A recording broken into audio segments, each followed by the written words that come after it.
All right, everyone. Welcome to Ladies Night. All right. So tonight we're going to be talking about a couple of things.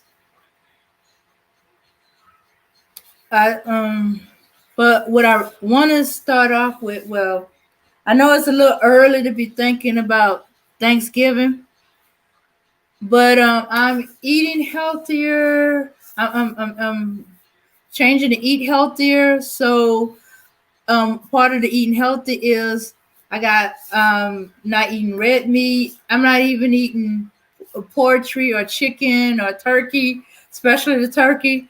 Not the turkey. So I'll be eating fish, and I've been eating a lot of fish. So I'm like, okay, what am I gonna eat for Thanksgiving? Um, Abner, you might not know, but traditionally for Thanksgiving, we have, at least down this way, we have turkey with rice dressing, green bean casserole, maybe a sweet potato casserole, or my family just like straight up baked sweet potatoes, or yams, or candy carrots. Also, the apple pie, ice cream. Not to mention there might be a few others if the family Mhm. gathering is big enough. Yeah, so a lot of that is not really always healthy eating, and it's a heavy meal on top of that. So Right, right. yeah, so you was explaining to me in the back chat. Y'all don't really have like something like a Thanksgiving. Y'all have festivals, but it's food y'all eat every day. And Right. you think, mm-hmm, yeah. Yeah, yeah. Shout out to Esan. Shout out to everybody in the chat. Mm-hmm. It's true that we be eating this turkey, goat, cow, all the red meat all the time. We have our Thanksgiving service like a festival that we celebrate the Christmas and then other festivals. We be eating those food, but it doesn't sound like um, a traditional food for us. No, we be eating it all the time. So we don't care about how when it is Christmas. We know we've been chewing chicken all the time. We be eating goat all the time, cow all the time. At the same time, turkey all the time. So we see that okay, if it is Christmas and I don't care, I can cook fish to eat without chewing the meat and the stuffs. So that means I am the one changing my eating to eat healthy food. If I don't want to eat this kind of blood meat. And one thing is that about the blood meat, because we've been chewing all the time, mostly it weakens our body. And as everybody, sometimes we need to change our diet. It doesn't matter about festival or not. We can eat healthier all the time, and we need to change it Mm-hmm. for your being health, you being strong. So for me, if I'm in a state, I would choose to eat healthy food like fish in a Thanksgiving service. I will not be eating this meat, cow. Yeah, that is what I'm going to choose to eat fish. Yeah. So the reason why I bring it up, there's no fish dish in our Thanksgiving. Okay, some families will do something like fried fish and stuff like that, but that's not really what they do.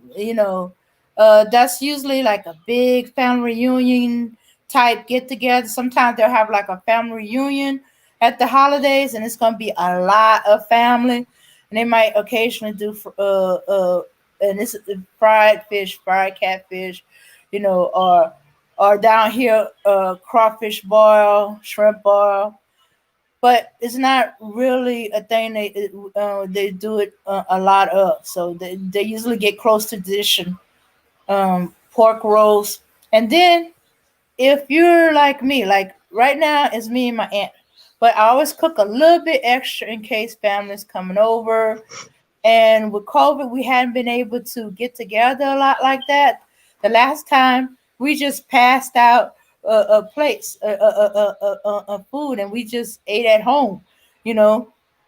And but mainly I'm trying to eat healthy. I'm not trying to make my family eat healthy with I had relatives that done that. They trying to go what's healthy for them, but they try to impose it on you, stuff like that. I'm not trying to do that. But I don't cook a lot of fish, and I'm kind of tired of fried fish. Nor do I want to fry fish. But I was trying to look into fish, you know. So amazingly enough, just curiosity out of the pop of my head, I go, uh, Thanksgiving fish, and amazingly enough, some recipes came up. Yeah. Like Hassan here said, Yeah, I'm grilling red snapper. He made a seafood platter, and he ate two big salads. That's what he said this week. Uh huh. right. You Mhm. see, you've been making the family eat healthier, Mhm. and the way you are fat, or maybe you have someone who weigh maybe 400 or 500 pounds. It's like a huge weight. So whilst you eating maybe fish and stuffs, it makes you lose weight, and it's gonna make you strong. So like someone like we be weighing 5 pounds, 6 pounds is too much. 600 pounds is too much. So if you want to reduce your weight, make sure you are normal weight. You're gonna go ahead to eat fish and your Thanksgiving. And after your Thanksgiving, you can say, "Oh wow, I have changed. I have totally changed, and my body is strong now." Because chicken and turkey and meat doesn't give us anything. Only thing it build up in our system is fat and oil. Mhm. Mhm. Yeah. Yeah. Exactly. And and a lot of stuff I use to cook. Like as I said, I'm not trying to change the way my family's eating because a lot of them are eating healthier, and Thanksgiving is when they kind of loosen up the reins a little bit. But the traditional like green bean casserole, use I use a cream in the casserole. Well, cream of mushroom soup. I'm off of milk and cheese, which is cheese is especially kicking my butt. But I'm getting over it. I can look at the cheese in the refrigerator and don't be tempted to get a slice of it or make a grilled cheese sandwich. But yeah, so I gotten past that, that part where I gotta force myself not to talk myself into having a little bite. Um, but so Right. I'm The gonna reason, alter the dishes a little bit, and I'm looking into what I can offer. I'm looking into different ways to cook the fish. Like, let me see, they had like the salmon. One of the recipes had salmon with cranberry ginger mustard sauce. Okay, uh, I'll be right that back. is great. Okay. Oh, sorry. She had a phone call. Yeah, that is right. But these green beans and this salad and the fish is very healthy food. It's very one of the most very healthier food as we being black people and we celebrating for Thanksgiving, we need to eat. But we cannot tell you to go straight. This is what we are wishing we can do. If you don't mind, you can join us with your Thanksgiving, eating healthier food like some of the fish with salad, any traditional food that maybe we've been cooking for so many years. We're gonna change it for now. We're trying our best to do what can be okay with us. Because now the environment has been changed. Everything being spoiled because of the meat and everything. So when we go in for fish that can build us, make us strong, I think that is good. That is Hmm. good. If you changing your diet and you going for fish and stuffs for your traditional Thanksgiving, oh, that is great. Hmm. And you're gonna be strong because then you don't have any fat and oil. Because fish, omega 3 isn't in fish. So if you're eating and the family is enjoying with you, you are great. Hmm. Yeah, and it's amazing how a different change in the way you're eating to make you feel. Like when I was first getting started in this, I was taking a cucumber and lime juice and juicing it, taking it through the blender, and drinking it every morning. And I don't mean just the cucumber without the peel. I mean the whole cucumber, except for the ends of it, and a whole lime, and I would drink it. It takes a little getting used to the lime. Like my aunt is surprised that I can drink it because she thinks the lime is too much. But hey, it made me feel better. Um, the pains I was having in my knees kind of ache. I was able to move. I was losing a little weight on it. I lost a couple of pounds just on the cucumber line. That's the only thing I did differently. Okay, I ate. I got away from the fast foods a little bit, but and I say a little bit because every now and then I slip in, especially when I'm working and stuff like that. And because I can't have fish at the school, is something with the seafood thing. Now they eliminate all seafoods, even fish. But the cucumber and the lime, oh yeah, it made a difference. But it cleaned me out too. So so I had a lot of fiber in there, and you know, so it kind of detox you. It clean well actually most like clean your colon and stuff like that. I don't mean running to the bathroom cleaning the colon, but flushes you out. Which we all need. And I might go back to it after Thanksgiving, in case I slipped into some of the heavier stuff because I've been I've been eating I've been eating healthy. I've been eating the fish, eating more vegetables, more fruit. Yeah. In fact, that's my go-to snack: peaches or apples. Um, Not the grapes too much because they taste overly sweet to me. Now, I don't know if the cucumber has cleansed my palate or something like that, but I got to some grapes and I was like, man, were these grapes always this sweet? So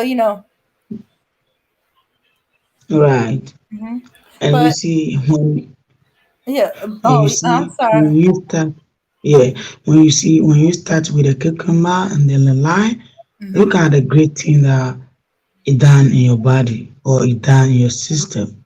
You see, we know we eating unhealthy, but here's the case, there's something that we can do about it. Just that most of us we don't know what to do. If we could have known it, we are not going to be eating unhealthy food. Nobody is saying that what you eating wasn't good. It's just that you don't know what you're eating and you don't know how it's building or how it's making your body or your system being wrong. You see, if you know how it's going, you could have known what is wrong with you be eating unhealthy food without being strong. Healthy food can make you be strong enough that you don't even need to go to the hospital if you've been eating healthy food because you are not sick. You're going to be strong all the time. because you have all the protein, all the vitamin, all the all the things that a human being needs in his body. You're going to have it. You understand? Yeah, I understand. And there's too many of us out there that don't know, what food to eat. We keep thinking everything is salad, salad, salad. Sometimes it's just changing. Maybe it's getting away from the red meat. Maybe it's eating more vegetables. Sometimes you're gonna have to do research. How to cook this vegetable, how to cook that vegetable. You know, different ways you can do the vegetables so you won't be eating the same thing over and over again and you get bored and then you want to get away from it. Yeah. So um I'm doing more cooking, which yeah, and so since Thanksgiving is a big cooking day for me and stuff like that, I'm doing the research right now. Probably do a little test run and stuff like that. So I can prepare for Thanksgiving. If I throw stuff at the last minute, I'm gonna take shortcuts. I'm gonna use a lot more processed foods and stuff like that. And part of eating healthier is that you're going to have to cook. Because the most healthiest food is the freshest food, and it's not processed or anything like that. So in fact, I gotta brush up on cooking cornbread from scratch. If I'm going to do a cornbread dressing, um, and an alternate to my cream of mushroom soup, something that isn't a milk product. Maybe pick a few brains, talk to a few dietitians or a few, people in the chefs. I might pick your brain later, chef disaster. Use a substitute. Like if the green beans are healthy, but the cream of mushroom soups make it that I use in it make it a little less, like. And I usually use bacon, but over the years I've used turkey bacon and in my green bean casserole. So I think I can handle a little uncured turkey bacon. About making fruit salad in a little. Oh, okay. Am I making you hungry, Hassan? Ooh. Okay, dragon fruit. One of these days, I'm gonna try dragon fruit. I keep hearing a lot of good things about it. And no, we don't usually get too much star fruit. Yeah, dragon fruit.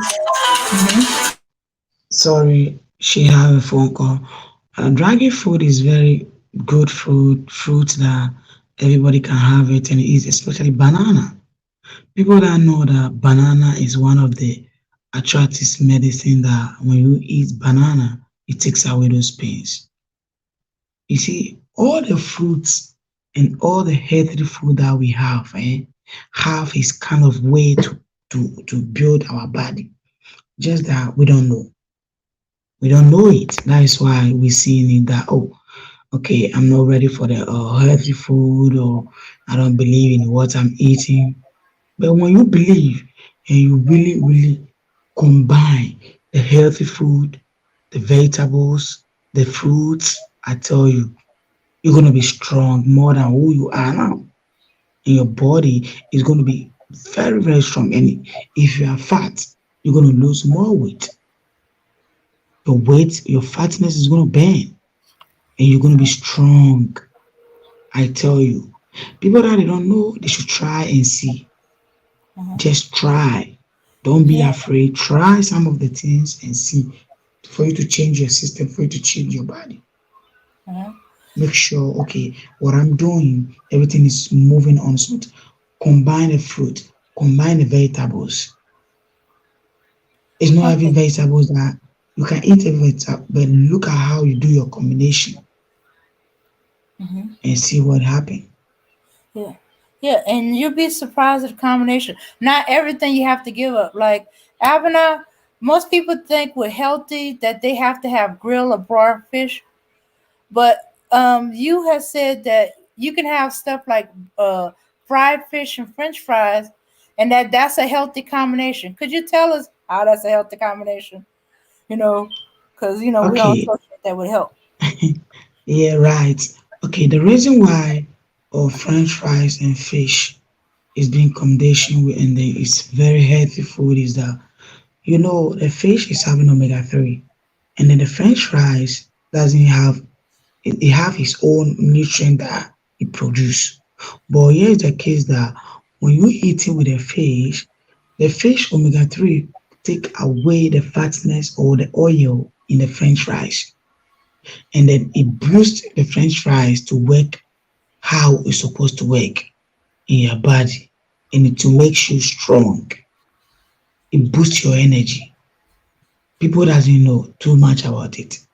We be eating it, but we don't know how it works in our body. Just that we need to understand how some of the things works in our body. When you eat, it looks like it's like energy booster. It boosts your body, makes you being strong. Yeah. And you see, nobody would think that especially when you're trying to eat health, nobody would think uh fried fish and French fries would be healthy. It would boost your energy or that. But you said something.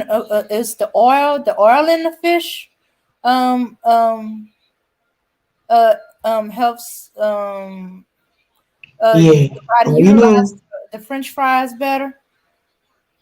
yeah, because the oil in the fish, the omega 3, the oil in the fish, that is the omega 3, and everybody needs omega 3 in their body.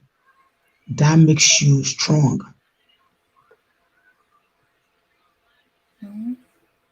Okay, this is a curiosity. Hassan says he needs to eat more sweet potato fries. The regular fries is gonna be my downfall. Okay, Oh, okay. If you it was to use sweet potato fries, take the sweet potato, fry it like French fries, and have it with the fish. Would that combination still work the same? yeah, yeah, it will still work. Mm-hmm. Fish is fish. It doesn't matter how you cook it, how you fry it, how you grill it. Fish is fish. And every kind of fish is fish.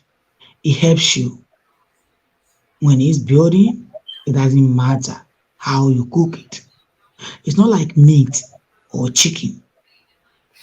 You know, chicken is a whiting fish, a whiting meat, and it have too much oil, but it will depends on how you cook it, and you are not going to have the oil in it. It's not like meat. Chicken is a white meat. You understand? So when you're cooking chicken and you boil it very good, grill it, do it a charcoal grill, you can eat it without having any fat in you. But when you fry it, there's more oil hiding. It's the same way as the fish. But the fish, it doesn't matter. Fry it, grill it, cook it. You're okay with it. Mm-hmm. Yeah.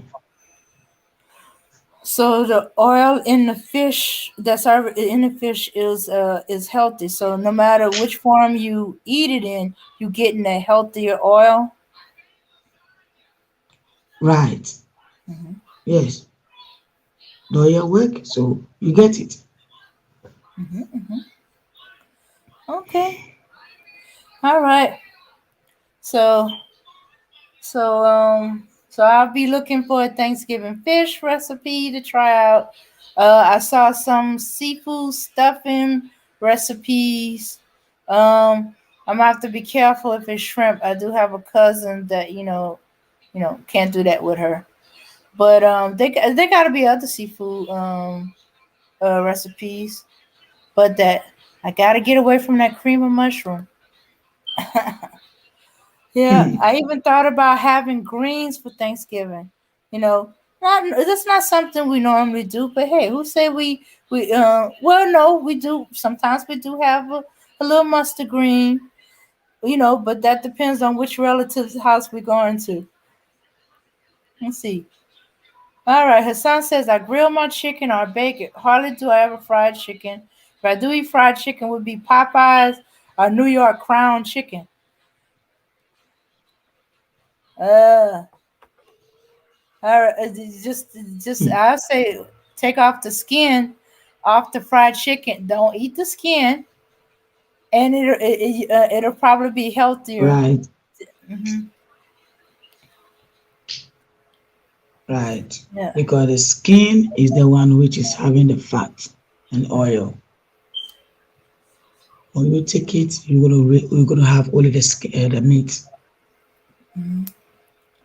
Yeah. Yeah. Yeah, yeah. I used to pull the skin off the chicken and season it and stuff like that, cook it like that. It drove my mom crazy. She'd be like, "You taking the good part of the chicken off?" I said, "No, I'm taking the fat off. We don't need the extra fat. It's fat enough as it is." Yeah, and I can't imagine trying, and that's a toughie for me. And imagine trying to take it off a turkey.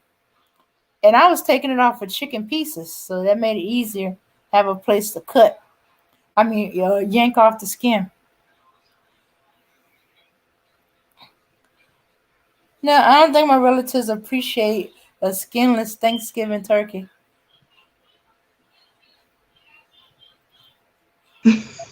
Ah ha ha! Her son goes, my fault. We talking about healthy eating. The skin is the best part. He's looking all sad and pitiful. Sorry,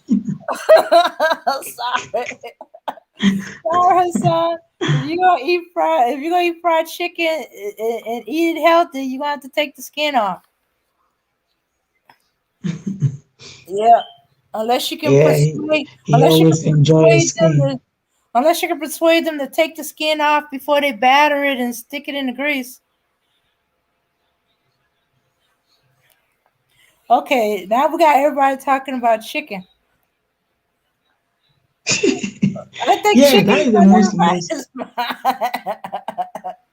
yeah, that Okay. is most food that everybody like chicken. Everybody like Hmm. chicken.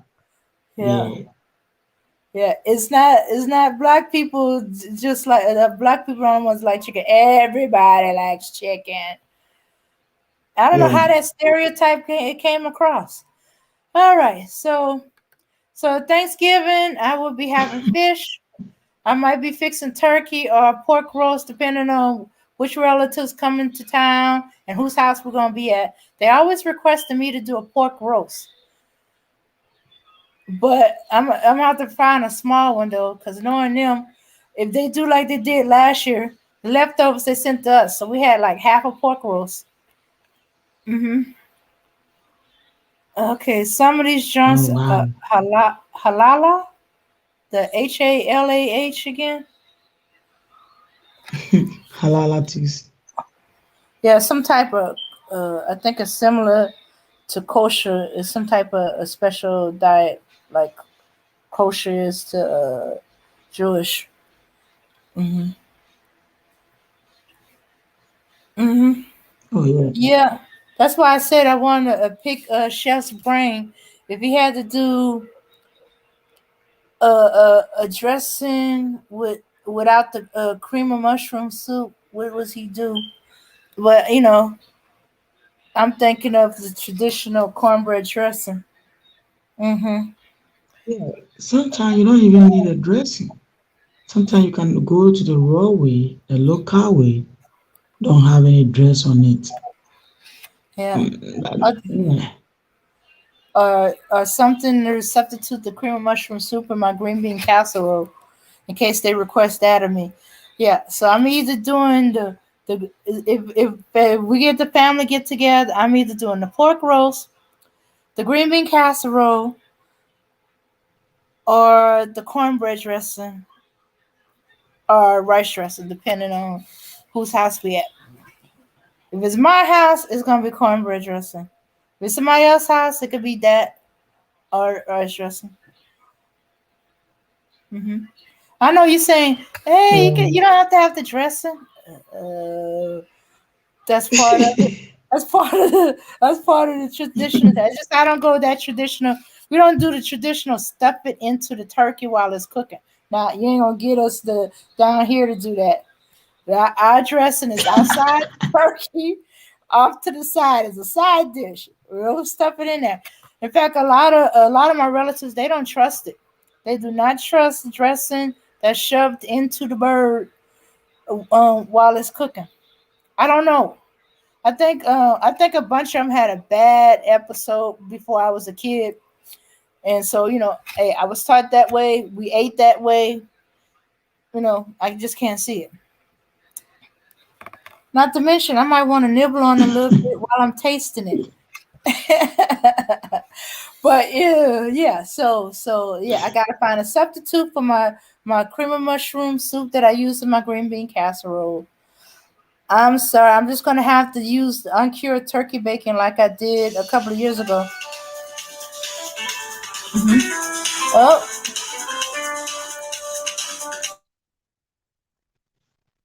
Right.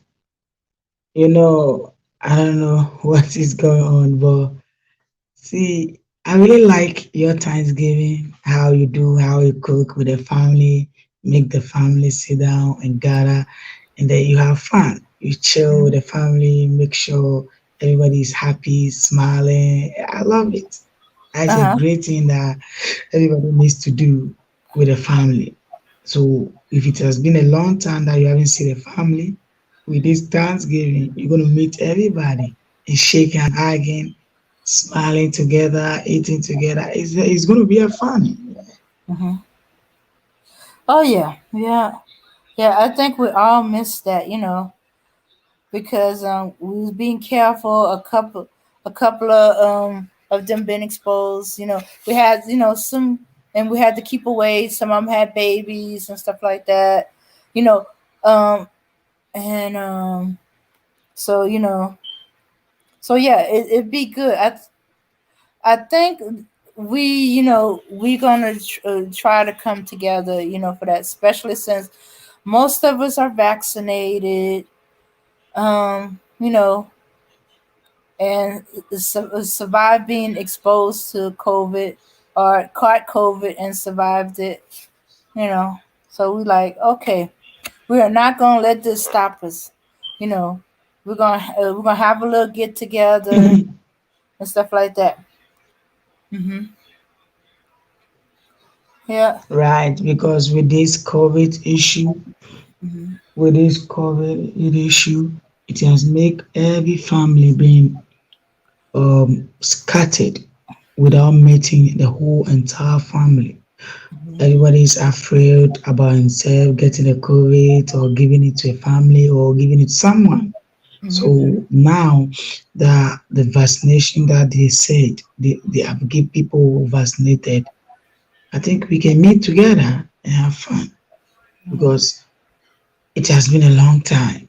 Hmm. Somebody have not even seen his family member for almost a year now, for almost getting to 2 years now Uh-huh. with this COVID issue.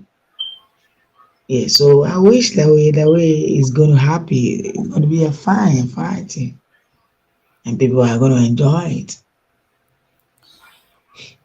Yeah, sometimes when you be with a family, you have fun, you make sure everything goes smooth, and then you can see the happiness in the faces of the everybody. Yeah. Yeah. Yeah. Yeah. So I hope y'all don't mind that I kind of took y'all on my journey into looking on how to eat healthy, how to make Thanksgiving a main dish.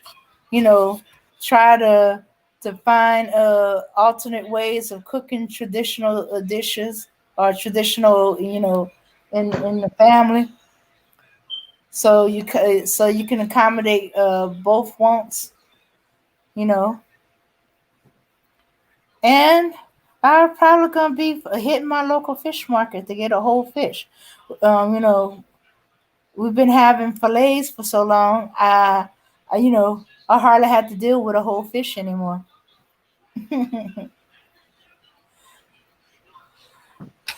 Okay. I think the Well, Thanksgiving service, this is how we're gonna do our Thanksgiving over here. We're gonna cook and show everybody how to cook your food, especially the men. It's not everybody who know how to cook, so we're gonna show them how to cook. The ladies. yeah, yeah.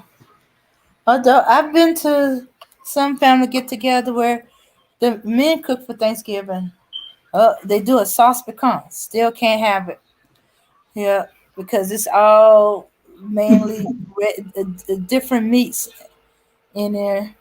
It'd be good, but can't have it in a tomato gravy, spicy tomato gravy. Well, hmm let's see. So, Yeah, hmm yeah, yeah, and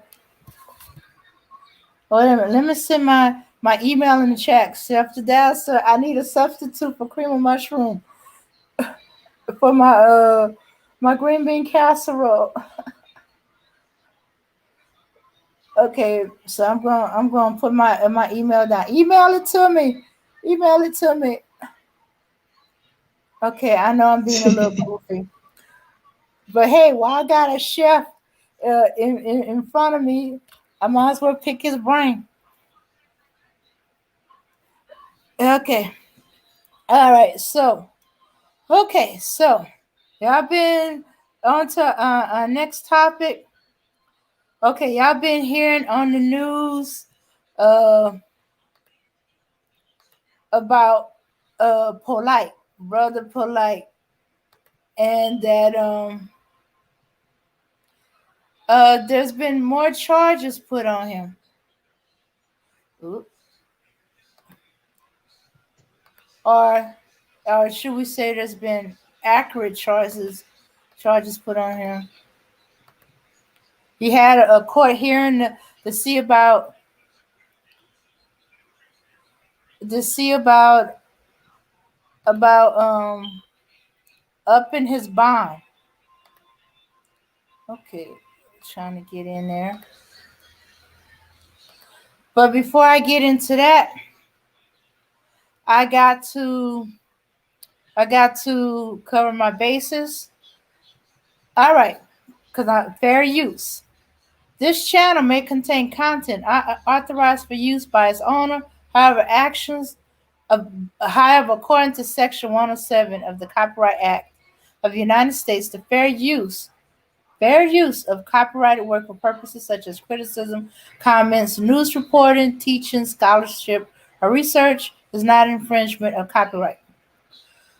Okay, okay. So yeah, they had a hearing to up his bond.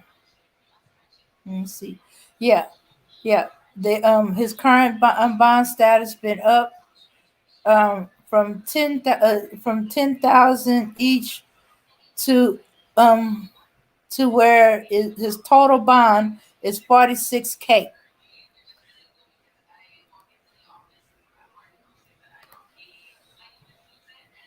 Yeah. So let me share you with you. Uh,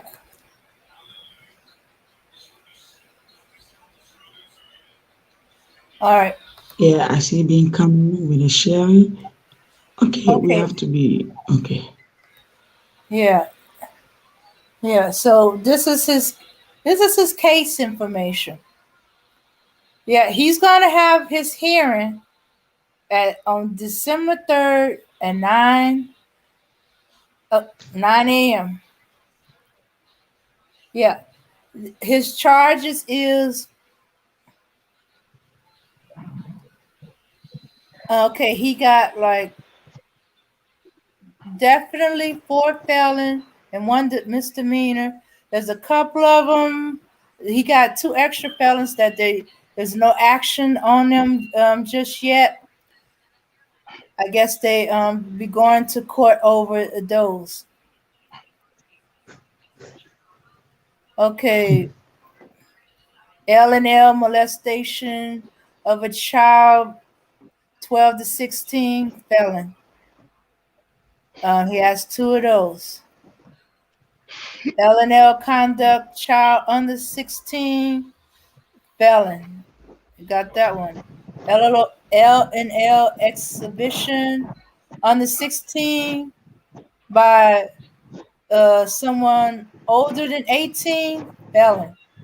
Contribute to a delinquency of a minor misdemeanor.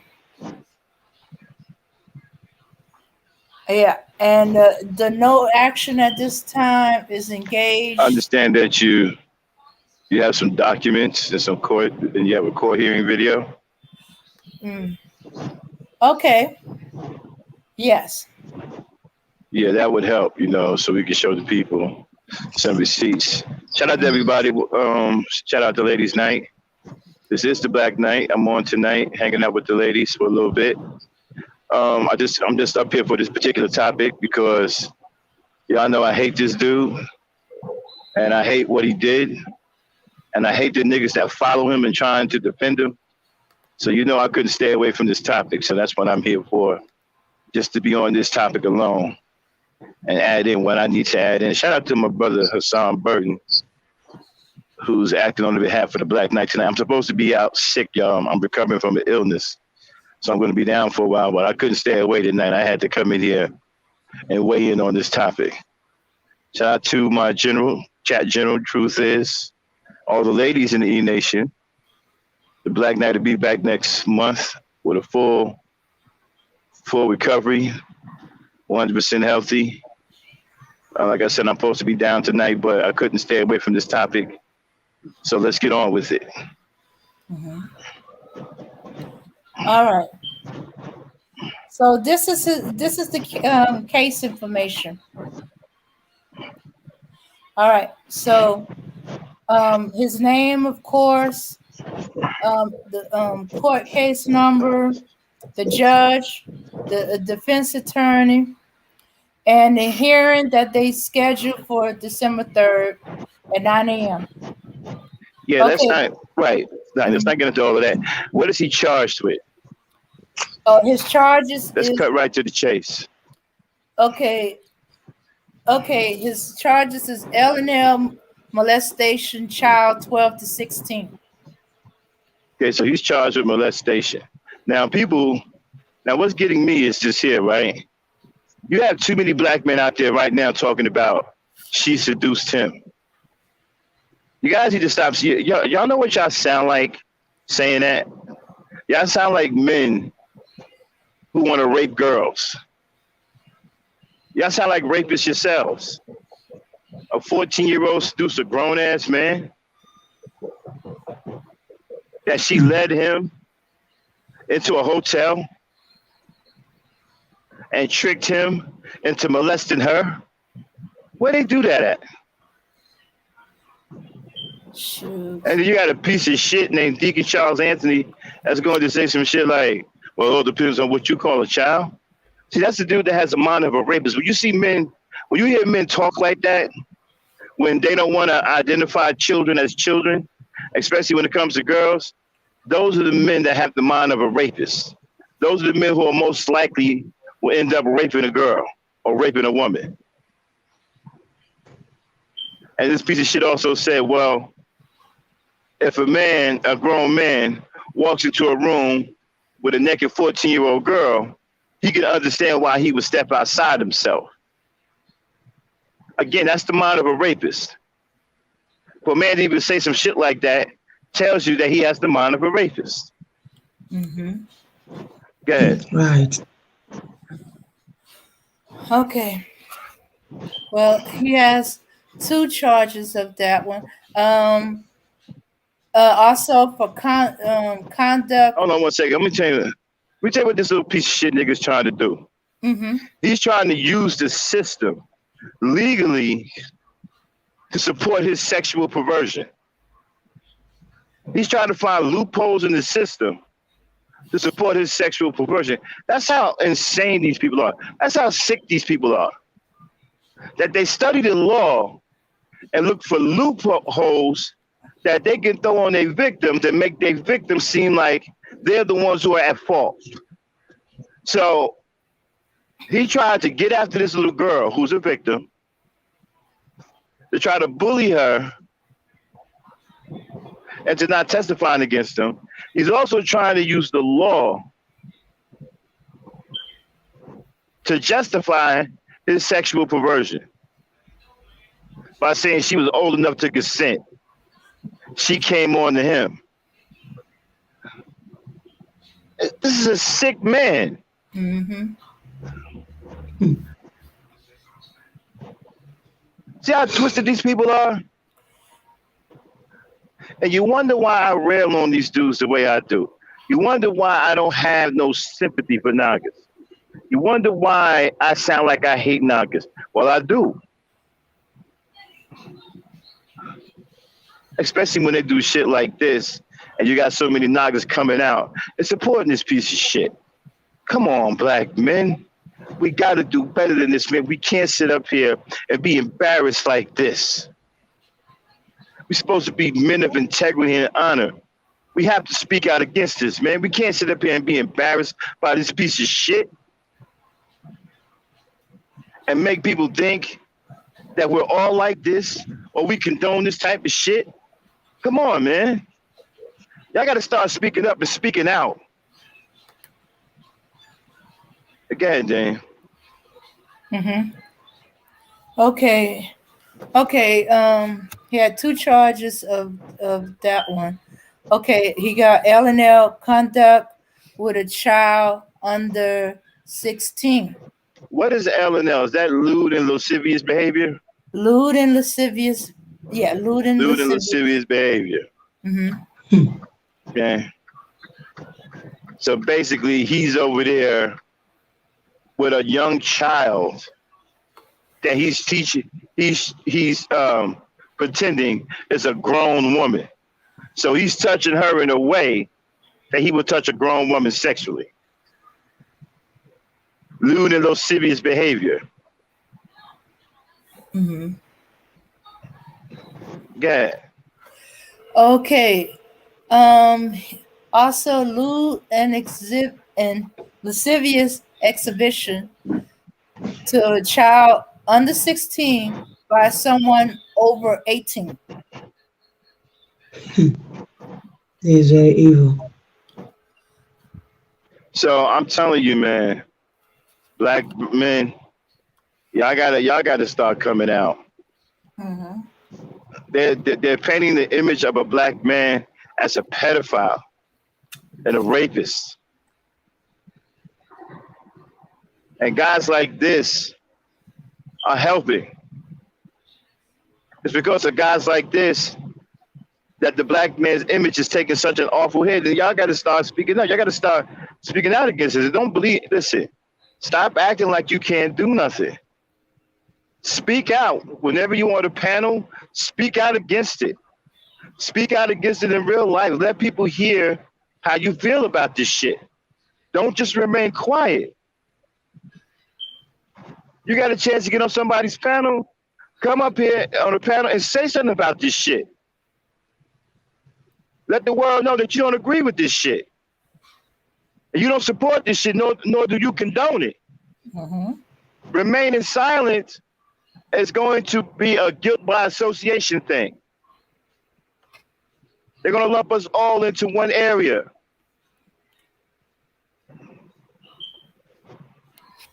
Yeah. I don't want to be associated with this shit. Neither should the rest of you brothers. Y'all got to start speaking the fuck out. Stop being silent. Stop thinking you can't do anything. Open your damn mouth.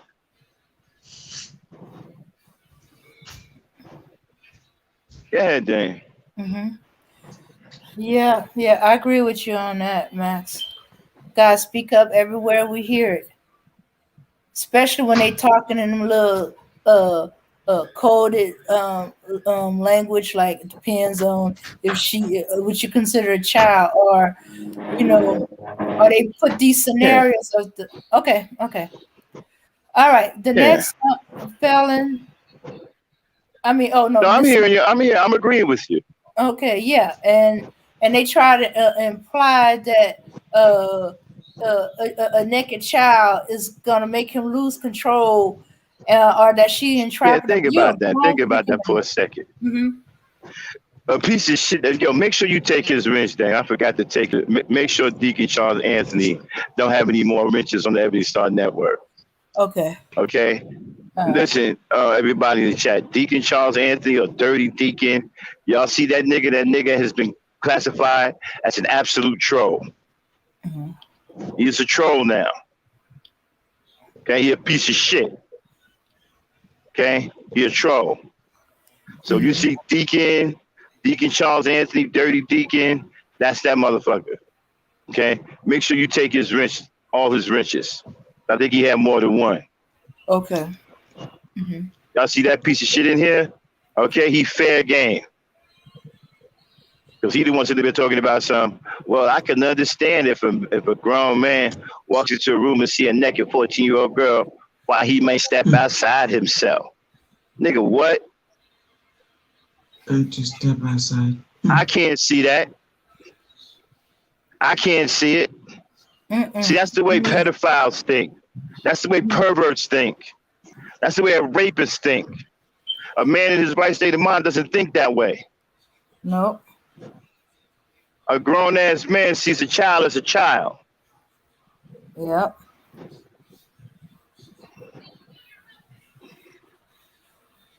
Good, man. Mhm. Yeah. And a grown ass man has control. He don't let no control. Child control. You don't let your privates control you. You If control your you if private. you if you feed into rhetoric like that, if you agree with rhetoric like that, then what you're doing is you're telling black women that you can't be trusted around your own children. That she Right. that she's better off not even procreating with you. Because there's a high percentage chance that you may rape or molest your own daughter or your Mm-hmm. own son. So why procreate with Mad. you? You ain't worth procreating with. That's why You you are have to very right. denounce. That's why you have to denounce this kind of talk. Black women are listening to this shit. And they're thinking, well, damn, you're a grown ass man and you can't control yourself around a naked 14-year-old girl. Why have children with you? Because you're a danger to them all. Why? Mm-hmm. Because there's a high percentage chance you're going to molest your own children Yeah. or rape your own children. But that's the way you think. So why even procreate with you? Go ahead, ladies. Right. Yeah. Why don't you tell the mama, hey, your girl is naked. If you cannot stand for, why don't you tell his mama? I don't know why these men are thinking that way, that a 14 years girl is a grown up. She knew nothing. She's like a 12, she's like a 6 year old girl who doesn't know anything. Her mind, it thinks like a child because you know nothing. You're Well, that's supposed what to they teach want. her. Well, that's what they want. You have to understand, you're not dealing with adult men, men who are adults mentally. You're dealing with men who are mentally ill, okay, and are contracted with sexual perversion and deviancy. And they want to take a woman against her will. They don't want women to have any kind of rights. They want women to they want to be able to rape women with impunity. And they want to be able to sleep with underage girls. Many of these men see a 12-year-old girl as a grown woman. Hmm. You even have some out there calling 3 and 6-year-olds bees and whores. There's some serious What? mental health going on in the black community. Yeah. Hmm. So you have to understand, y'all not dealing with mentally stable men. And if you're in a conversation with a black man who says those kinds of things, you need to get out of that conversation with him immediately. That's not a mentally stable man. Go ahead, ladies. Yeah. And the moment he said that he took her to the hotel, not the hotel that they were initially in where her mother is, another hotel where it's just him and her. Oh, he was guilty as far as I was concerned. Right, again, he's Hmm. taking a 14-year-old girl and treating her like a grown woman, taking her out on a date, right? And treating her the way you would treat an adult woman, an adult woman. This is a sickness in the mind. And again, I tell y'all, the red flags, when guys come here talking about they don't see women any different than men, that's a huge red flag.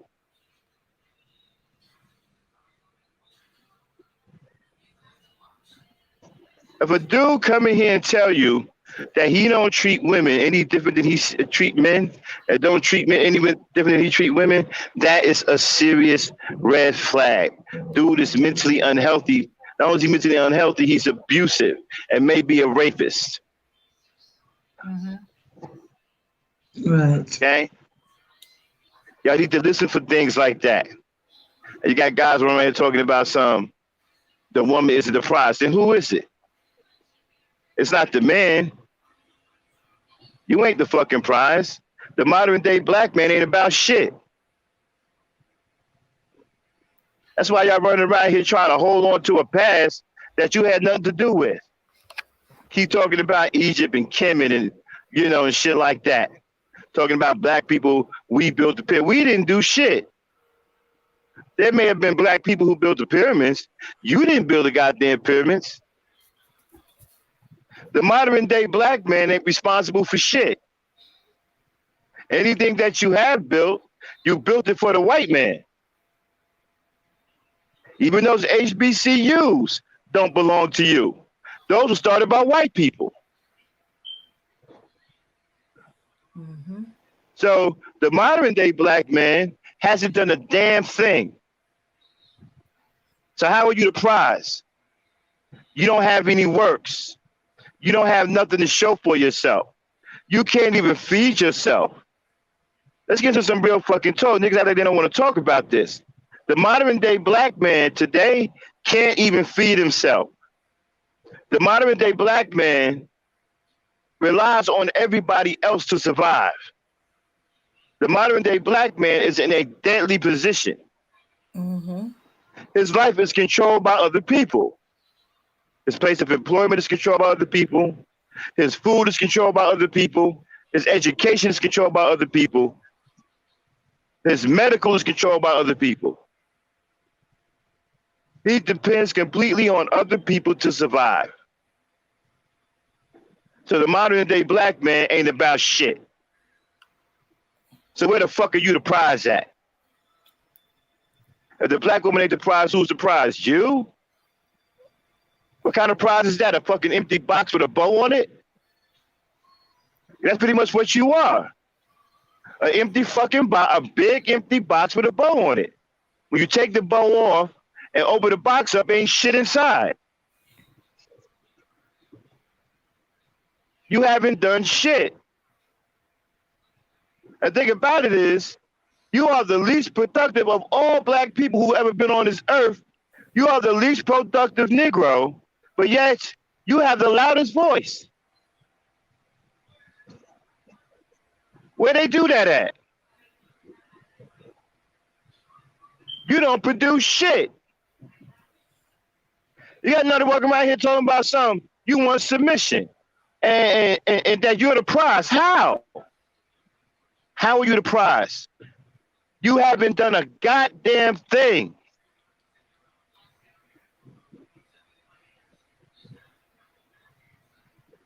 Talking about some other people's shit. Talking about, that's why y'all keep talking about guys like Marcus Garvey, Malcolm X. You keep talking about the heroes of yesteryear because you have no new heroes. You don't have any new people. You don't have anyone who took the torch from those heroes of yesteryear. You niggas ain't about shit. Y'all walking around here hotepping, caught up on some symbolic shit. Giving yourself dumbass names that you don't fucking know nothing about. Nigga grew up in the fucking Bronx named Roy Williams. Now all of a sudden Roy Williams is Ahmed Simet Akunukin Amin Ra III. Nigga, what the fuck you talking about? Nigga, your name Bobby. Your name Joe. Fuck out of here. Y'all some clown ass niggas running around here living a life of fiction. Pretending to be black men. You niggas ain't no black men. Like I said, you haven't done a goddamn thing. You don't have no show me your fucking works. You don't have no fucking works in this goddamn country to speak of. Everything you've done for white people. You haven't done shit for black people. Look at you, man. Oh yeah, y'all sell out. Y'all the most who've ever sold out. Look at your boy Young Pharaoh. Started out so-called pro-black, the black woman is God. Now he over here praising white women. Talking about you don't want to be black no more. That's what y'all do. And white people love it because they come on and they laugh at you because they know you a dumbass. And you stupid for believing in your enemy. And y'all got the nerve to sit up here talking about y'all intellectuals and shit. You scholars, but yet you believe in your enemy. How foolish is that? All you scholars, all you YouTube graduates, you believe in your enemy.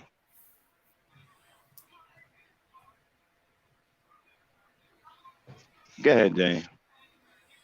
Yeah.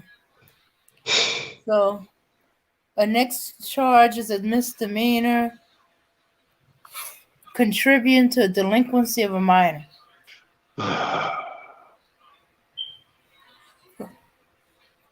Yeah, because she was drunk. How did she get drunk? She ain't old enough to buy liquor. Remember that conversation we was having in the back chat about, when someone gets hot. Oh. Mm-hmm. Yeah.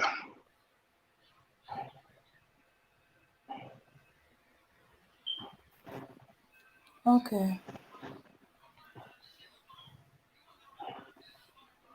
I know, man. Just go ahead. Go ahead. Okay. So the next one is a misdemeanor. Okay, contributing to the delinquency of a minor. She was full of alcohol to the point, that he was trying to make her throw up. As I said, how did she get the alcohol? She ain't old enough to buy no alcohol. So who gave her the alcohol? Mm-hmm. Because this girl doesn't know anything about alcohol. And she never taken alcohol before. So how will she knows that this is alcohol and I'm going for it? And she's not enough grown up to go for alcohol. So who gave her the alcohol? That's the first question. Mm-hmm.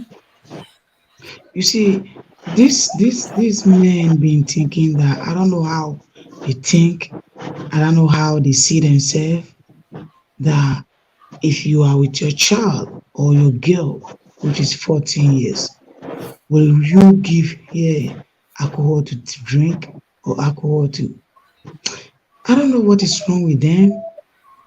And sometimes I feel pity for myself that we have all these weak men who don't want to be a strong man, who don't want to protect the house.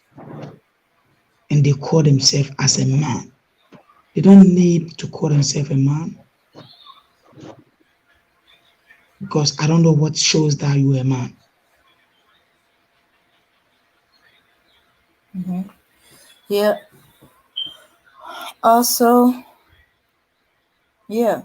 So he gave her alcohol. He gave her drugs. He gave her drugs. So much drugs that she had to be rushed to the hospital. Sorry for that. She have to receive a call. You know, that's one thing which is how will you give her an alcohol? What of if she take this alcohol and she pass away? What will you say? Or because you want to have sex with her, you want to rape her. You see, we don't think like a grown-up person. We have this man who doesn't think like a grown-up person, and their mind is very weak. I don't know when they're going to build their mentality as a strong man.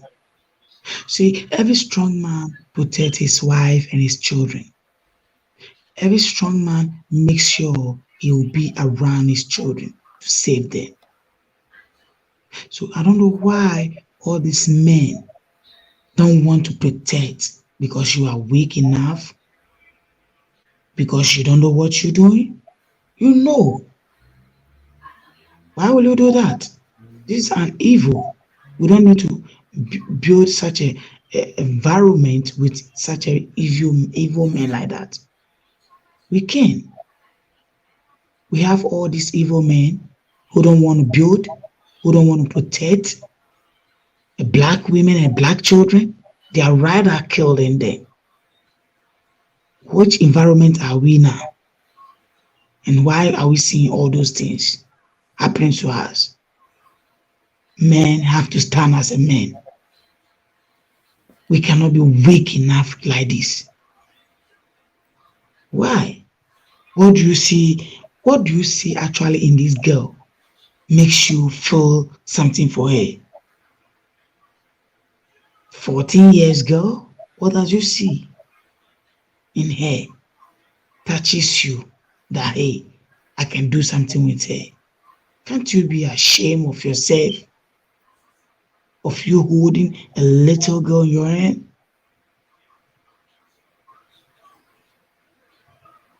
Mm-hmm. They Ah, want. Yeah, they seem to want the young ones because they can control them, they manipulate them. Some of them, if they love you, they try to please you, even though they don't know what's involved and stuff like that. Some of them agree to things because they love you and trust you, not knowing what they agreeing to. yeah. But if you love and trust, this is not how you're supposed to love. We don't call this love. We call this hate, and we call these people evil. They don't love you. They don't care. That's why they treat your children that way. If you really care about someone, you will know how to love with it. You know how to treat his children because these children is your children. If you love a black woman, their children is your children. Their burden is your burden. But because you don't want to be a head of the family, always trying to be an evil person around black women.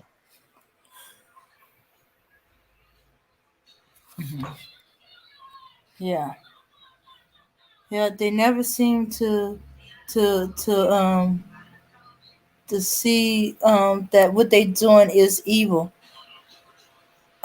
and especially do it towards black women. It's like, oh, it's safe to do this evil to her because she's black. She's your own. She's your people. She should be treated better, not worse. Hmm. Right. Why will you leave her without treating her good? And you're expecting somebody to come and treat her good? If you that it belongs to you, You don't want to treat her good. You don't want to be with her. You don't want to protect her. Which person do you want to be with her and treat her good? They are taking your footsteps. They picking what you're doing. That's why they've been doing black women evil like that because of what black men have been doing. Yeah, yeah, because they know we're not protecting it. Yeah, you're Yeah, not going to protect your own women, your own children. You're using them, abusing them. So hey, if you who are supposed to be our counterparts aren't protecting us, why shouldn't they take advantage? Hey, always take advantage of the ones that ain't protected. Those that look to take advantage of people, that's the first state they're going to go to. And who is not protected? Black women and children. right. And because of that, that's why we having all these children molesting all these men going around treating or molesting these children because we don't have the man who is protecting this. You know, sometimes I feel very pity and I feel very bad that how can black men think this evil for their black women and their black children? You're supposed to be around with your children. You're supposed to take care of your children, and you are not doing it. You even run away and leave all the children for the women to take care of. This woman will struggle, take care of this child while she walking anywhere. Then later you come around with this little girl and molest her. Do you think all right? Is your mind working? I think you have a problem and you have to sit up and fix your problem as a black man. The problem that black men are having is that they don't fix their mind. They need to realize that hey, black women it belongs to us. If we don't love them, we don't supposed to hate them. Why will you hate your woman and hate your children? If you hating them, do you think you protecting them? You selling them out. You making an evil having a contact with them. You make an evil have the opportunity on them because they know we are unprotected. Nobody is around us. Nobody can fight for us. That is a problem we having now. And black men cannot clean the environment to build and to save their black women and children inside. We've been created by you. We've been born by you. Why don't you make us smile? Why don't you we don't make black women happy? Always black women have to be in tears, have to feel sad. We cannot be always being sad like that. Why? You're supposed to make us smile, be happy with our children. You're supposed to be around with us. You're supposed to protect us. What are you trying to say? How will you say? What else do you see in this little girl makes you even feel to have or to do something with her? Can't you feel ashamed of yourself? So if your daughter is laying down, are you going to do the same to her? Don't you think about these things that hey, this girl is a little.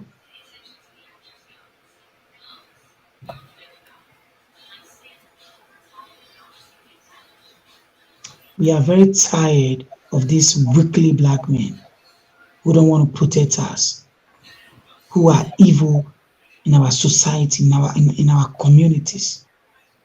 and they are trying to kill our babies and our women. We are tired of them. Why do you, what do you want us to do? Tell us so that we know what we are doing. We can know that we are unprotected, so that black women will remove their mind on black men.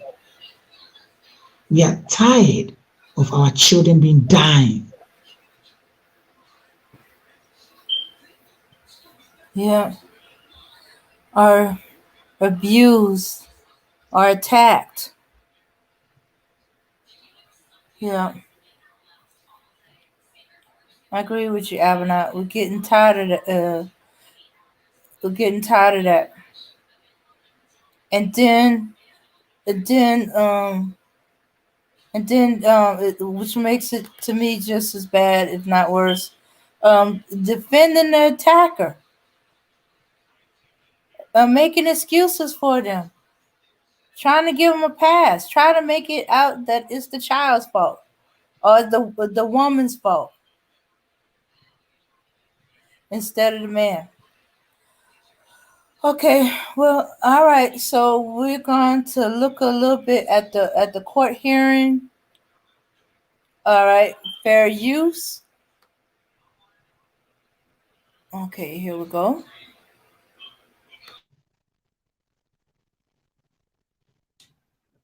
All right, what is this on for? It says motion to increase bond. Yes, Judge, I did not file a motion.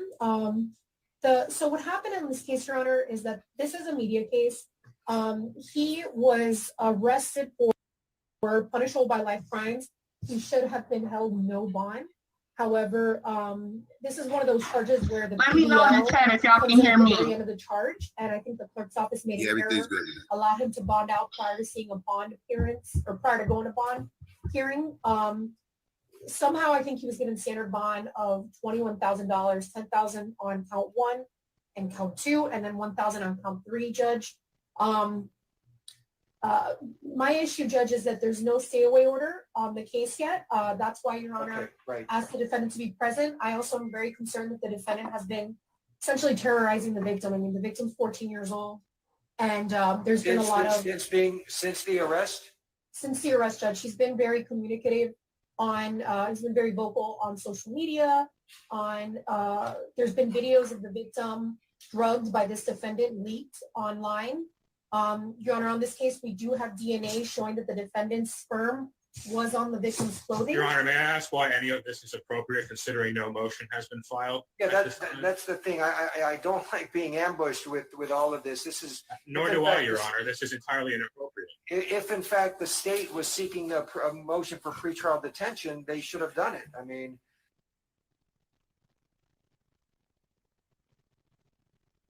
All right, so.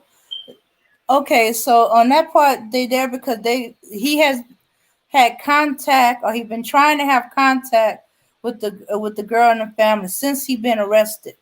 He's been bullying online. He's been bullying people, and somehow this video of the girl got leaked. So they believe that he's been trying to intimidate the witness. And that's why he's coming, and they upping his bond, or put the charges, other charges on him. Mm-hmm. Hey, Remy. All right, let's listen to a little more.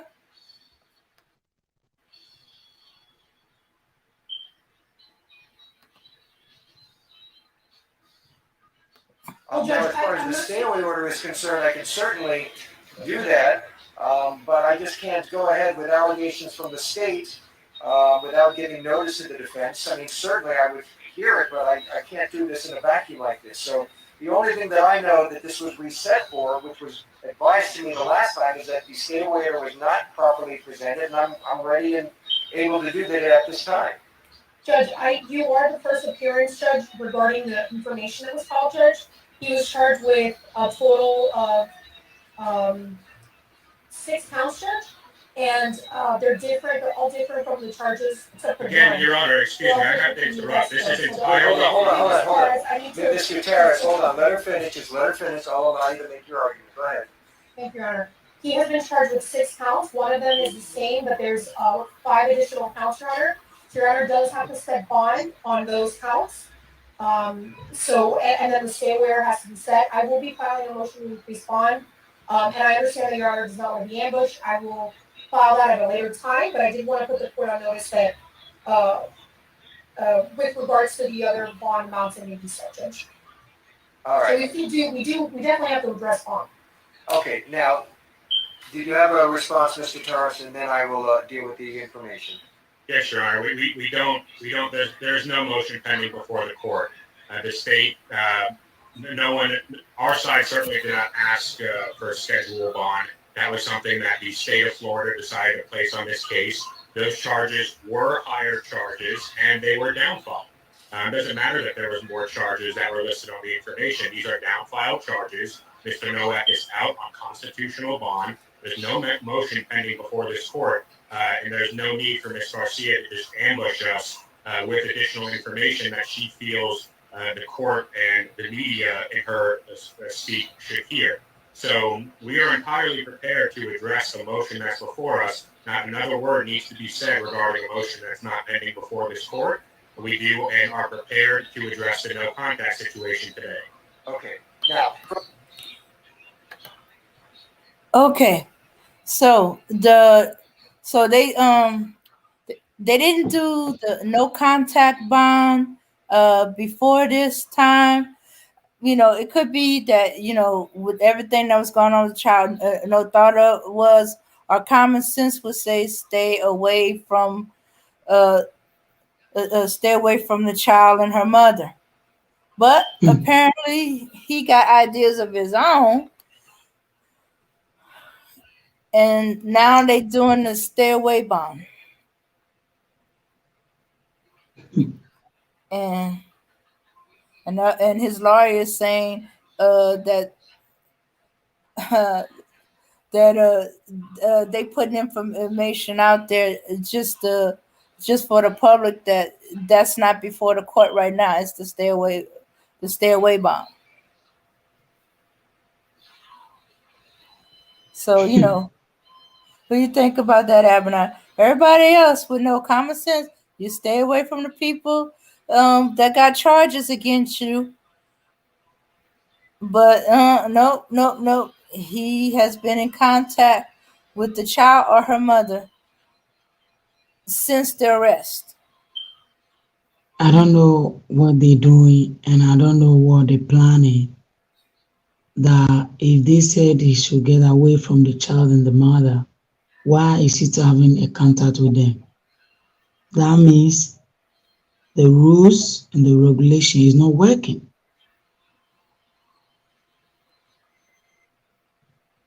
Yeah. It's not working. And he don't supposed to have opportunity to talk to them. Mm-hmm. He was still doing evil, and the person have been arrested. Why is he having a contact with them? I don't understand. What actually is he talking to them? Mm-hmm. Yeah, well, he's trying to get them the courts know. Mm-hmm. He will be asking information from them, what actually is going on. Then he would definitely know what, when they put him into court, he will know what he's going to say, because he have all the information from the child and the mother.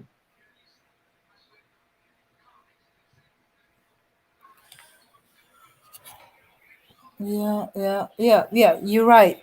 The state got all information. It's the state now charged against him. Yeah. So either he's trying to intimidate them into dropping the charges, which is too late for that. Them to not say anything, which is as far as I'm concerned, not too late for that. Right. For me, what I think they should do, that will help them. They should drop the case. because it's not helping. Or the charge that they give to the father, or the child that they give to him, they should. I don't know what to say again because I don't know. Yeah, yeah. It might be that he's as far as I'm concerned, he's trying to mentally get the child or the mother in such a state that it'd be too much psychologically for the child. So if she can't testify to what has happened and stuff, um his lawyer find a way to get them charges dropped, find him not guilty. That's the only thing I could think of why he would be messing with them, you know, like Right, that. right. Uh-huh. All right. Uh, listen to a little more, see what else they say. First things first. First thing I have is I have an information that's been given to me by the clerk that was filed on September 14th, which was 3 days ago. And again, I have many cases on my calendar. Has this defendant been arraigned on this information? He has your He has, Judge. He has. Okay, so he has been arraigned, and I am looking at, there are a total of 6 counts. I, at this point, do not see that there are any non-bondable offenses. And there appears to be a second-degree felony for count 1, second-degree felony count 2.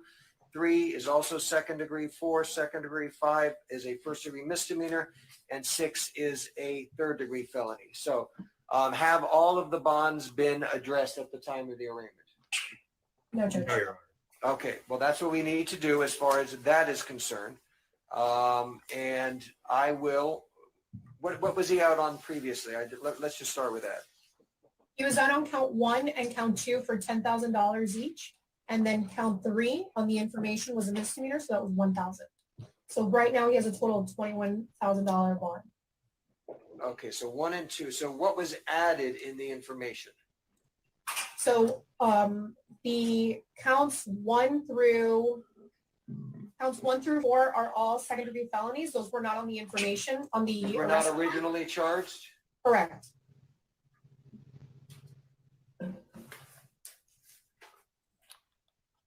Also, Judge, count 6 is interference of custody. That one also was not charged. Count 5 was charged as count number 3 on the arrest form. So that one should stay $1,000. Okay. I don't know if y'all heard, but she said he interfered with custody. That means he interfered with her mother guardianship of her. Okay, by him bringing her somewhere that her mother didn't okay for her to go to, that's interfering. And then he brought her to a hotel instead of bringing her back to her mother. He brought her to another hotel. That's without her mother's permission.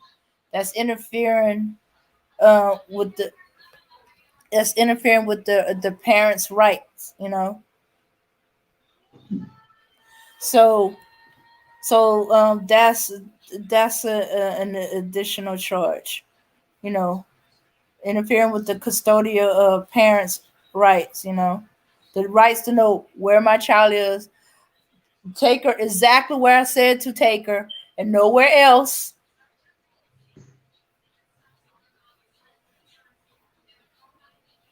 Right. You know.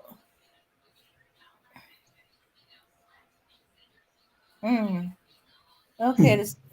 Remy, yeah, the saddest thing about the situation like this is the continuous need and desire to protect people like him. Pedos are protected class in the BC. Oh, black community. Yeah. Yeah, it used to be they were attacked on site. There was no, it depends what you mean by a child. There was no if she was buck naked, you could see how he could get beside himself. Shoes. back in some days, just the fact that you saw her buck naked would have got you attacked. You know, Hmm. and a child is a child until they become an adult. She ain't an adult, she's a child. I don't care how old she is, how grown she thinks she is, how grown you think she is, how developed she is. Oh, and that excuse of, well, she's developed, that don't fly neither. That don't mean she ain't no child. Mm-hmm. All Yeah, right. because see, if you're gonna see the child body or how development she's having, and you're gonna condemn her that she's a grown-up person, you're gonna end up with all the children or all the young lady girls around your community or around your wood having affair with them or raping them, because we have some girls when you see them, and if they tell you their age, you're gonna be like, are you sure of your age? She look like a grown-up person, you know. So we shouldn't be looking at their body and just look at their age and look at how they talk. The body doesn't show anything. She can be having a grown-up body, but the mind is little, like a child. So we should look at their mind, how they talk to us. If they're talking to you, you will know that, oh, this girl is a grown up. This girl is a young girl. This girl is like 12 years or 13 years. You're supposed to know because you're a grown up man. You deal with grown up people and you know how they talk. So, as a grown up person, you're supposed to know whatever a child is talking and whatever a grown up is talking. Why don't you see all those things? And why don't you feel it in you? Don't look at the body. The body can be nothing to you. You can see the body like someone who is 40 or 50 years or 20, 25 years. I know you can see even 13 years girl's body. If you're not careful, you may thinking that she might be 30 years because of the body she's having and how she talks, or because of what we're learning, So as a man that you've been grown up and you've been with this little girl's mother, don't you know how a grown up person talks? Don't you feel how your mama talk to you? Sometimes if you're going to do some evil thing like this, just remember your mama. Is it because you hate your mama and you don't love your mama? That's why you're doing all evil things to a women. That's black women.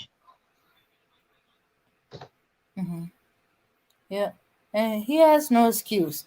He knows that child is a child. He didn't care. He went after her because she was a child. He likes them young. He likes them to manipulate them. He likes to use them. He can't use grown women the same way he can use children.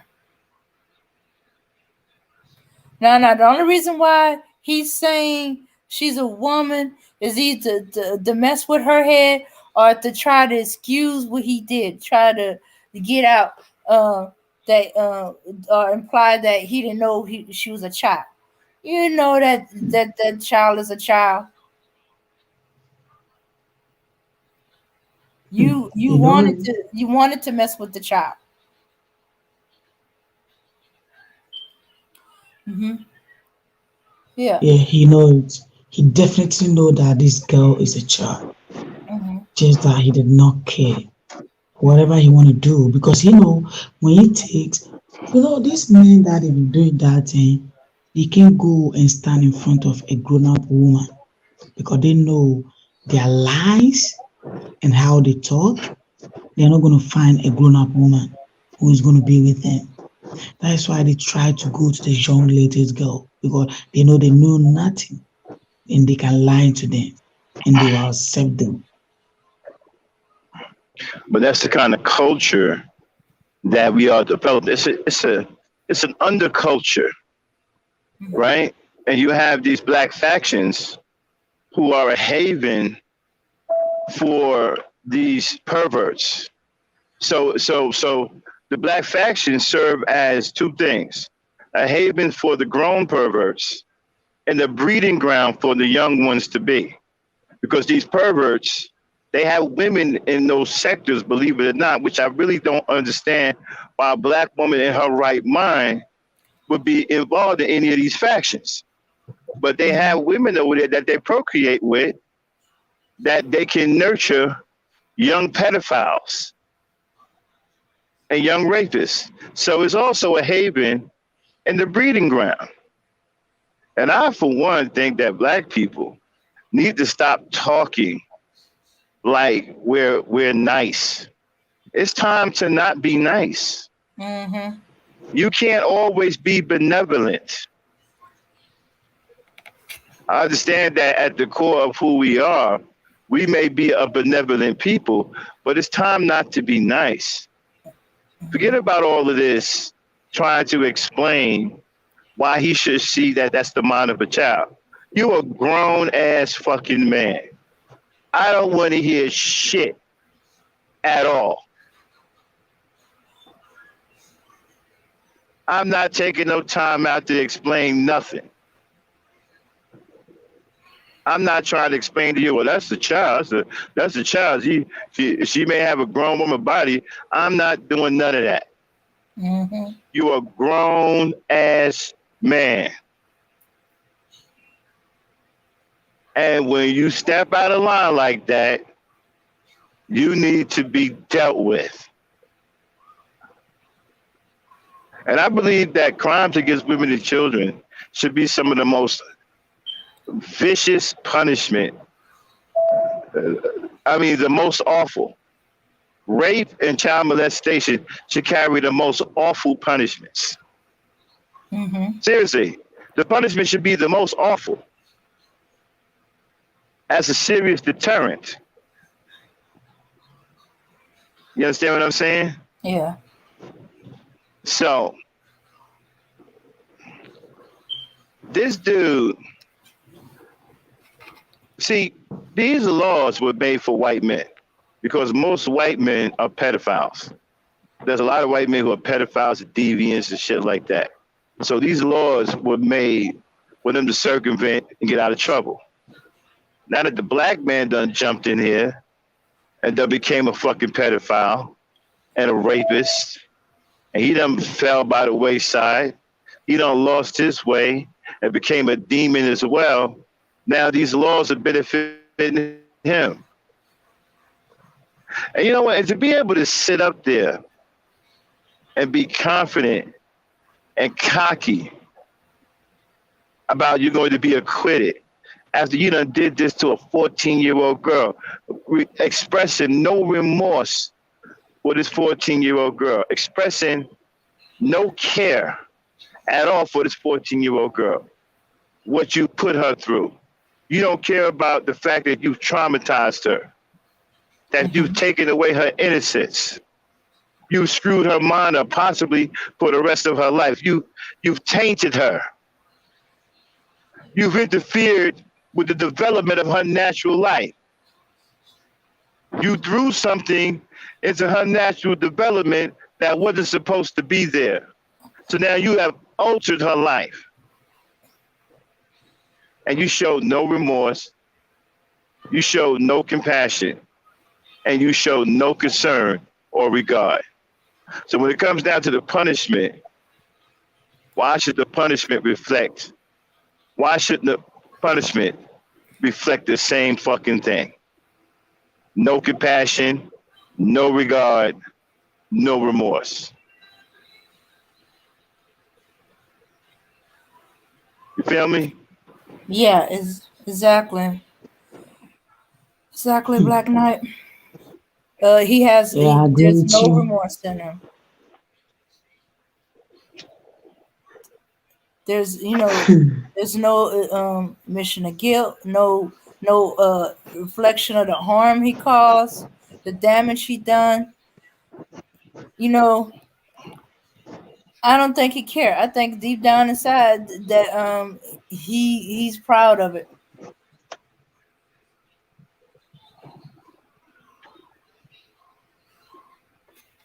That is right. Yeah, he's very proud of what he's done, Where and did Polight come with that from? kept.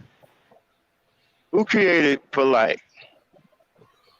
Well, if you believe in God, God didn't create Polight. Mm-hmm. Black people created Polight. God created Michael Norwalk. Black Mm-hmm. people created Polight. You gave him his fame. You encouraged him. You allowed him to grow. You supported him financially. And through all of his rhetoric, you couldn't see the truth. Even though the truth was there many, many times in his podcast about polygamy and how one of somebody's daughters became his wife. That should have gave you that should have tell you what he was all about right then and there. Mm-hmm. Okay. Today's black man is not a man of revolution. He's not a man of change. He's not a man of production. He's not a man of progress. He's not a man of business. He's not a man of love or compassion. He's not a father. He's not a husband.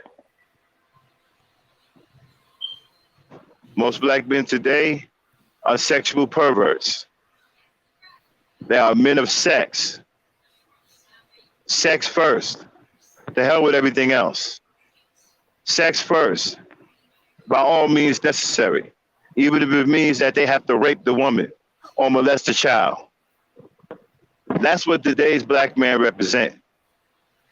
What I was saying before, all this shit about the past,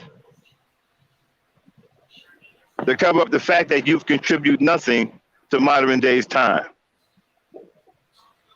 All you're going to do is talk about the works of other black people. When are we going to talk about your works? Where are your works at? What have you contributed to modern day black society? Not a goddamn thing. Mm-hmm. And don't tell me no fucking Kwanzaa or no stupid shit like that. Black people created Kwanzaa. I don't give a shit. That's nothing. Fucking Kwanzaa. Where are your Where is your contributions to modern day black society? I'll tell you where they are. They are nowhere because you have none.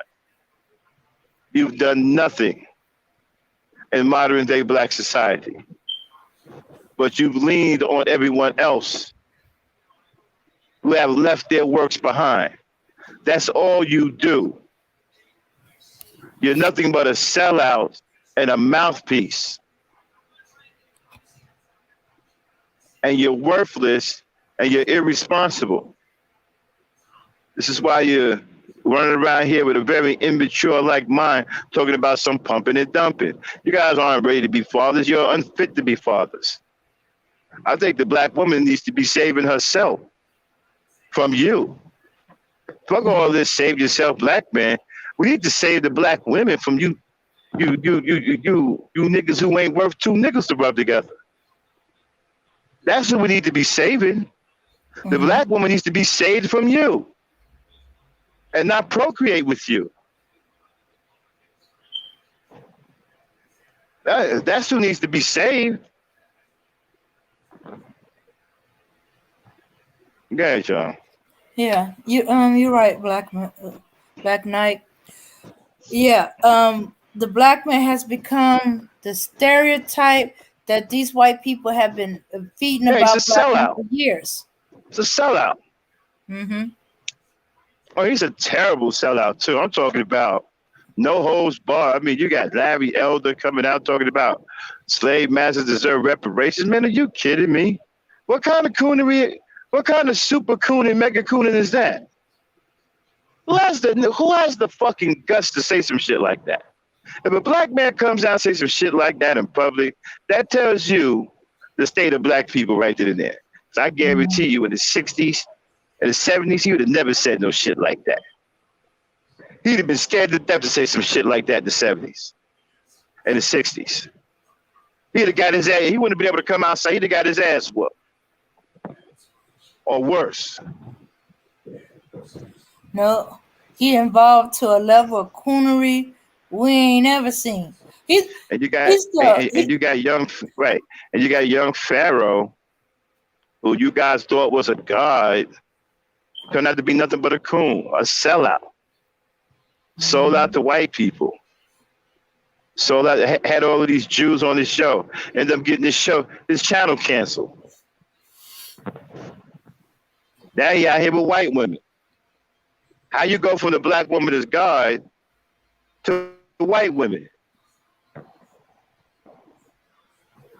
Talking about he's getting ready to change his name. He don't want to be black anymore. Well, how are you gonna accomplish that? Yeah. You gonna bleach your skin? He's still gonna be. You gonna still be black?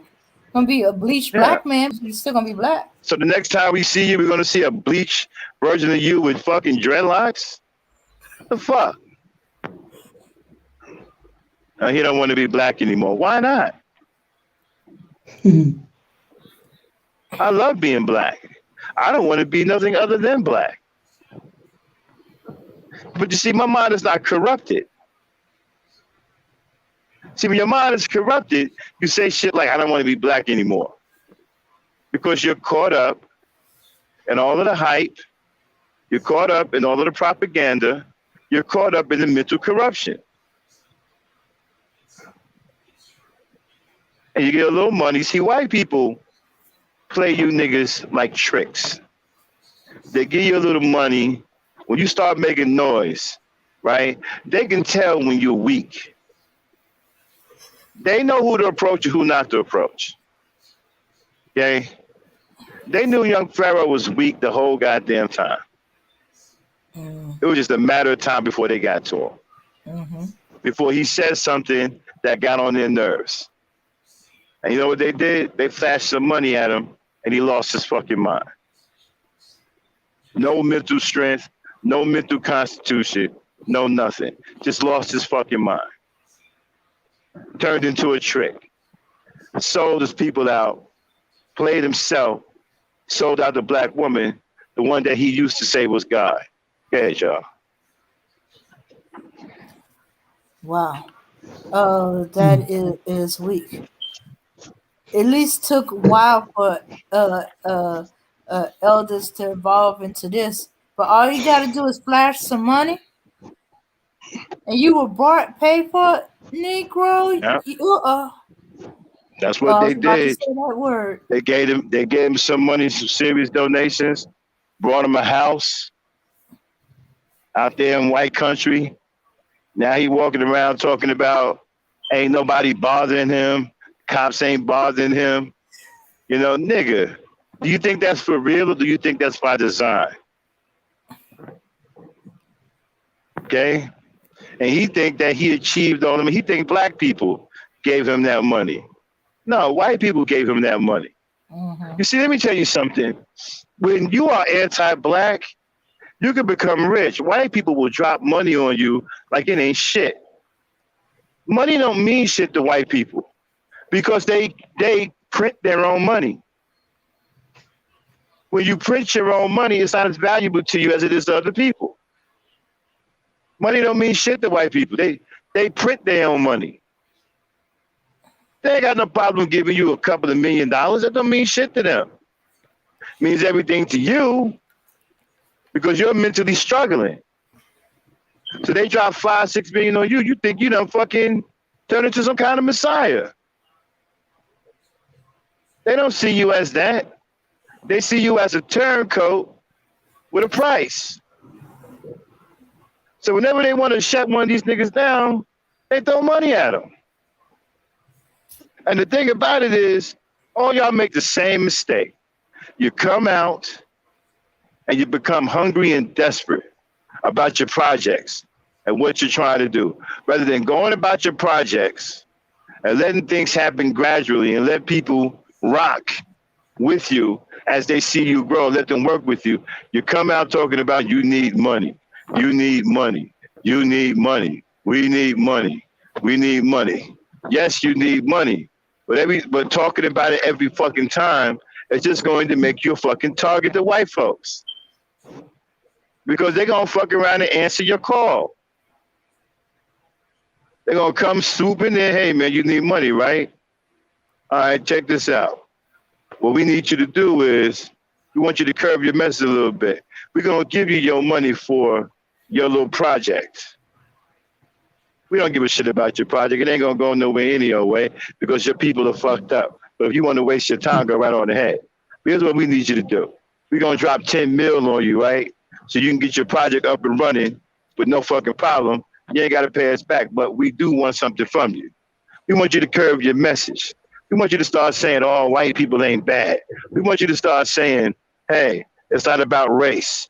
We want you to start saying all lives matter. We want you to start saying all these things. Can we count on you? Here's a check. 10 mil. Can we count on you? And then the motherfucker started thinking, well, I ain't got to sell out, right? All I got to do is say all lives matter. Think about that. I ain't got to sell out, right? All I got to do is say all lives matter and say that all white people ain't racist. Sure. And the 10 million is yours. Just say all lives matter, all white people ain't racist, all white people ain't bad. And the police, it's not, it's not about race, it's not about color. That's all you got to say. You don't have to sell out. Okay. Because for a minute there, I ain't going to sell out now.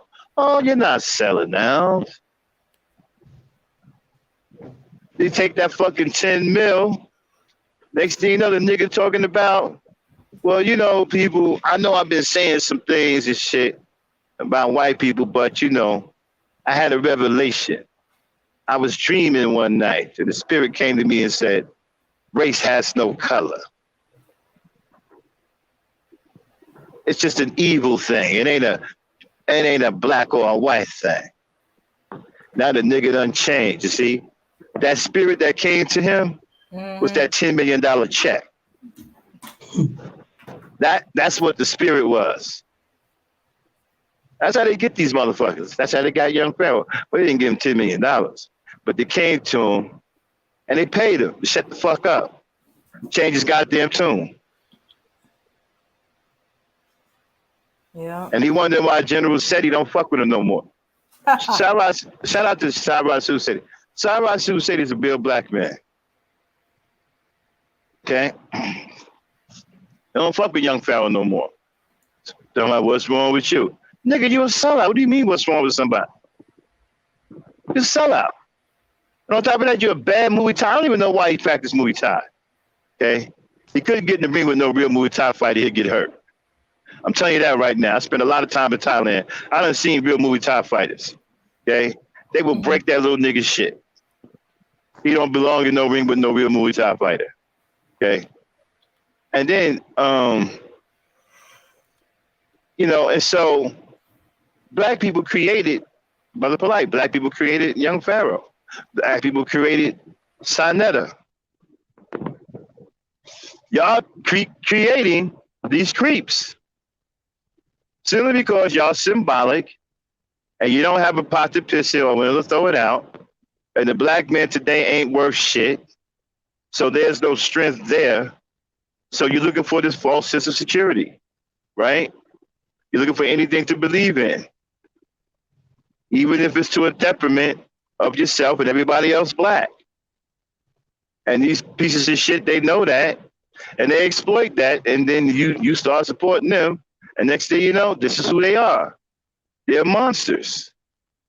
Next thing you know, they're raping your children. They're molesting your children. And you help support that. There should be no reason why any of these factions should have any kind of support.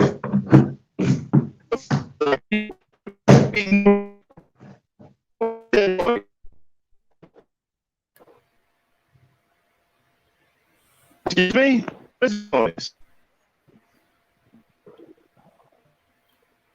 All right. Hello? All What right. was the Okay. noise? Okay. You had borked up a little bit. Now, what was that noise in the background? Um, I don't really hear any noise. All right, anyway, look. Hmm. My thing is, whatever that noise was, it threw me off. So like I was saying, right? And so see, now I done lost my chain of thought because of that noise. Again, I Okay. yield the mic. All right. Okay. Yeah, like Max said, you start yeah, I agree with Max. We start worshiping these dudes, we put them up on a pedestal, and then we start ignoring the red flags or the signs, or when they doing something wrong, we try to excuse it or cover it up or give some kind of excuse. Right. Instead of seeing that these people are not meant to be put on this pedestal, not supposed to be doing that, and that they are off. They're not righteous. They're not supportive. They're not Black Spirit. They're trying to use.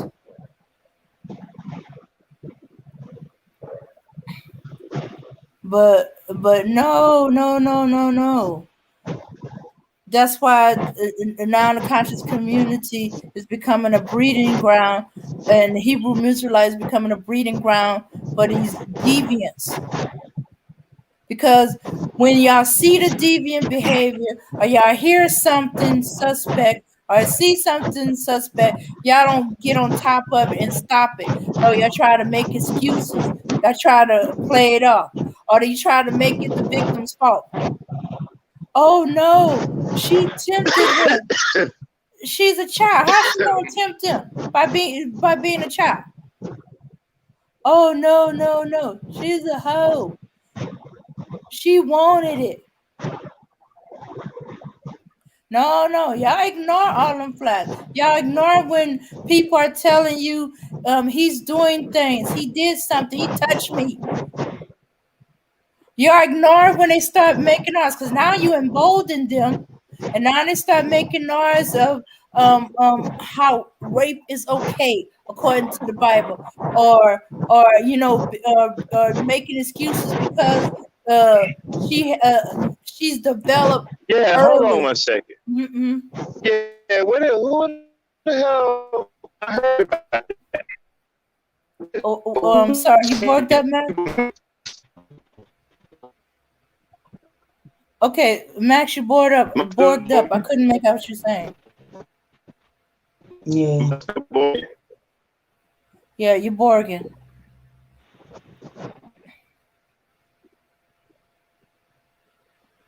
Mm-hmm. All right.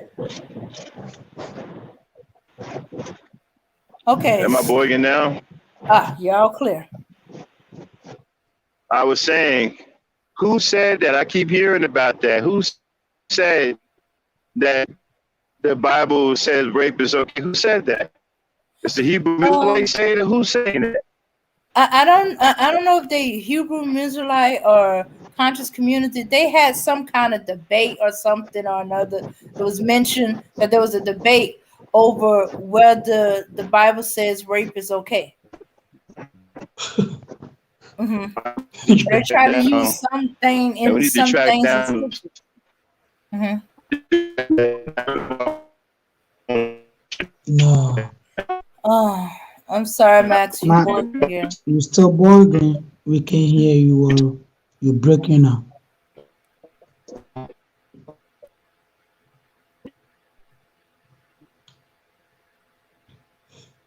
Yeah, because I never seen any Bible that the Bible is talking about rapists is good. Which quotation in which Bible was saying that? If they can explain it to me very well, because I never heard it since I was born. I never seen it in any Bible that rapist Bible doesn't talk about a rapist. No. For which place? Where? Yeah, No, and the fact that they trying to make rape okay. Rape is okay because supposedly it is in the Bible.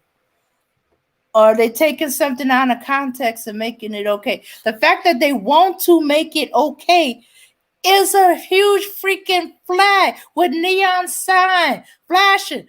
Rapists, pedophile. Something's wrong with these dudes. Deviant. Mm-hmm. right. Mm-hmm. Right. I agree with you. Yeah, yeah. So, yeah.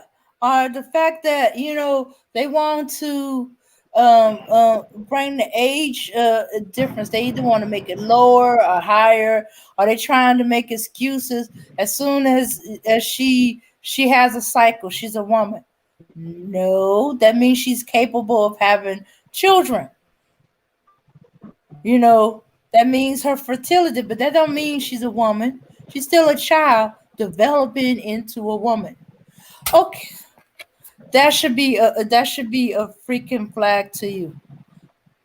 Since we know children as young as 9 and 10, 11 and 12 to start a cycle, that should be a freaking flag.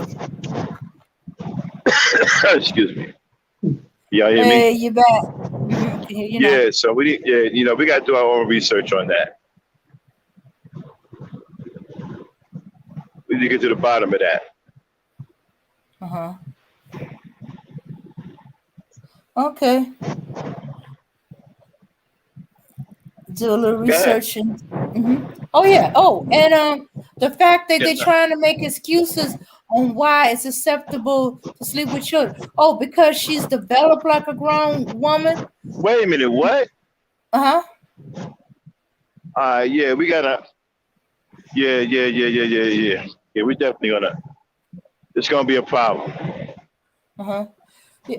Yeah. Yeah, When it's gonna be a problem.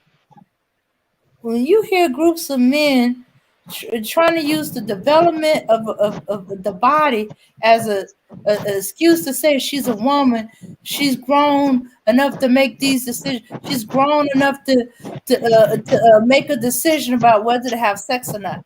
And That you're she even grown enough to understands go to. sex. And you're grown enough to go to jail for the rest of your life too, Mm-hmm. for touching her in an Yeah. inappropriate Right. manner.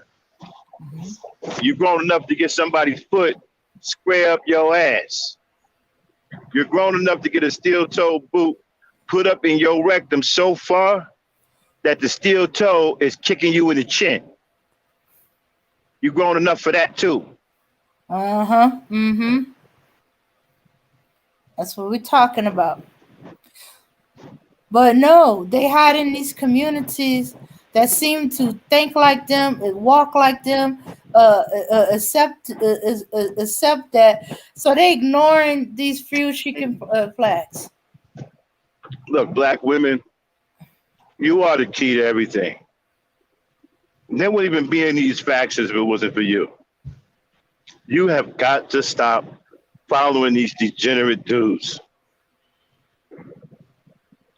You are the only thing that gives them life. The fact that there's black women in these factions at all is amazing to me.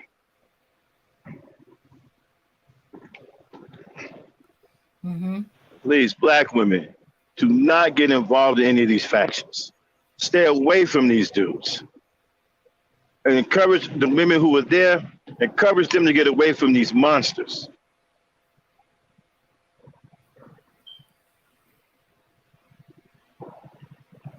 Yeah. Yeah, that's why the children that are raised up in these groups, as soon as they become an adult, they leave the community as quickly and fast as possible. And unfortunately, some of them choose any means necessary to get out. And Marry some of the. them, and some of the boys stay there so they can rape girls. Mm-hmm. In the case of the new Wabians. You think about that, right? Mm. You had a guy like Dr. York. Everybody thought he was a great man. Organized all these black people. built his own pyramid. I think they're in fucking Atlanta some damn way. They built a pyramid. At the end of the day, he was a nothing but a lousy, stinking pedophile. Wow. But knew the Bible, talked about God all the time. This is why I keep warning you about these factions, these Hebrew Israelites. They are no different than Dr. York.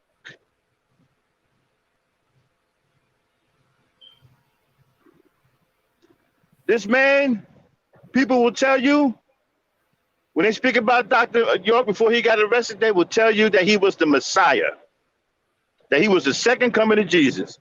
Talked about God all the time, talked about being a Christian, talked about Christ, knew the Bible inside and out.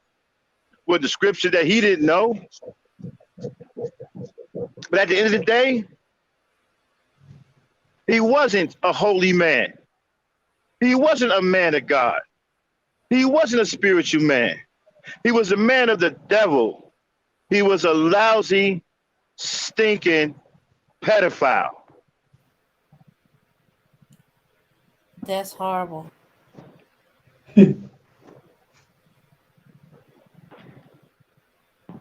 Because, you know, to reach that level, have that power, they excuse all kind of warning signs. They probably was being told left and right by the people and the children, and they ignored it. They chose not to see it. They walked past it. Put their children in harm's ways by putting them in front of him.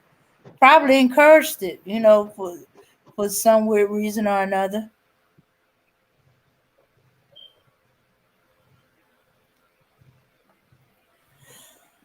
So he did all these things. He knew the Bible, but even the Bible says there are those or that the devil knows the scriptures too. So he's the devil that knew the scriptures. He knew the Bible and talk and quote it. But you got to watch how they move. What's the fruit of their actions? You know. And y'all probably saw all kind of signs that those that was in there saw all kind of signs that he wasn't. But no, y'all don't want to look at it. He's a man of God. Y'all didn't study the scriptures for yourselves. Y'all listen to just what he said. At the end of the day, And how sure? At the end of the day, this so-called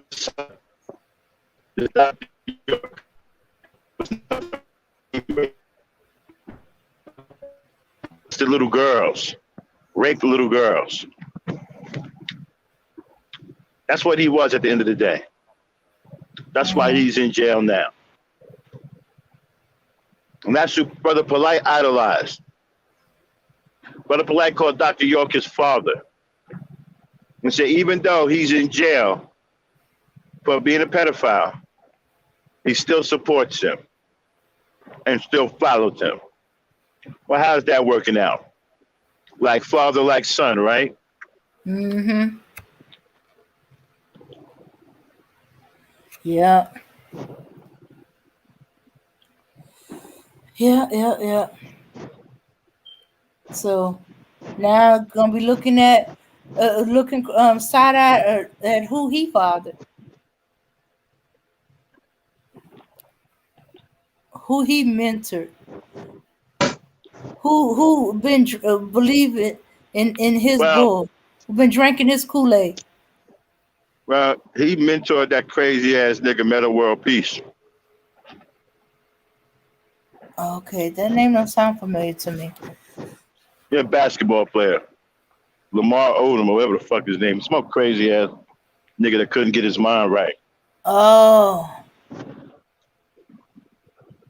Had serious anger issues, act like a fucking retard, and a child most of the damn time.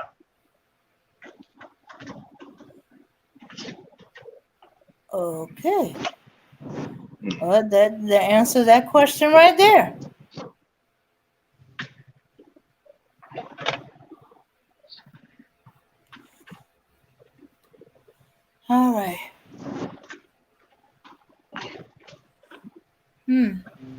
So, is there anything more we can say? Play. Everybody's Finish showing the all this. finish the court hearing. Oh, yeah. All right, let me open this back up. Here we go.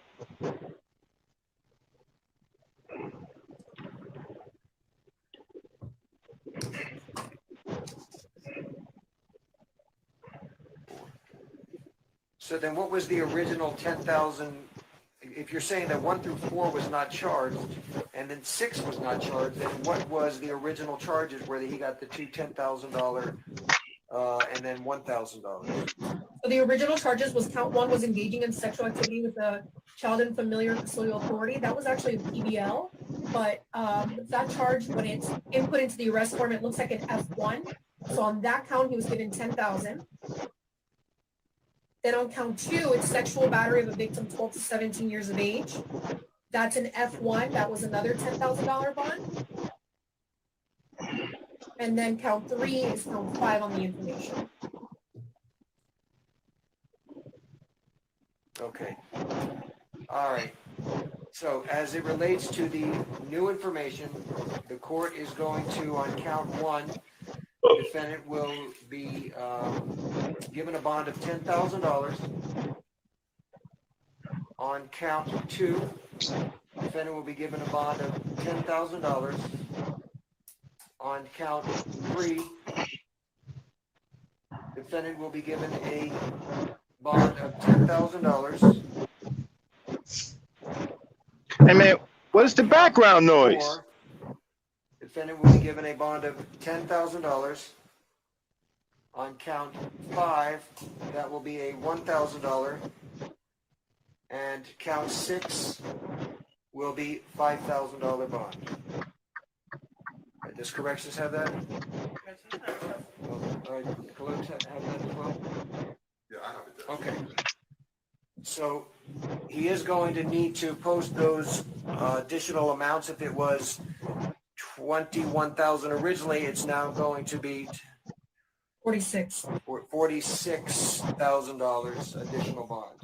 That's as to that issue. Anything further on that issue, and then we're going to get to the stay away order. So, Judge, I do think it's important to note that he is a California resident. So I would ask that Your Honor consider that when setting the bonds. Are these standard bonds, Judge?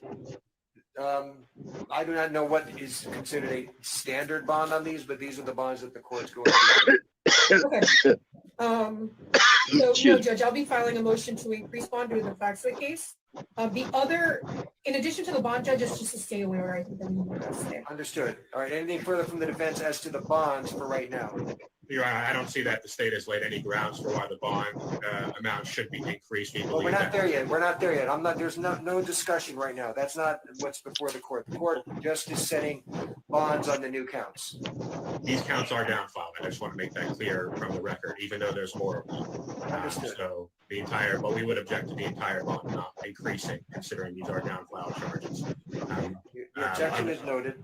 Other than that, no, Your Honor. All right. As it relates to the stay away order, okay. So apparently these are minors. If I can have the defendant sworn. Mr. Noah, can you unmute yourself? And raise your right hand. Do you swear affirm that the testimony you're about to give is the truth, the whole truth, and nothing but the truth? Yes. Okay, so you can put your arm down. Can you tell me your full name and your date of birth? Michael Euclid Notuya, born August 10th, 1983. All right, thank you, sir.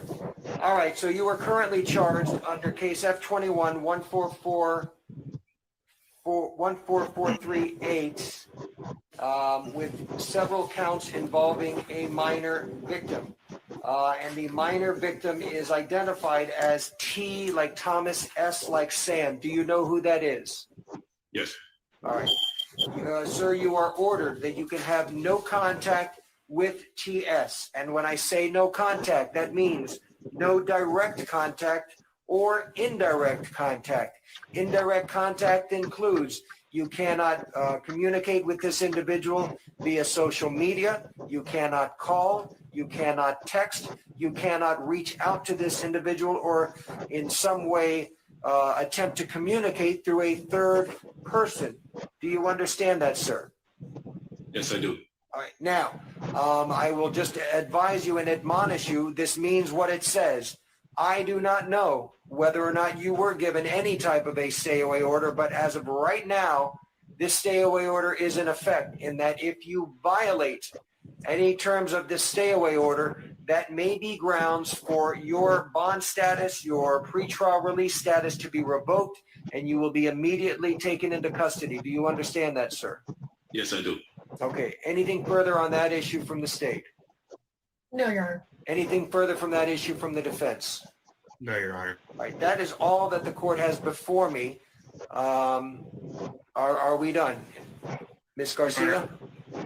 I believe so, Judge. I just want the defendant to be aware that he should not be posting any social media posts or anything about this case, about the victim in this case. I know that there was a video of the victim leaked on social media. I'm concerned about the victim's, well-being regarding this case. So I just want to make sure the defendant's well aware that if that happens, we will be filing the appropriate motions to avoid that from happening. All right. Well, just so it's Judge? clear. Yeah, just so it's clear. I just want both sides to know allegations are allegations. I certainly will respond to some type of evidence shown to the court that the defendant has somehow violated the court's order. Let me hear from the defense. Judge, I just want to make clear for the record as well that this arrest, Mr. Nowak has been compliant and has known about this investigation for far before his arrest. Has come down and voluntarily submitted 2 warrants along the way because he has nothing to hide. Any allegations that the state is making about their fear that he might have been tampering or attempting to scare the alleged victim via social media, there's no order saying that he is not allowed to use social media. And I also would like to make clear that it took the state till 4:56 p.m. on the night before the arraignment to file an information here and a reduced one. They were so scared, they had ample opportunity to file a motion in the meanwhile, and they failed to do so. So I don't believe that Your Honor has taken into consideration any of the arguments that they've put forth regarding why they believe bonds should be increased, because that's inappropriate. We're not there. I'm not even entertaining it. So let's not even. I don't even want to hear anything about it because nothing's before me as to an increase. Well, Your Honor has the ability to set the additional counts at ROR. Well, I'm not. I can tell you I'm not. Based upon the only thing I have in front of me is an information. That's what I've decided as far as the bond is concerned. That's it. Nothing more, nothing less. Well, we would object to Your Honor taking into consideration any of the statements made by Ms. Garcia in reaching that determination. Okay.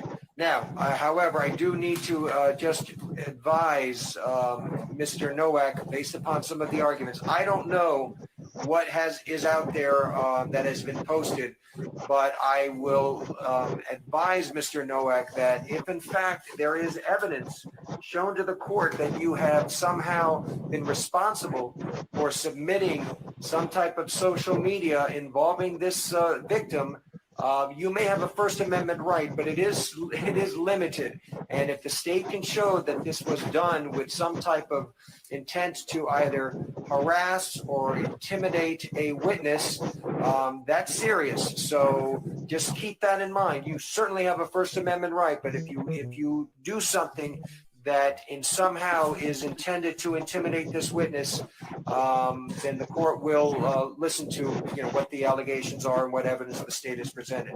I think that can be the last word on this matter. I have a December 3rd report date. What is that on for? I believe that was just for the status, Your Honor, case disposition. Regular. Okay. All right. As of right now, that's the next date that we have on this case. Okay. Thank you, everyone. Thank you so much, Judge. Okay, Thank you, Your Honor. All right. Bye-bye. Judge, any word from GGK?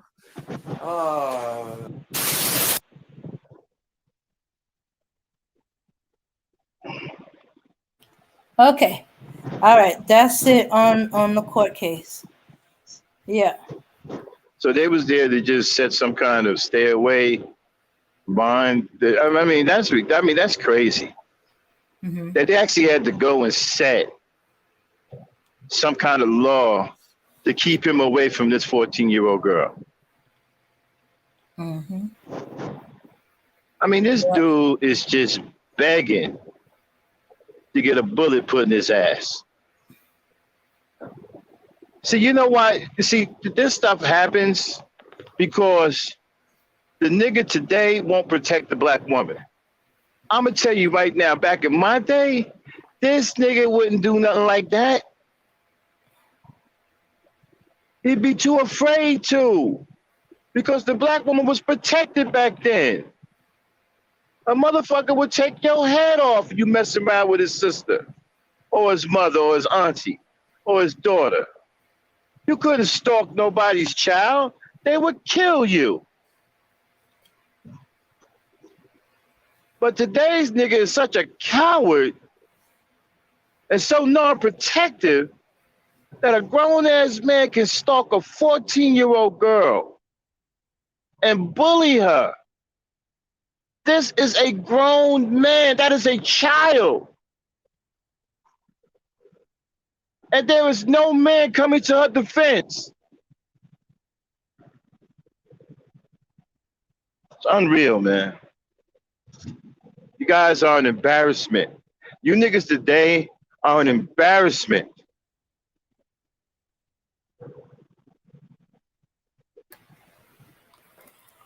Yeah, exactly.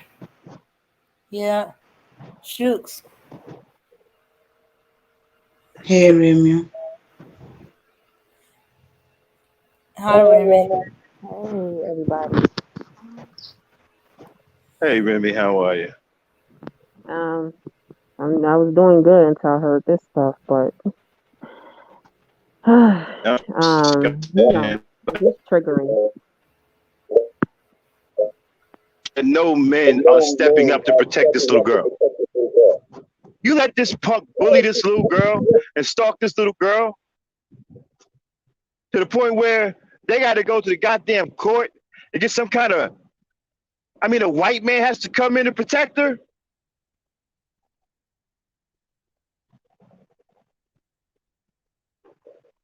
Man, that's disgusting, man. You niggas is sorry as fuck, man. Y'all some sorry ass niggas, man. You don't deserve no respect. Yeah, and I yield the mic. I'm just disgusted.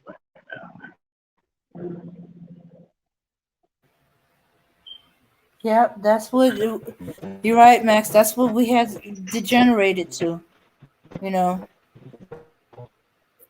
that no protection for this little girl, stalking her and her mother, trying to put the pressure on, and and the community that believes him over her is probably putting pressure on too. He ain't like, hey, don't go there. You know, ain't trying to stop him, thinking it's gonna. Right.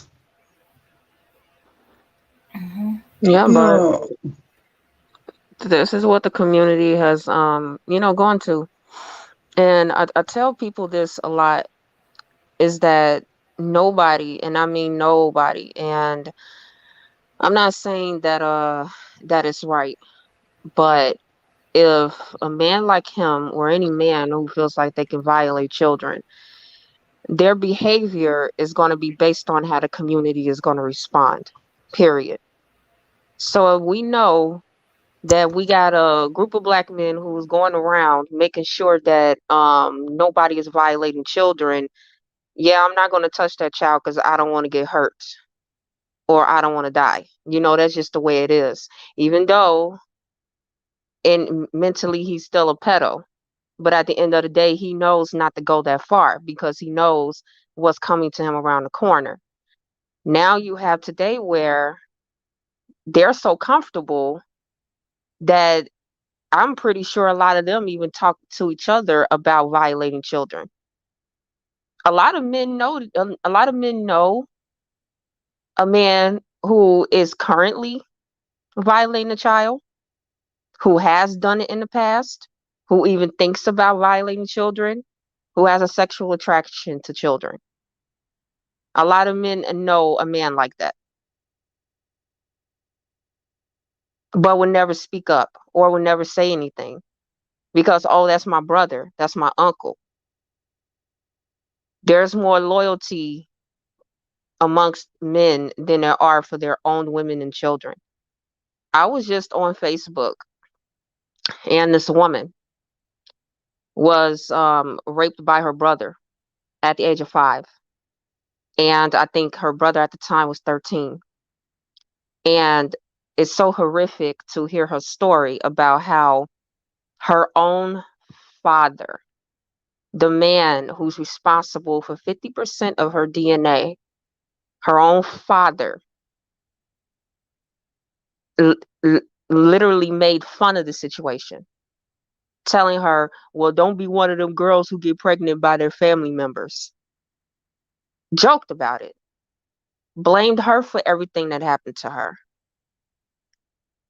And this is a man who's responsible for 50% of this girl being on this earth.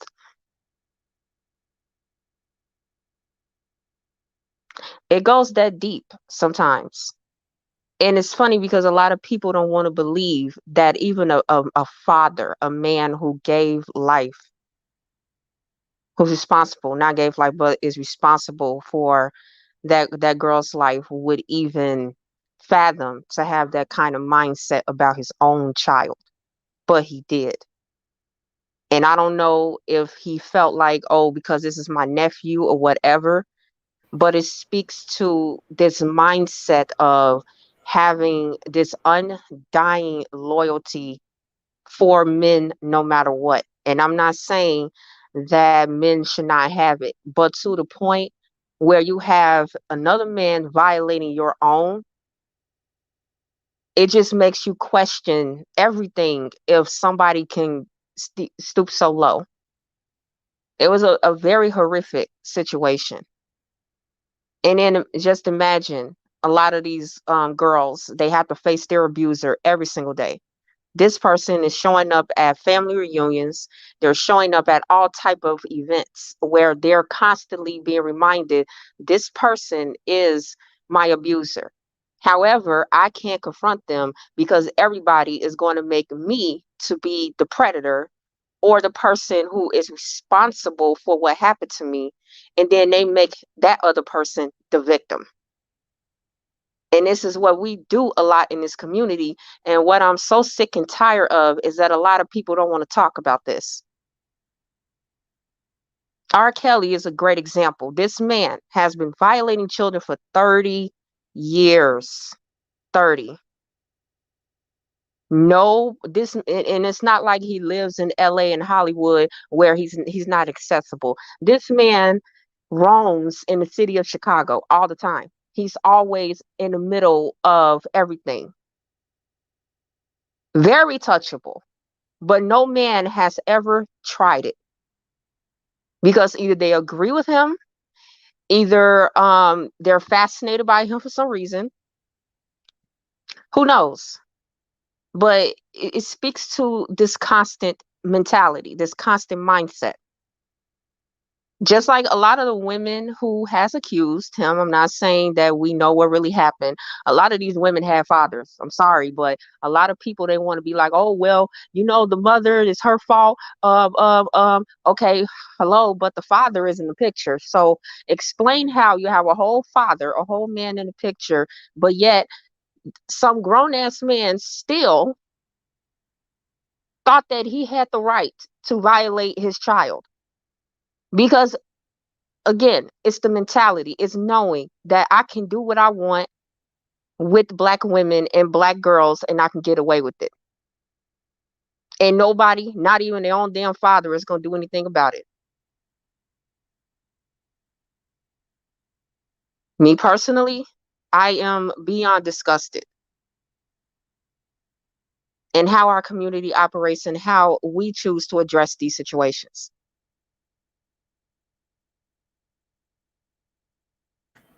I'm a mom myself.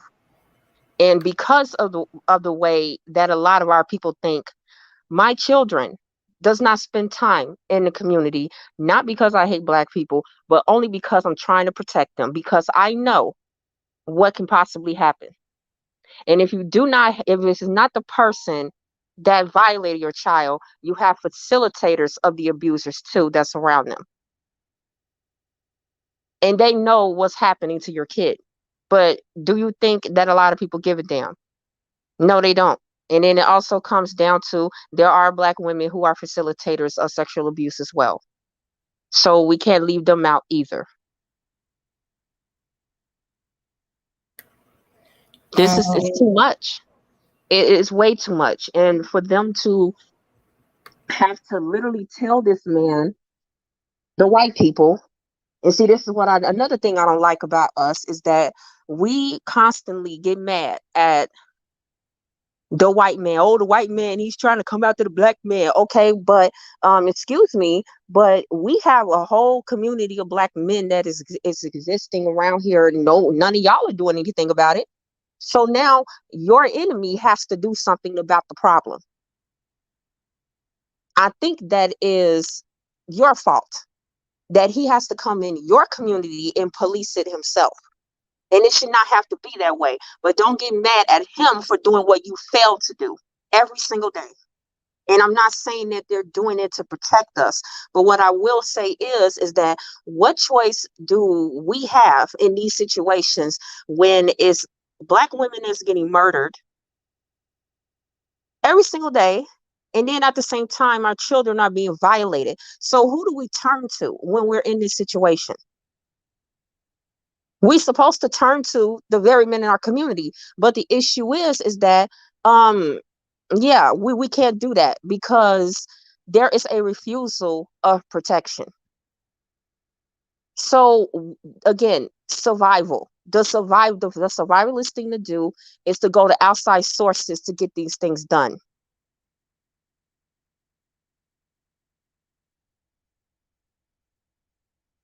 Yeah, exactly. Yeah, exactly. Like in the book and the movie, I Know Why the Cage Birds Sing. When she was molested, her uncles handled the man. You know, he was Right. taken care of. So no police was involved. When she finally confessed what happened, told her brother what happened, and he told her mother, her and her uncles, they took care of it. Oh no, you're not gonna do this to my niece. Mm-hmm.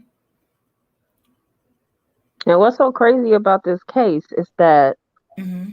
he has a bond. Mm-hmm. So, like they say, he has freedom of speech. That's his First Amendment right. However, of course, he has limitations. Yeah. However, how do we know that he's not communicating with people on the outside and they're the ones who's doing the intimidation tactics? We don't know that. And of Oh. course, even if he was in jail, you can't stop it. But what my thing is that I feel like even they are taking it lightly. If that was one of their little girls, how much you want to bet he would not have no bond right now? Mm-hmm. Yeah. The problem is that, like I always say, people don't want to speak the truth. The truth is that Black women and Black girls, nobody cares, and that is the reality. Nobody cares, and nobody could tell me no different, because all I have to do, and all we all have to do, is look at the condition of our community. If that was such the case, then a Mm-hmm. lot of these things would not be happening right now. I'm not saying any other community is better, but my thing is that nobody should care about the other communities. We should be doing everything we need to do to, have our communities flourish, because we're dealing with a lot as it is. We're dealing with so much. Even walking out the door as a Black man and a Black woman, it is extremely difficult. You're facing racism. Then as Black women, we're facing sexism. We're already facing all of that once you walk out of your door. That's it. You know? And then it's like Right. you have to face your own people too. Like, man, it's like, where does it end?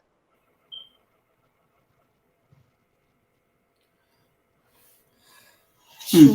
And when Right, I agree with you. Yeah, I agree with you, Remy.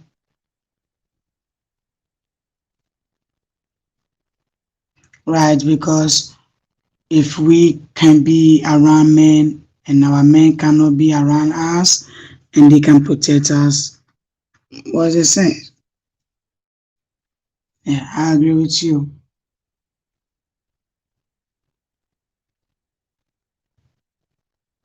And one thing also is that is killing us more and more is that it's about the men, what is causing all these problems.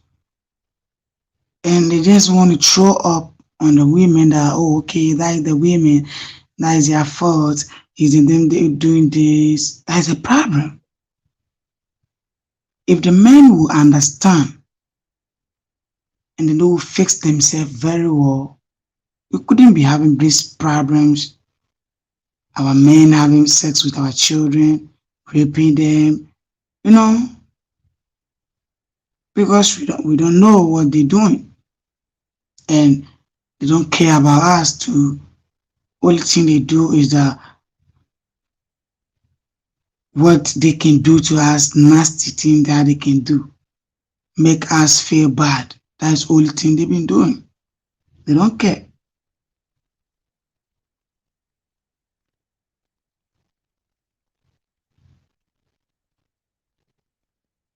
okay, I agree.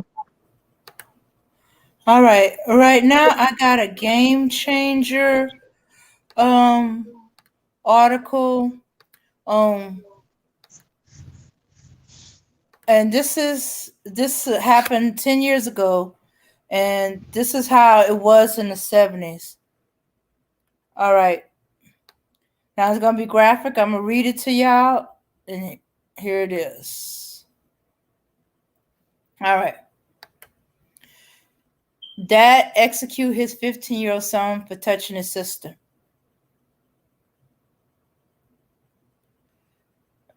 When 15-year-old son confessed to Lizette Cherry that he touched a 3-year-old girl in a sexual way, Cherry called a meeting with family members and friends the next day to discuss what to do next. When Jamar Picnic Jr. came into the room, Cherry testified Monday that his father asked, "Is there anything you want to tell me?" The family left to allow the parents to talk with the boy. Then they heard screaming as Jamar Picnic Sr. started kicking, punching, and pistol whipping his son. The witness account of the boy's final minutes came during the father's preliminary exam Tuesday in the 30th District Court, in which he was ordered to stand trial on charges of first-degree premeditated murder in the slaying of his son November 16th. The boy's aunt, Yolanda Cherry, testified that she heard Jamar pleading, "Daddy, don't." Yolanda Cherry said that the boy's father replied, "You want to see some counseling?" in reference to the boy's early request to get help. And he started to pull Jamar's pants off. Yolanda Cherry testified, Jamar Jr. is saying, "No, Daddy, no." Picnic Sr., 37, of Detroit, is accused of marching his son naked into a grassy lot and kill him with a single gunshot to the head. Lizette Cherry said she pleaded with Picnic Sr. to stop as he forced his naked son outdoor and made him kneel. Yolanda Cherry said she tried to pull Picnic Sr. away until she noticed he had a handgun. And after hearing a single gunshot, Yolanda Cherry found her nephew lying mortally wounded. His heart was still beating. I said, "Hold on. He's choking on his blood." Yolanda Cherry testified, "All these police cars. Where's the ambulance?" When I felt again, I couldn't feel any heartbeat. Picnic pushed over the edge. Picnic lawyer Colbert O'Meara said his client snapped after he thought the boy had raped the girl. The mission of the son started with blanket denials, then minimization to moments before his death, and a mission of rape. it pushed him over the edge. Corbett, who plans to file notice with the court for a defense based on temporary insanity. None of us can say how we would react to this knowledge. Relatives described Picknett Sr. at the Tuesday court hearing as a father who initially was calm during a family meeting the day of the shooting as they wrestled with what to do after the team admitted to inappropriate contact with a female relative. A doctor relatives have said that there was no evidence of rape. Lizette Cherry said her son was remorseful about what happened and told relatives that he needed counseling. She said the boy prayed before he called his father about what he had done. An autopsy showed the teen was killed by a single bullet that entered from the front of his left cheek and lodged in his brain. He just shot him in the head, Lizette Cherry testified when Picknett Sr. next to his lawyer watched without emotion. Picknett's other lawyer, David Draper, said the circumstance should at least result in a reduction of the charge against the father to manslaughter. First-degree manslaughter is punishable by mandatory life sentence without parole. Manslaughter carries a 5 to 15-year sentence. Picknett Sr., a Detroit postal worker, called a friend who works for the Detroit Fire Department after the shooting, and arrangements were made for his surrender at Detroit Police Precinct. He is devastated, Colbert said about his client, who he said is under the care of psychologists in the Wayne County Jail. He doesn't understand how this could have happened. Jamar Picknett Sr. sentenced to 37 to 80 years in prison.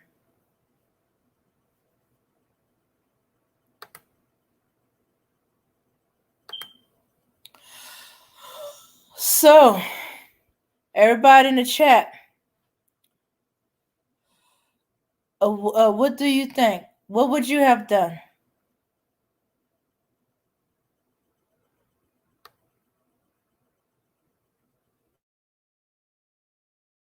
What you have done that is evil. Okay. All right. As a father, you heard your son violated a female relative. Well, violated his sister.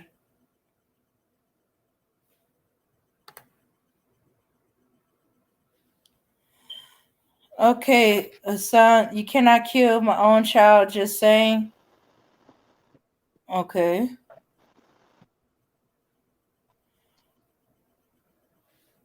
So, what would you have done? Okay, y'all may not agree with what I'm about to say, but try to hear me out before you make a judgment. I come from times where there were a lot of black men just like this black man here. My own father was like that. My own father told his sons that if he ever hear that we raped a girl, our own sister or any girl, that he would put a bullet in our ass.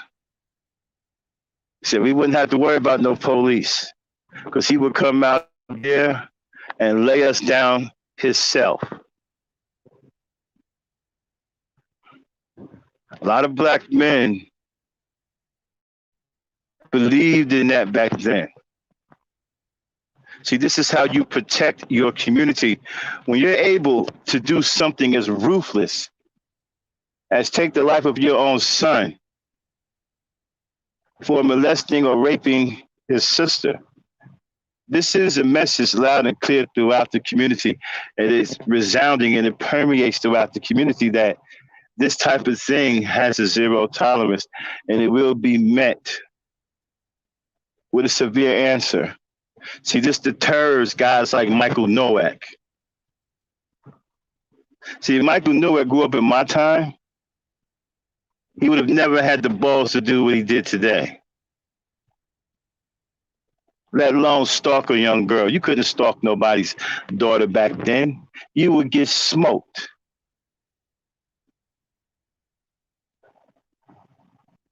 But a lot of black men that I grew up with, including my own father, was just like this black man you just heard about. They were overly and viciously protective of the women and children. Even if their own son violated, they would take him out.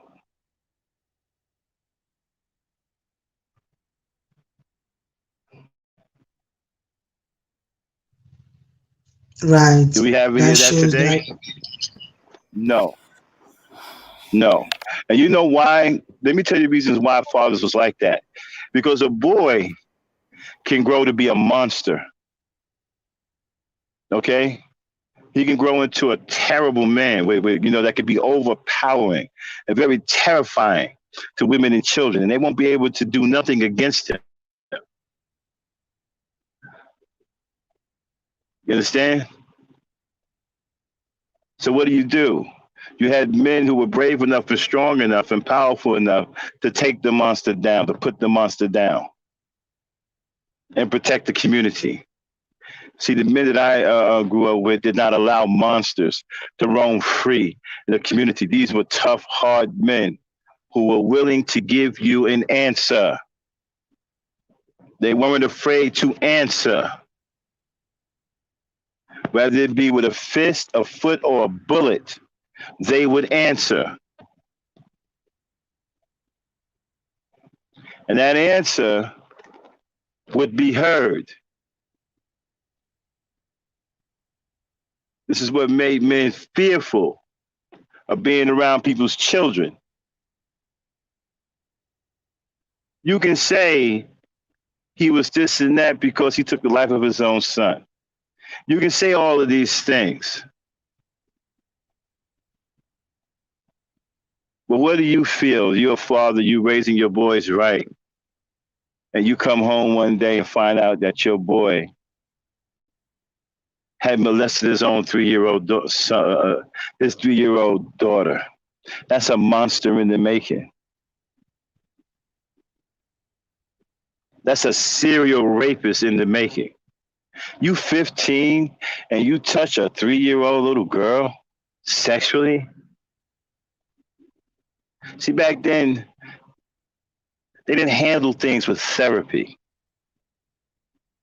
They didn't believe in that. That they believed that the only way you handle shit was direct and upfront and clear and concise. Putting a motherfucker down after he done did some terrible shit is clear and concise and direct and to the fucking point. Those are the only cures that they believed in back then.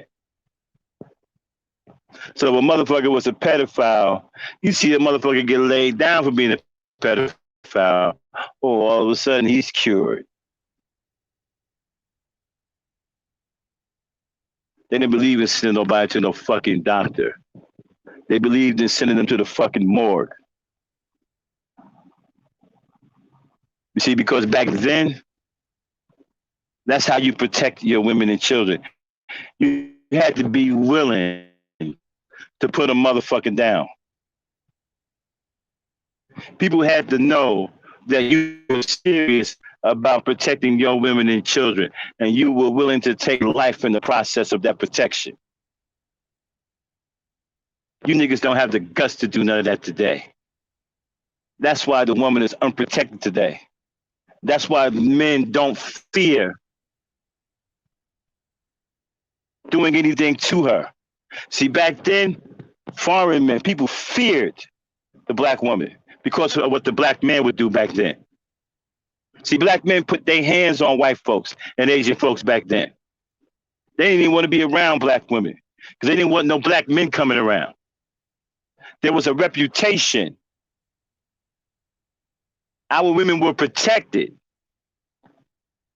And they didn't go anywhere by themselves. And so people watched what they did around Watch what they said, because they knew it would be retaliation, that it would be retribution. Not so today. They fear no retribution. They fear no retaliation. And they see that the black woman is protected, and the man that's supposed to protect her is nothing but a sniveling, effeminate coward.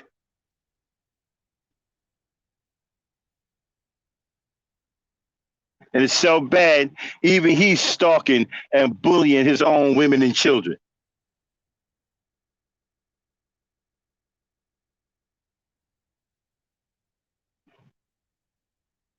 So do you agree with this man that we just talked about, who took the life of his own son, was sexually touching his 3-year-old daughter?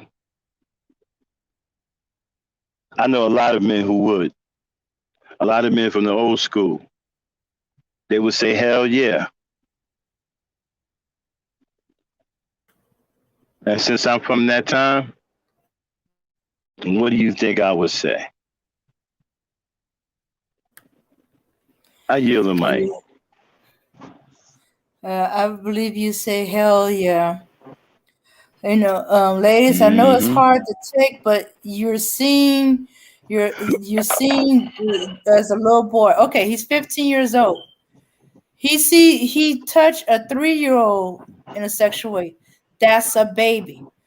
Once he crossed the line into touching, as far as the father is concerned, there was no turning back. There was no saving him. You know, because okay, it's that shows that if you touching a baby in such a way that there's no save, you're just going to escalate, and it's best that you go now before you do something even further, even more. And you have to and you have to understand back in those days. Hello? Yeah, go ahead. And you have to understand too, back in those days, fathers was proud of their sons. Okay? Fathers taught their sons to play sports. They're proud of their sons. No father wanted to hear that their son raped a woman or molested a little child. No father wanted to hear that. Exactly. Because that's not what they taught their boys.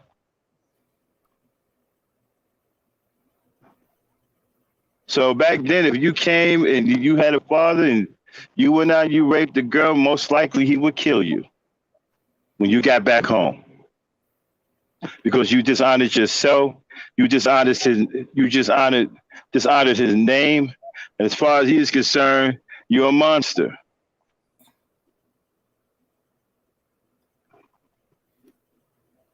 That's how they got down back then. And they would tell you that. They would tell you, boy, if you go out here and take a woman against her will, I will lay you down myself.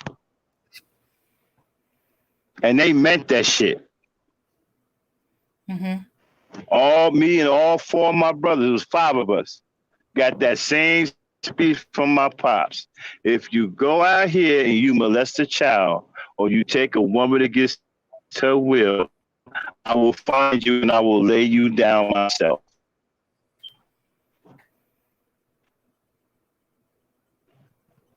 Because you're my seed.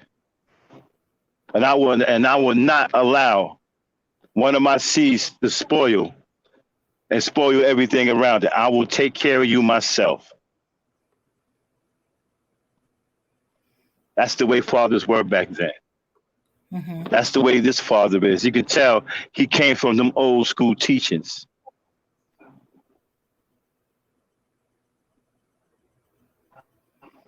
Go ahead. Yeah, exactly, Max. And it's been made a joke of years about the father saying, I brought you in this world, I'll take you out. No, they really meant that. Yeah. And then he has the double, he's already a monster if he touched or raped the child. But this is his sister. the one he's supposed to have no sexual attraction to. And she was You 3 years old. And she's 3 years old. She's a baby. And just he was 15. She was 3 years old. So he knew, as far as the father's concerned, he knew right from wrong.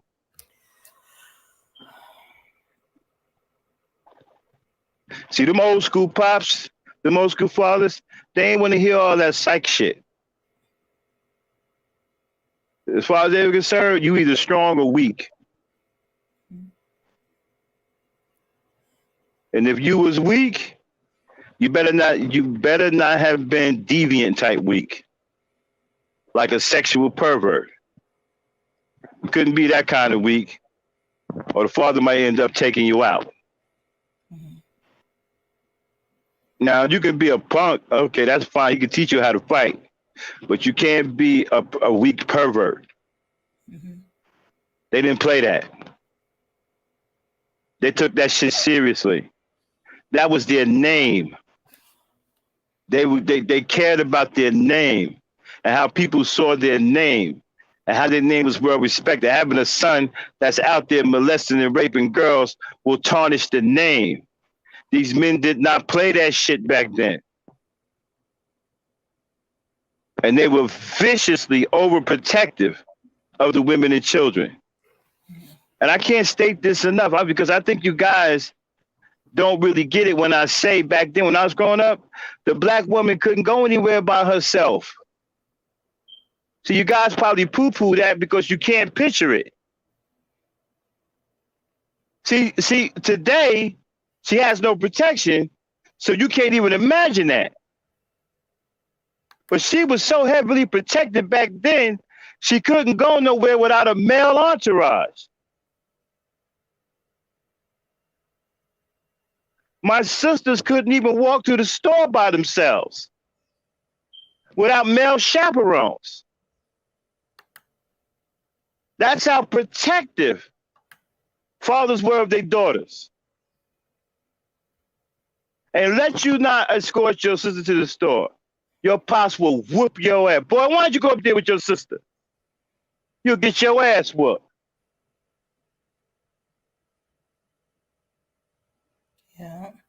Yeah.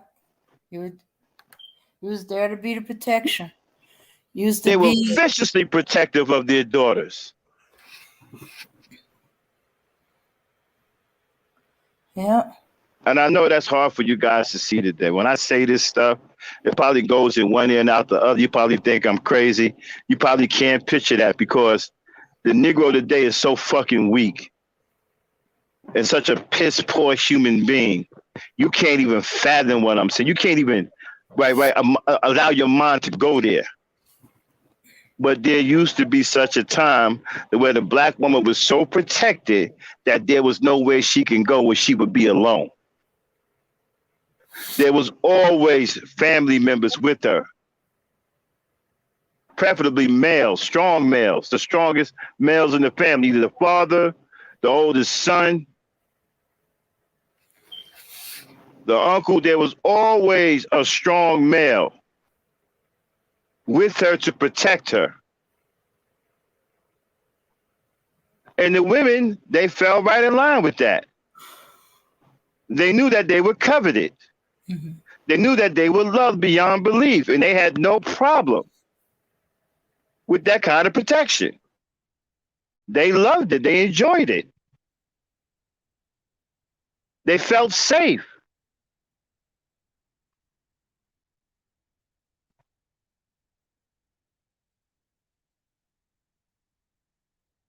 When nobody's stalking somebody's kid, man, what? I wish you would try to intimidate somebody's child. Like this punk ass nigga doing.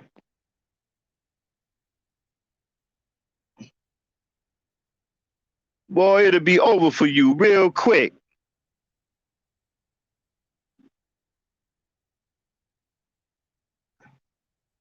But do I agree with this father? Absolutely.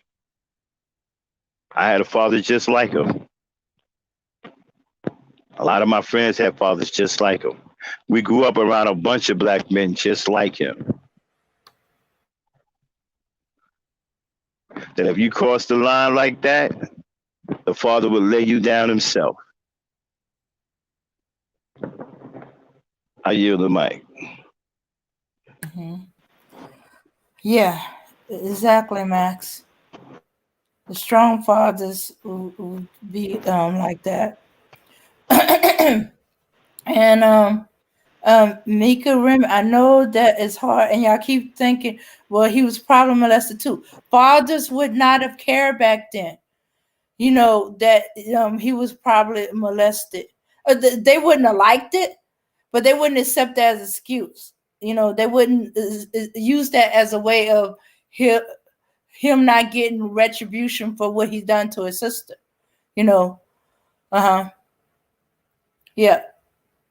And the baby, if he hadn't touched her and confessed that he had, you know, had these feelings and he needed psychological help, his dad probably would have been all for it.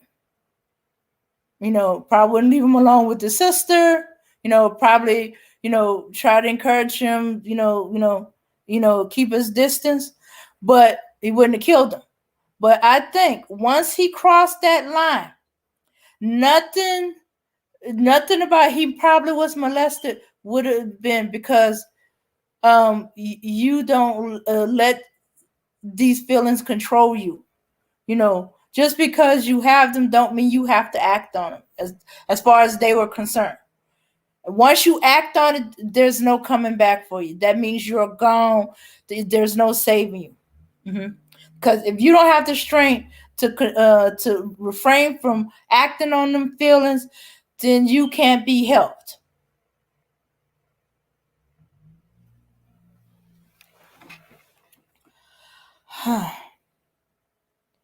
So yeah, I know it's hard, and y'all keep saying, well, he probably might have been.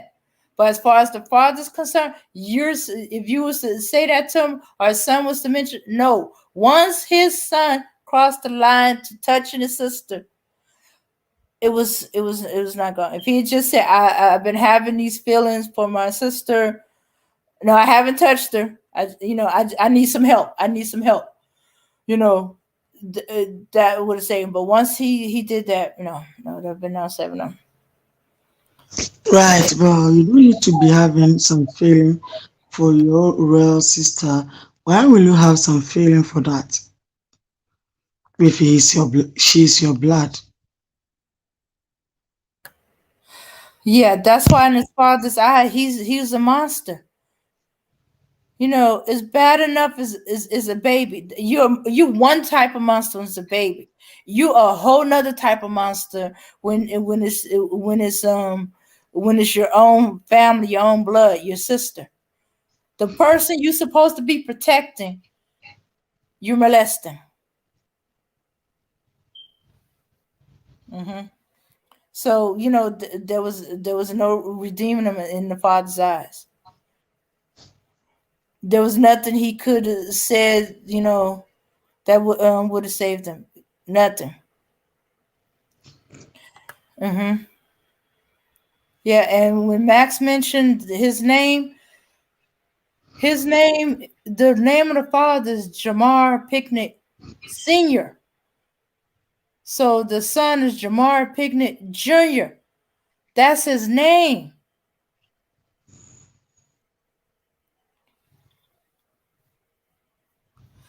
And he was calm. He must have been calm until he found out who the relative was, because they called the entire family, and to sit with him. And I guess they kept saying he had, and then when they said it was a relative and it was his sister, oh, that the father went over the edge.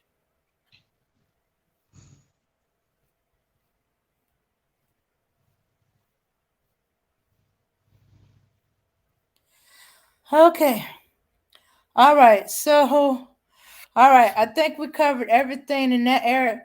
Okay. Now to our main topic, which is she wrong or is she smart? Okay. I don't know if you've seen this on Newsbreak. I'm surprised it didn't go through YouTube, but this was picked up on Newsbreak from this the District Chronicle newspaper. Okay, couldn't believe it myself, and it's not something she made up. Okay, here we go. Keep the question in mind.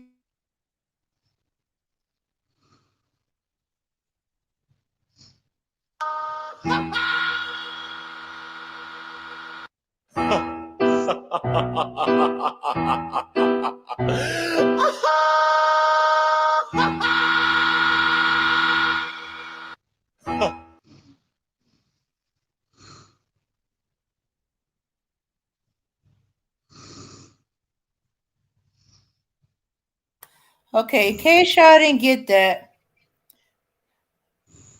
Okay, so this is what she said. So me and my man has. Okay, all right. I'm gonna have to read from the still shot.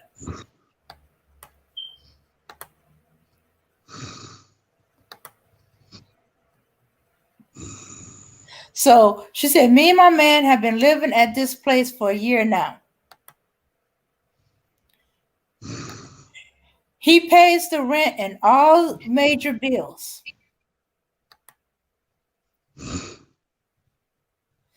Little did he know I'm the landlord and own this place for 5 years now. So, chat.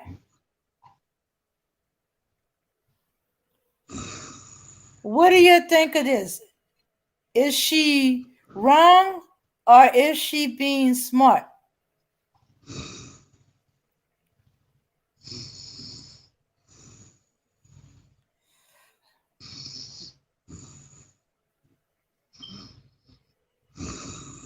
Okay. Remy, Avena, what do y'all think of this?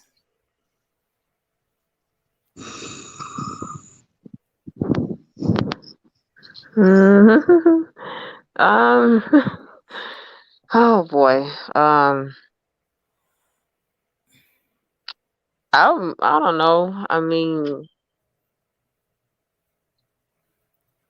if you're thinking like a business woman, then I mean, me personally, I can't hate on her hustle because that is a business move. Um,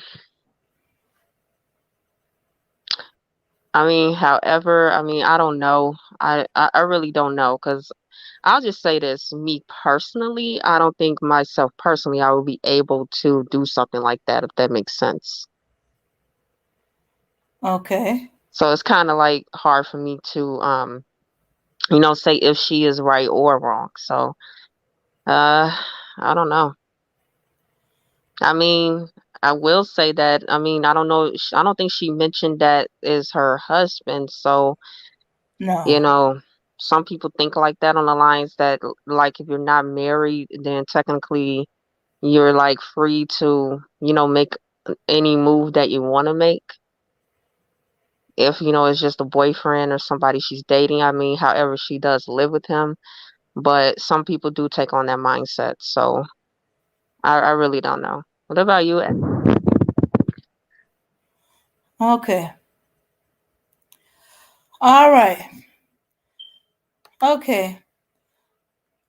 So, okay, Mika, okay, let's see. Hassan said, I don't knock the hustle, just don't comment. And Mika I think it's messed up.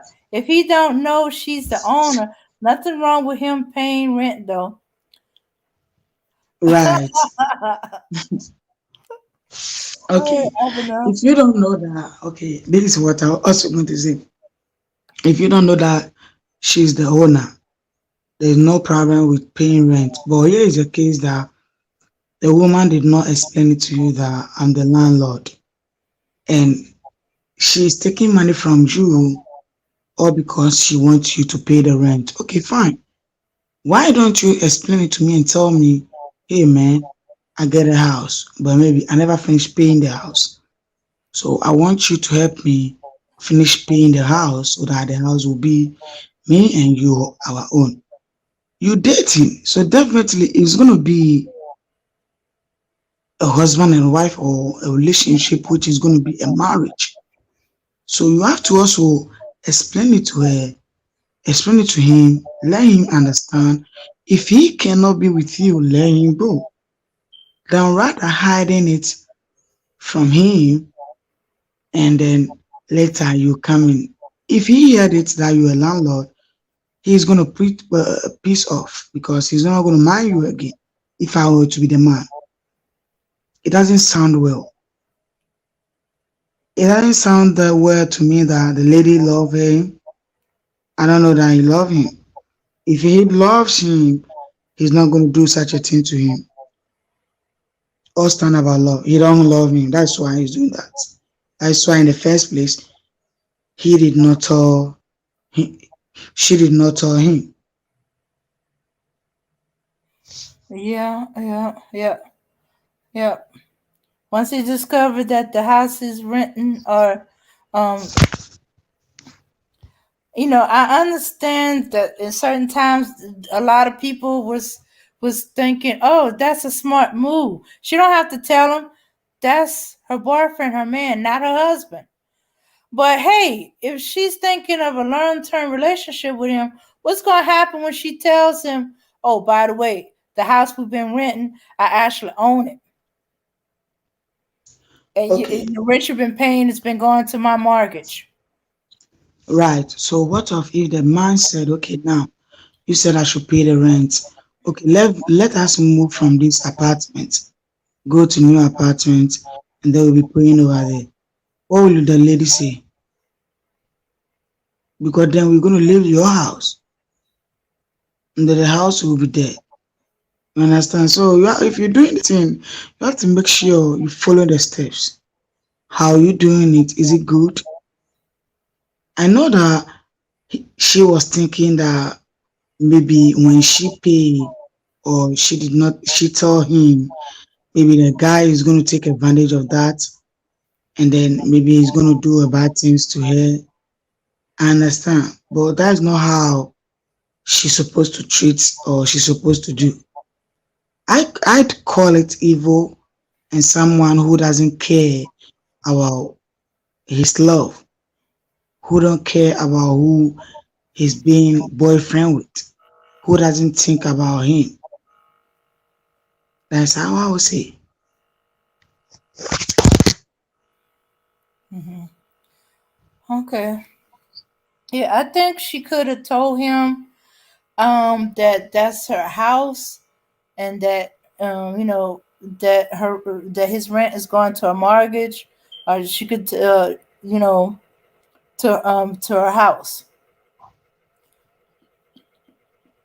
And if he don't feel like he should pay rent because it's her house, then he got to go. But you never know because you never said. Now you got this over your head and stuff like that. And he's obviously he's a good dude. He paid the rent and all the bills, all the major bills and stuff like that.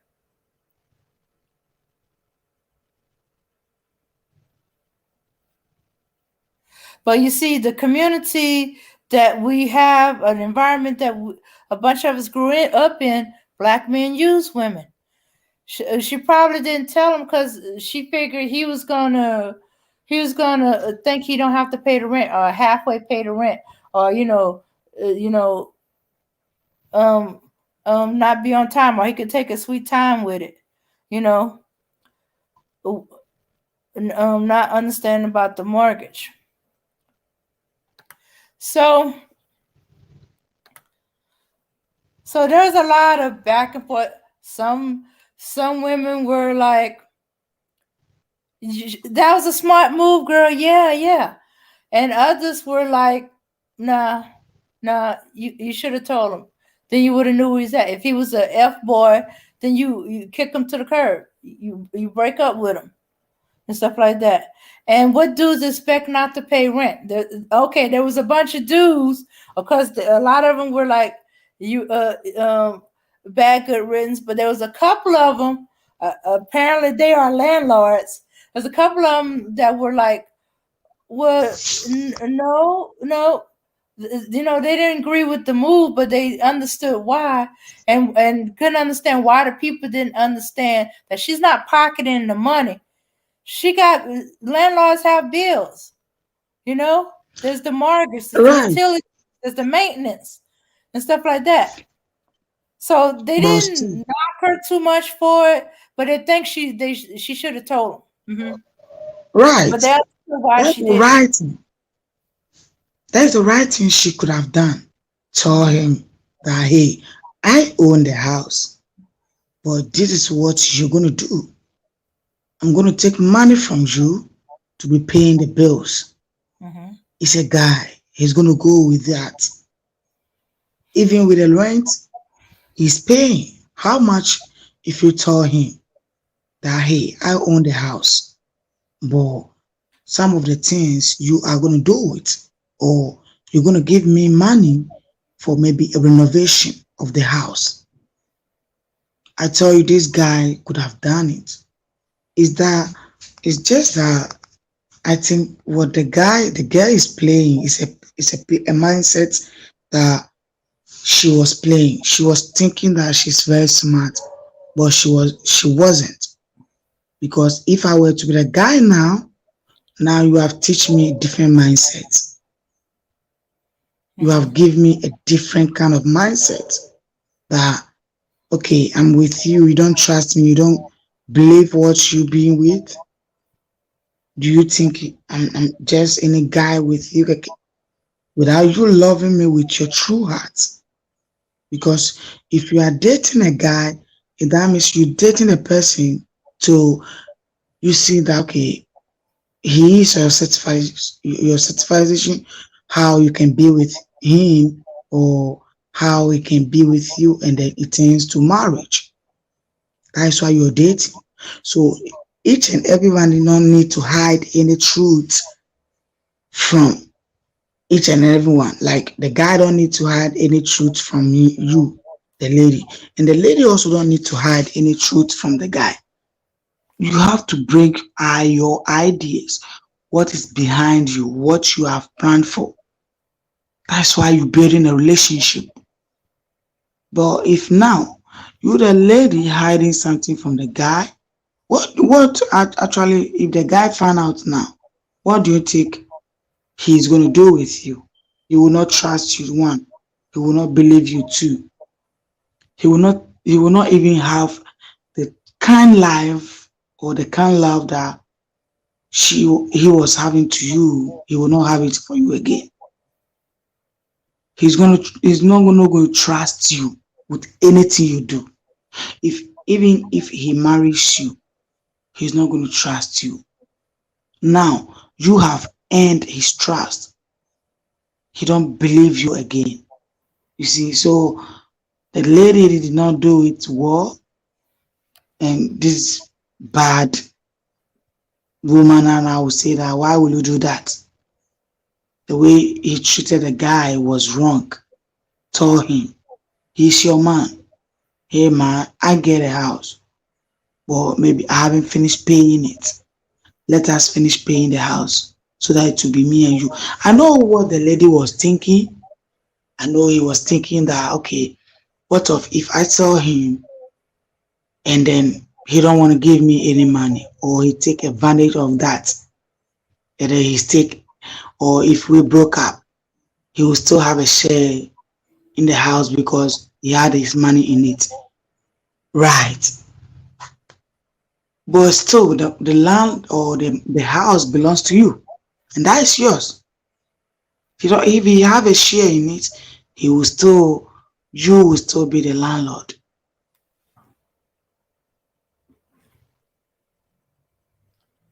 Okay. All right. Hold on a second. I'm sorry. Excuse me, Amiri. I'm sorry. This is ladies' night. Is ladies only. Max was here only to because he wanted to comment on the polite situation and stuff like that. He had asked if you can come on for that. Thank you, Amiri.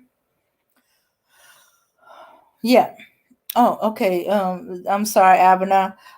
It knocked my train of thought, but yeah, there's a way to deal with this.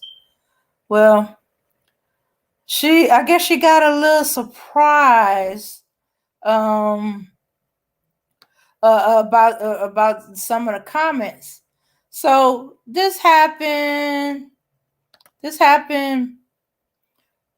um let me see, about a few days later, and she's replying to somebody's comment.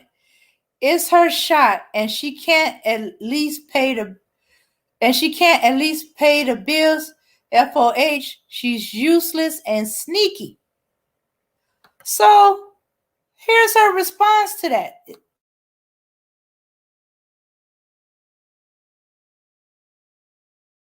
I put this shoulder up. I put this shoulder up, and I drop them. I don't care. I don't care. I put this shoulder. Well, y'all able to hear that? She don't care. She don't care. She put this house up. She put this thing together. She don't care.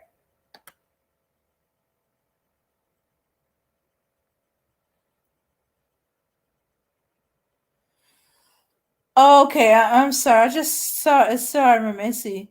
Is Amir allowed on this channel and on panels? Oh no. This is ladies' night. Max was just there for the polite topic. If we had all agreed to it, but not Amir, not for this not for ladies' night. He has to choose another time, another day. But anyway, so she says she don't care. Do y'all believe she really don't care about what they say about her?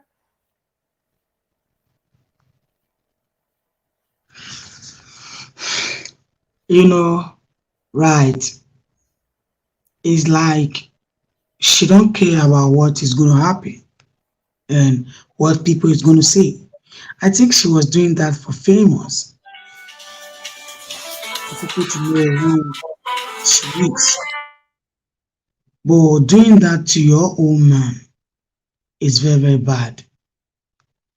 I know that the guy don't supposed to take or don't supposed to be in the middle of a husband and a wife position. But here is the case. If you're dating a guy and you are not to marry, the guy need to be in his house, paying only maybe a rent or maybe some bills in the house for you, the lady. But here's the case, you stay with him. So you have already married because you stay with him.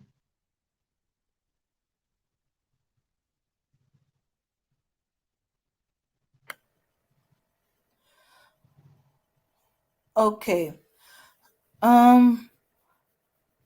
I personally think she cares very much the way the people were responding, because she made a comment. She clapped back.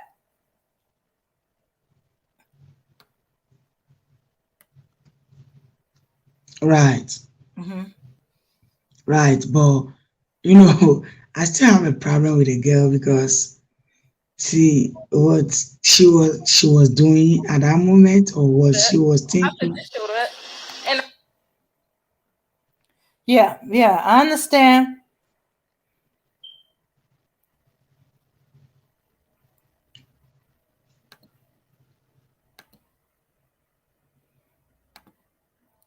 Yeah, I understand.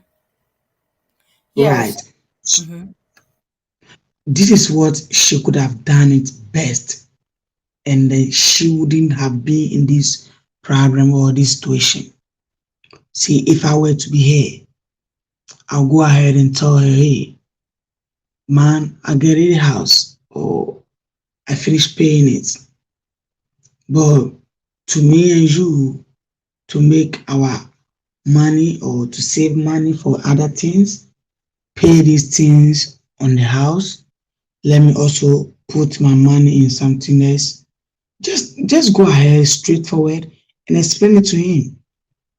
The way he's paying the house rent, when you explain it to him, he's going to pay the same thing. He's going to give you the money the same way. Than rather hiding it. Okay, for now, you have hid it for so many years. Now, have you seen that everything have come out? And then, do you think this guy is going to respect you again? He will not. Do you think that this guy is going to give you the kind of trust again? He will not. And now that he's going to play you because he don't believe you again. What the lady does was very totally wrong. She didn't need to do that. She was wrong. I will say we don't need to do that because we are black men and black women. We are trying to save each other. We are trying to move forward with our family. So when now we're having a black man, we need to tell them the truth of ourselves. That's why you are in a relationship. That's why you are building yourself. So you need to explain yourself to him. Tell him who you are. Tell him what you're doing. Let him know everything about you. And then you also know everything about him. Or if you each other hiding things from each other, what will you do? There will not be a true love. There will not be a true relationship. Shouldn't you have done that? Yeah, she didn't need to do that. But I also think she wasn't being very smart. Because if you're going to do something like that, you best to do keep it to yourself. You on a public platform, internet. Your boyfriend. And the only reason I think she did that because her boyfriend ain't on it. Because if he's paying bills and the rent, he's working. And he probably don't Right. have time to men that work and stuff like that. They don't really have time to be on the internet, like talk about unless their job allows them to be or makes it easier. But for the most part, they don't. That's why there's a whole sector of black men that don't know nothing about going on YouTube. But anyway, and I was proven right that nope, that was not the intelligent thing to do. So here is the next thing. She said, when my man asked me what's up with this video going around of me. When my man asked me what's up with this video going around of me, I was like, okay, he's starting to hear something. He got people probably telling them what's going on and stuff like that. She know what she was doing. She was thinking that she want to be famous or she want to be. I don't know. I don't know what actually she thinks she was doing. I don't know. Yeah. Yeah. And she was going in there about people putting her business out. Oh, it seemed to be stuck. But that people are putting her business out there and that she ain't telling y'all nothing because y'all just be looking for something. And the people in there was like, what are you talking about? Only reason why I'm here is because of Newsbreak. And I just was like, Newsbreak told your business, not us. Or as other people wisely say, you told your own business. We ain't got nothing to do with it. Okay, so still no problem. She probably brushed it off and saying she'd been on YouTube and one of her videos went viral. Brush it off. It depends on how much he knows, or how much his friends told him, or whoever told him about it. Okay, so if that ain't the kicker, she probably next video says she didn't tell him. Here it is. All right, now the rubber has met the road. When the sink pipes burst and my man asks where's the landlord, where the landlord is, so he can come fix it. It's laughing. Yeah. So, whoop. That's a good one. So she's crying all over the place because, I think she's about to be busted. She says in her chat, let me go get my tool belt out the garage. Because she's the landlord and he's asking about the landlord. Yeah, that's part of the rent agreement. You got to repair any damage. Her sink broke, pipe broke, busted. Yeah. Yeah, so she's claiming she's gonna make a video of her fixing the pipe. I think she's just joking. I think she's about to be busted, or he's gonna be one. Babe, why are you fixing the paint? The sink, and is she gonna confess? I'm the landlord. So she's probably whining and crying. I can't play, but she's flopping her in the video. She's flopping around in the bed, listening to all kind of music. Oh yeah, her song. Tube she been listening to that every Star Network. Yeah. So now I think she's busted at this point.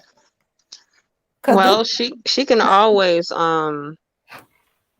hire somebody to do it for her. So yeah. To keep it under wraps still. Well, that's if she is actually using the money that he's giving her and saving it and making sure that she has a nest egg just in case these things happen. Well, let me see. I know in one of the others it goes directly into the account. He do a direct deposit into the account, or he don't know that the money he's paying the rent goes direct deposit to her account, or something like that. Yeah, the direct deposit goes to her account. So, yeah. Well, she's most likely using it for the mortgage and maybe the insurance and stuff like that. Yeah. But he's also paying all the bills, the utilities, all the major bills. And I'm thinking, okay, he's paying the rent, he's paying the utilities, to the house and stuff like that. Yeah. So yeah, and think about it. She could have just hired a plumber, or and said the landlord sent the plumber over.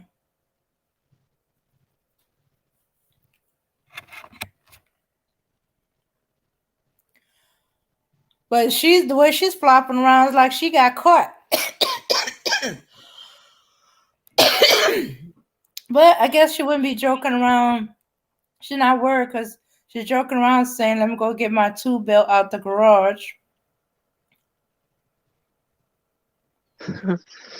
What would be interesting to know is if she would have told him, that she owns the property, if he would have asked her or assumed that basically he can move in with her and live rent free.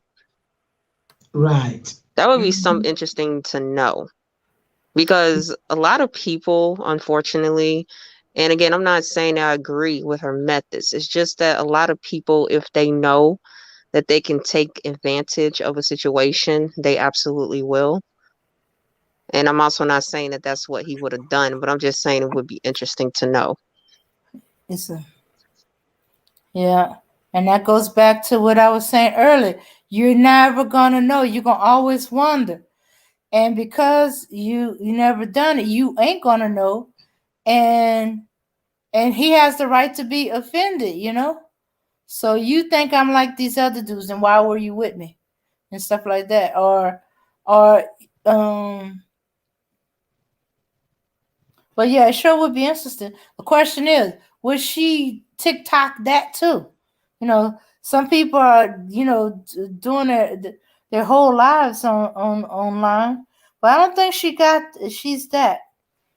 But hey, who knows? Maybe we might see something in the next few months or something like that. Or they're gonna be something like psych. Oh, my boyfriend knew all along and stuff like that. He's cool with it.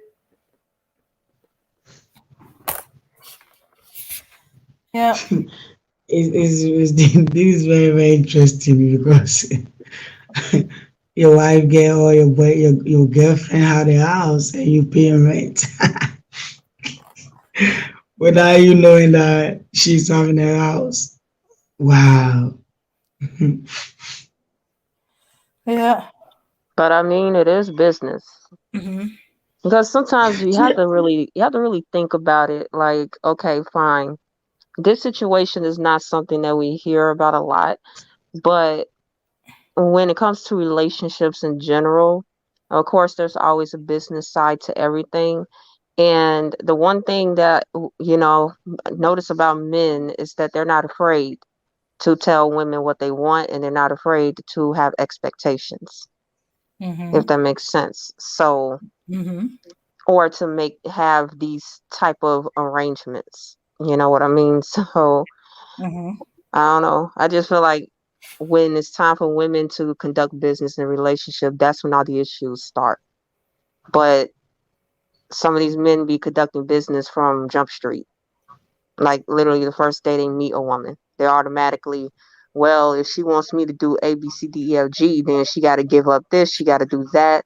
She got to be this virtuous woman. She got to cook. She got to clean. See, they already having the list of everything they want. So Uh-huh. I don't know. I just feel like when it's time to play somebody's game and you play it better, that is when the issues start. So I don't know. Um. Yeah. Yeah. Okay. Okay. Because no, even though he has that business mind, he ain't necessarily telling her all those things. Question is, does the man lay it out on the table like that? If I'm buying dinner, if I'm buying this and doing that, she got to do this and that. Got to cook and clean, be virtuous, be uh, uh, hoish, slutty, whatever. But I think what it is, over the years they've been programming in us about being a gold digger and not wanting a gold digger, and so women are trying so hard not to seem like a gold digger. Not that we have not progressed that to the next generation. I talked to a few older women. Had one very business mind thing. She thinks we young girls, I'm included. That's how much she's my elder. I'm included in the young girls list, 50. And she said, "Y'all stupid." She actually, now this is a lady. She don't usually use the S word, but she said, "Y'all stupid."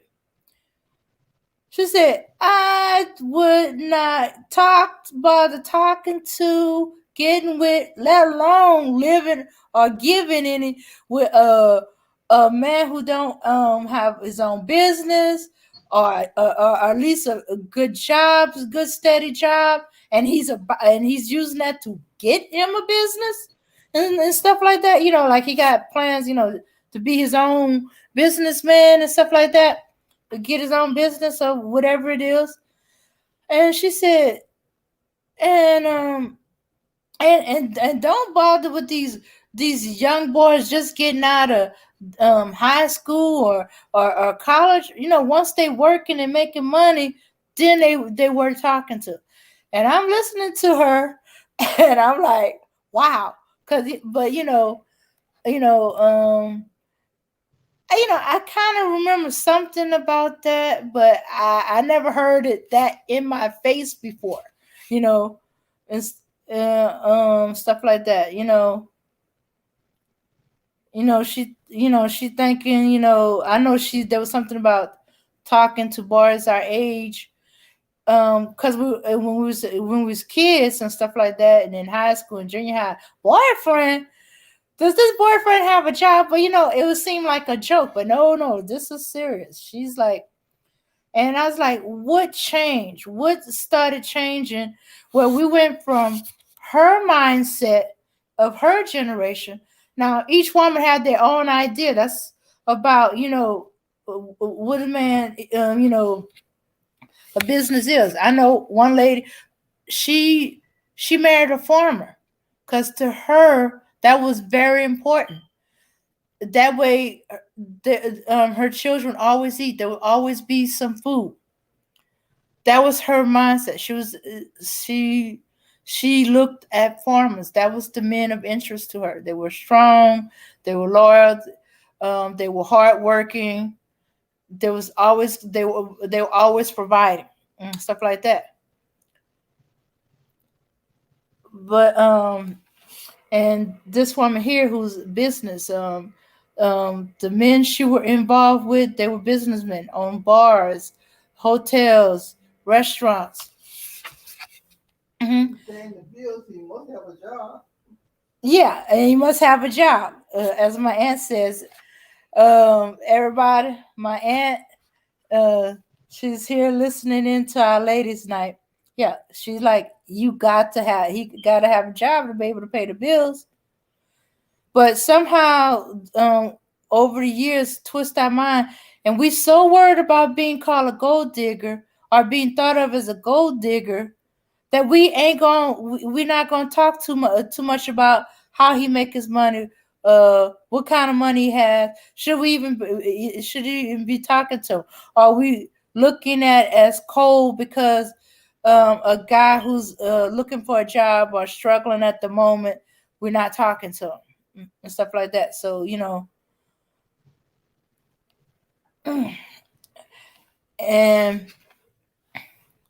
and so maybe it's not just the guys that are weak.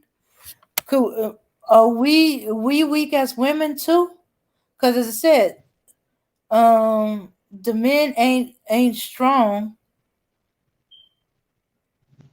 and we tend to follow. So are the women equally as weak as the men? Let me see. People barely speak about business side of relationship, especially women. When I speak business with these men, I am evil. When I didn't have expectation, I was sweet and beautiful, etc. Yeah, exactly what I was thinking. Have they turned our minds to where they made the business side of us that once was there, made us turn away from it because we want to be thought of as sweet and beautiful and etc. And if you have generations of women doing this, we got to the point where we don't even think of the business side of it. Hmm. And some of them do speak business, but only what the business as far as what's going to benefit them. Hmm. I always thought when you speak business with people, you're supposed to talk about how both sides is going to benefit. But a lot of times is what we hear is how he is going to benefit. And Hmm. then now when it's the women getting to talking about what they need in order to benefit, that's why I say that's when all of a sudden, their feelings towards you changes. All of a sudden you are all the names in the book, whatever you want to call it. If you are a person who is, doing all the pleasing and you're not, getting anything in return, there's just somehow, some way you're magically, you're great, you're beautiful, you're intelligent, you're all of these things. The moment you say, okay, you know what?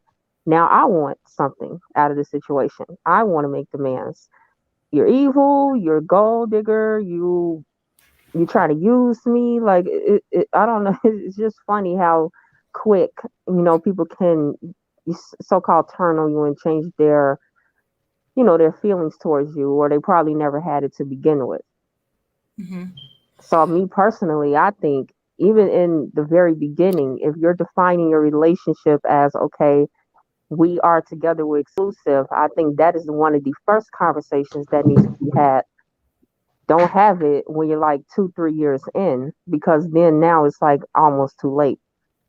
Because now the expectations is that, okay, like I said when I said about the woman, what if in the beginning she allowed him to move in, and he didn't pay bills? And remember, we have to remember this, that Mm-hmm. she has a mortgage. Yeah. When it comes down to that property, at the end of the day, she is the one who's responsible for that property. So if the mortgage is not paid, are they calling him, or are they going to be calling her? I'm gonna be calling her. Exactly. Her credit is being impacted as well. If for some reason she don't pay that mortgage, when they foreclose, whose credit's going to get a ding? Her credit or his credit? So we have to look at it in those terms. So like I said, I would love to know what would happen. What would have happened if, let's say, she told him, "Hey, listen, you can live here rent free, yada yada yada, whatever." But 2, 3 years down the line, she might need his help, and he probably don't want to help, because his expectations was, well, you let me move in here, you didn't expect me to pay anything. Now you want me to pay something? No, it's not that. Okay, no, it's not that she's gonna let him be in without paying anything. She could have told him the truth, even though she would not allow him to be inside without paying anything. Just explain it to him, let him know the truth about it. Then, okay, let's go this way. Bring some of the money because I haven't finished paying. If she go it that way, that's perfectly way she could have explained it to him, for him to know that, okay, you love me, you really care about me, so you want me to know what actually you're doing. You see, for now, what I see that the lady has done, she have hide everything from him, and she don't want him to see what she's doing, and that is totally bad. Me, if that is my brother and I heard this, I'm not sure. I will tell my brother that I will just explain it to her, him, which kind of woman he is dating or he is being with. So for me, I disagree with the lady, explaining it to him. Even though the guy cannot be in the house without paying anything, that one you can kick him off.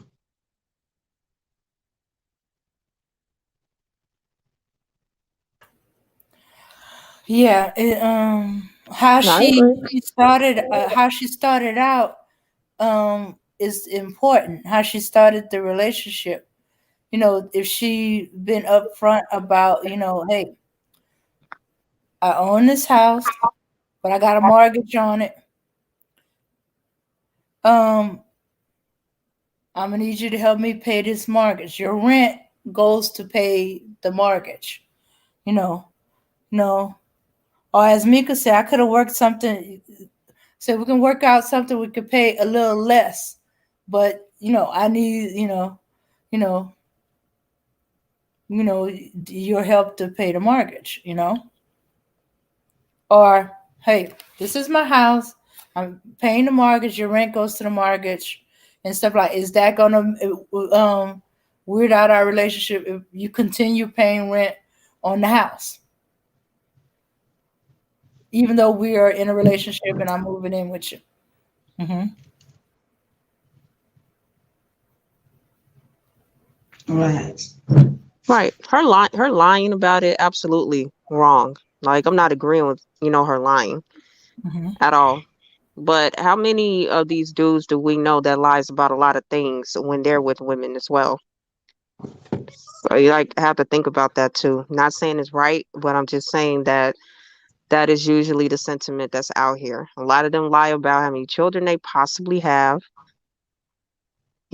side women, outside women, their finances, or, whatever else they can possibly lie about. So I don't know. I just feel like, I'm not saying that this is her. I'm not saying that, what she's doing is right. However, what it comes down to is the mindset that a lot of women are having these days in regards to how they operate in relationships, and us realizing that the way we've been doing it for all these years has been detrimental to us, as women and as Black women. So the mindset is that, I need to do certain things in order to supposedly protect myself. Again, not saying it's right, but what I will say is that it is just, the mentality. And this is not because people are waking up thinking on these terms. It's just more of possibly some type of circumstance that they've been through, or what they experience via people that they know in their life. Our experiences mold our decision making, who we are and how we choose to move in our lives every single day. So who knows the reason why she did what she did, but again, not saying it's right. That's a psych stuff that Max be talking about when you say, right, well, you say, like, back in our day we didn't care about that psych stuff, like, and yeah, I get it, I understand, but I guess I'm so inclined and in tuned to speak on that because I need to understand why people do what they do, Uh-huh. in order to see it from their vantage point, and to just also, it's like me connecting with others. That's just the way I do it. But yeah. Yeah, yeah. Hmm. All right. Okay, I see. Yeah, because I be wanting to understand why people do, and I keep wondering, what was her environment like that, or what would she see, or her experience that taught her, hey, although this might be a new experience for her too, that the house she rents out, her boyfriend happened to be paying rent. Should she tell him, or experience tell you, you don't tell men all your financial business, you know.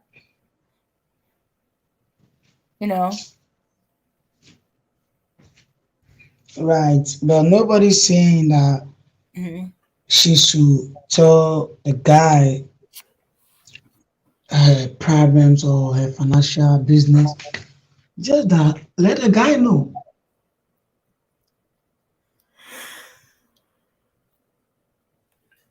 I think once you make that step to move in with each other, um, that you're basically in a kind of marriage, or a kind Exactly.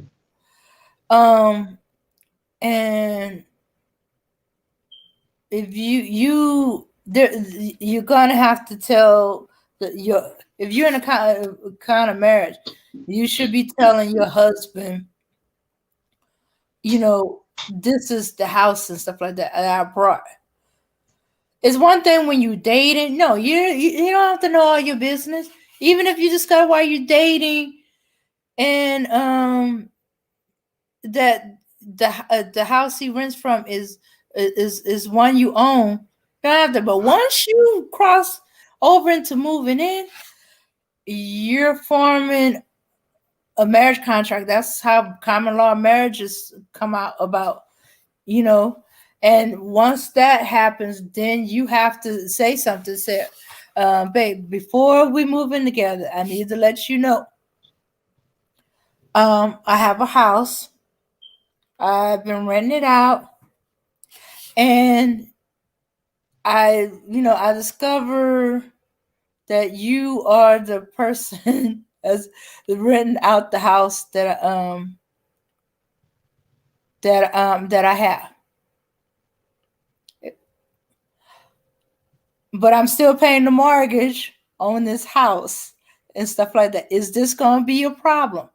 Because I'm going to need you to continue with your contract of paying the rent at the utilities, and stuff like that. Is this going to be an issue? Is this going to be a deal breaker? Let me know now before we move in together. If it becomes an issue, y'all need to break up. You need to keep your distance from it until your contract ends. Say, hey, start looking for another place because now I feel weirded out that my ex is living in my house. In my house. My aunt's laughing too. Oh, my aunt's laughing. I don't know if y'all can hear her, but she's laughing over there. So is Emmanuel Briggs. Oh my goodness. Oh, hey, Max. Yeah, can y'all hear me? Yeah, I can hear you now. All right, let me say something real quick. All right, mods, who all in the chat? Let me see. Emmanuel Briggs, Hassan, Remy. I think Mika's is still there, but listening. The truth is in there? No, he might have dropped off. He was doing some homework. Mm-hmm. All right, listen up, y'all. Okay, Dame didn't know what was going on, and my phone had died. But let me say this. Amiri Brown is a troll. Okay? He's a manosphere. He's not allowed in this chat. He is to be blocked immediately. And all to be blocked. He's not to happen. No bargain, Going to hear. All right. Let me Yeah, you organized. All right. Am I still Borgin? Okay.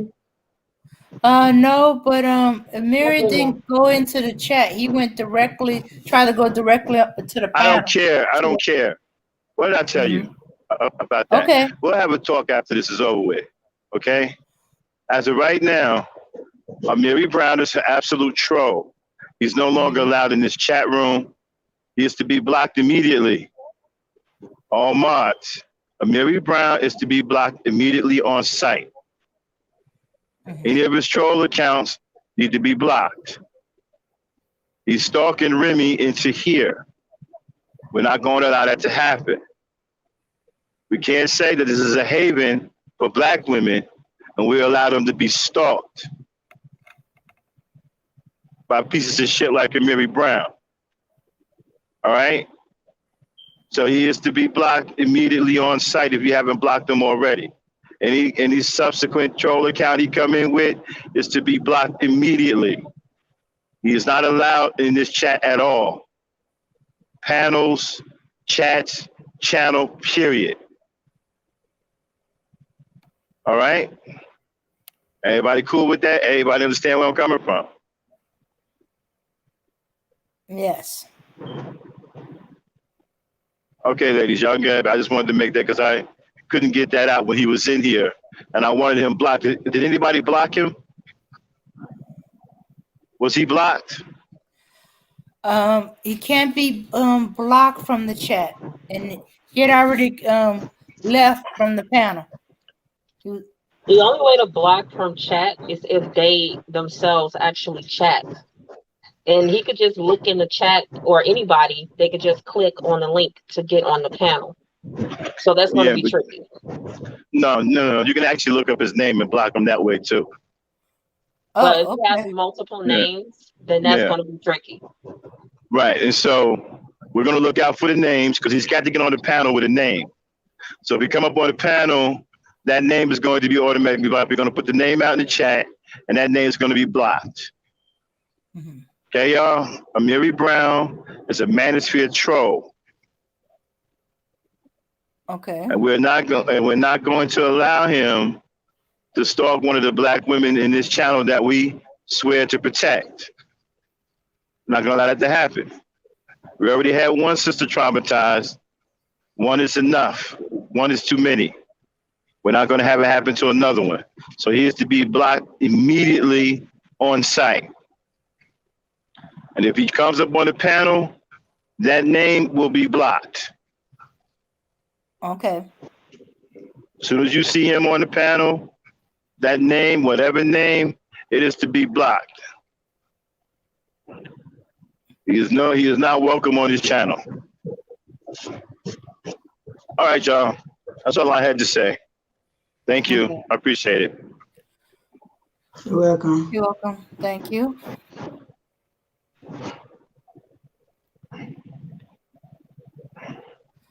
Okay. Okay, what are his troll accounts? How can we tell? Well, once you start blocking him, he's going to have to start using them because if he's stalking her that bad, he's going to have to use up. He's going to have to burn up his accounts. He's going to have to show his hand at some point, or else he's just going to have to be invisible. Okay. Okay. Because he ain't going to be able to type anything without getting blocked, and he ain't going to be able to come up on the panel without getting blocked. Mm-hmm. Okay.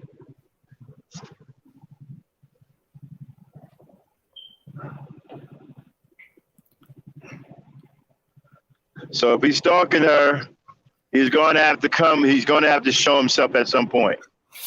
And when he does, he gets smoked immediately.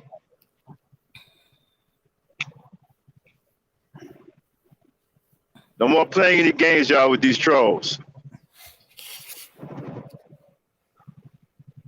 We're not going to let them turn this into a place where black women don't want to be anymore. They're terrified coming here. That is not going to happen, not while I'm here. This will continue to be a safe haven for black women. And it will remain that way.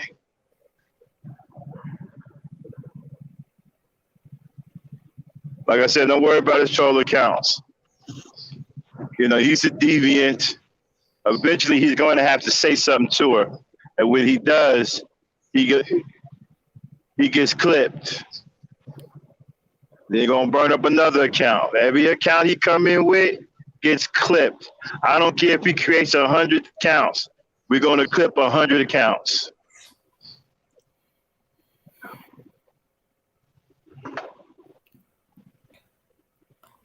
All right. So just lay low, y'all. He's got to make a move. Because if he's stalking her, in order to annoy her, he's got to say something. He's either got to type something, or he's got to come up on the panel. Which means that we can catch him behind stage, throw his name in the chat. Y'all can take care of that name right then and there. So just lay low. He'll be back because he's stalking her.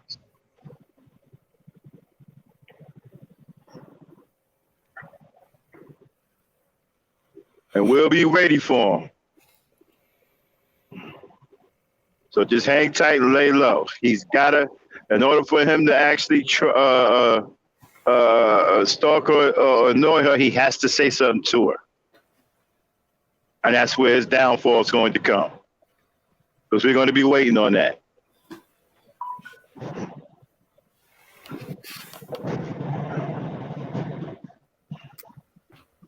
And then, Yes. dang, no more Yes. playing games. If you see him Okay. come up on it in the back, right, block his name. Okay. No more playing around. All right.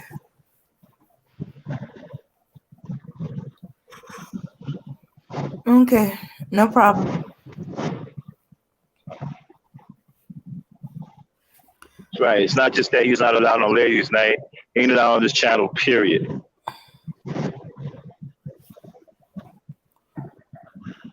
Yeah, he must have used another account because I think we had blocked him from the last time. That's okay. Uh-huh. We're gonna keep blocking him. Let's see if we can't you ban him? Once you ban him, it don't matter. You know what? Once they get banned, it don't matter how many accounts they have. Did YouTube remove the ability to ban people? I think that ability is gone, right? You can't ban people no more. Right. Does anybody know about that?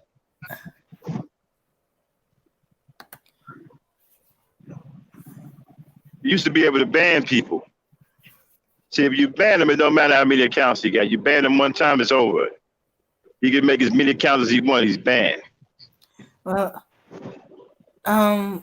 what you can do is hide them, and either they can never find our channel again when they hitting or something like that. You know. I don't know why YouTube changed on it. It was just so easy to just ban people. It's always messing with something, man. Just click on their name and hit ban, and it was a wrap. It was a wrap. Kind of makes me wonder they changed their rule just so people can be harassed.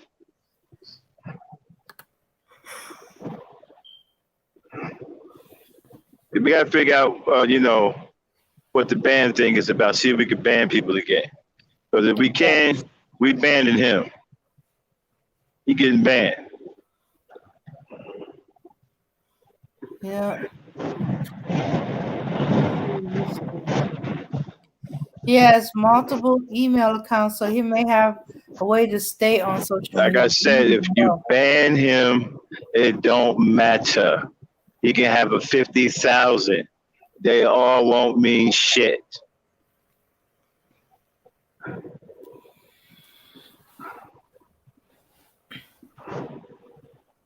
And what kind of nigga? And he's supposed to be married with kids.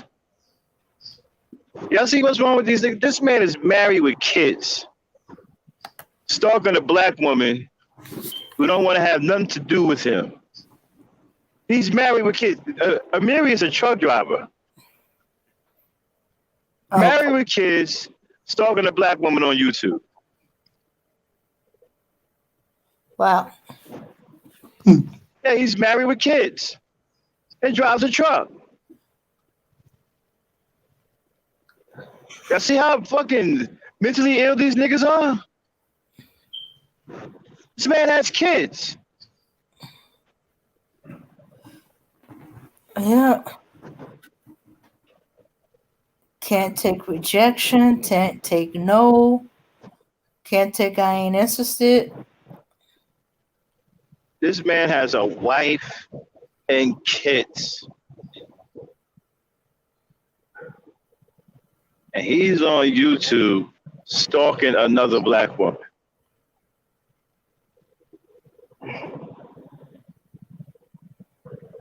I wonder what his wife would say if she found that out.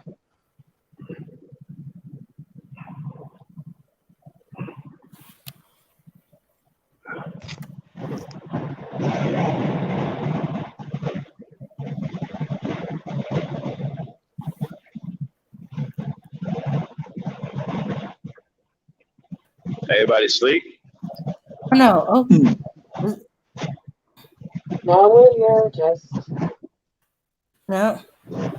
All right. Remy, it just always Remy. has to turn weird. That's all. We're up here having a good time. Everybody's vibing, and then No, we're gonna put it.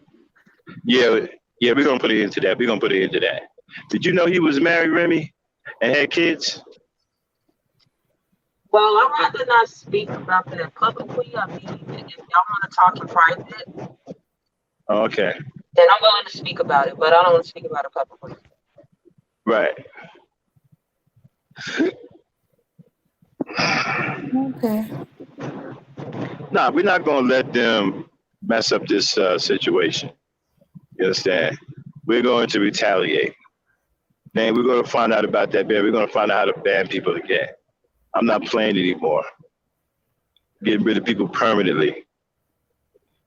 I'm tired of this shit.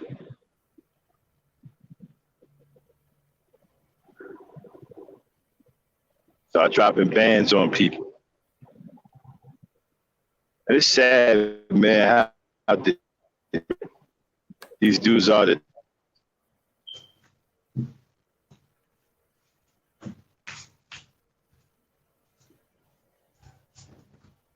Yeah. Okay.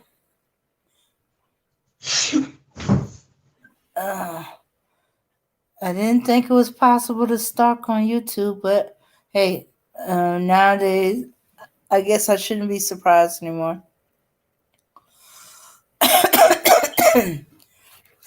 I guess if you want to go to YouTube,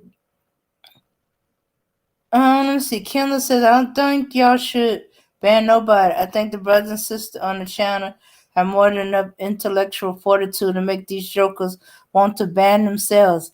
Let them come.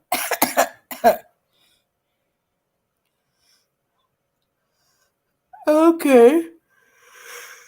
But in the meantime, they're annoying as heck. And we shouldn't make, well, I think after this, he's not gonna pop up again. And if not, well, we got enough mods in here to swat him.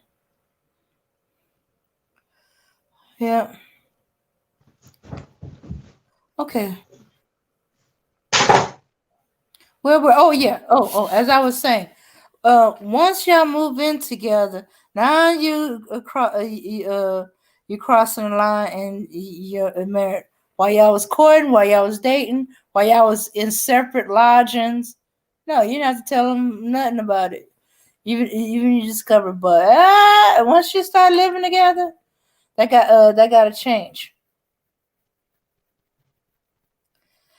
Yeah, yeah, that changes everything. And if you don't know him by now, after a year, you're not gonna know.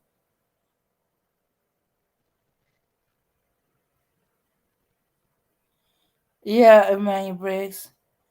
Nah, F them weirdos. If it makes them uncomfortable, that's enough for me. Or any ladies for that matter. Okay.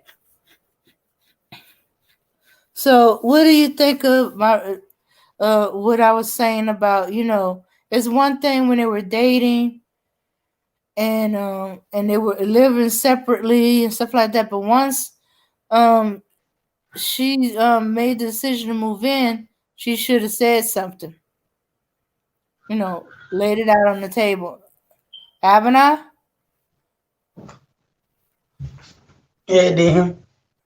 Okay, what do you think of what I was saying about, when they were dating and they weren't living with each other? No, she didn't have to tell him that she owned the house because she didn't know where it was going, you know. But once she considered once she decides to move in with him, she should have said something. She should have told him about her being a landlord. Right, right. Because now you're moving with him. So you could have told him. I agree with you. She's supposed. Mm-hmm. Yeah, she's supposed to tell him, hey, that I own a house. Uh-huh.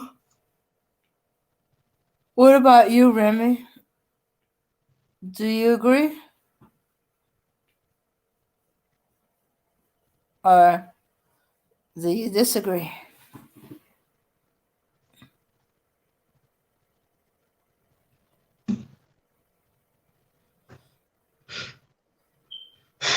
Okay. Okay. All right then. Chat. What if it's the other way around? What if she was living in a house and paying the mortgage and all that stuff, and he assumed that she was renting the house, and since he was moving in with her, he paid the rent and all the bills.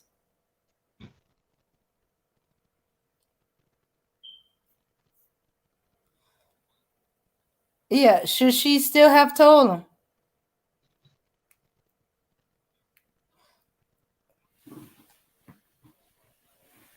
Um. When before he moved in with her, or when they were talking about moving in together? Okay. So Remy, if she was already living in her house, and when they decided to live together, do you think that still would apply? She should have told him, or should have kept that to herself? Because he just assumed that she was paying rent on her own house.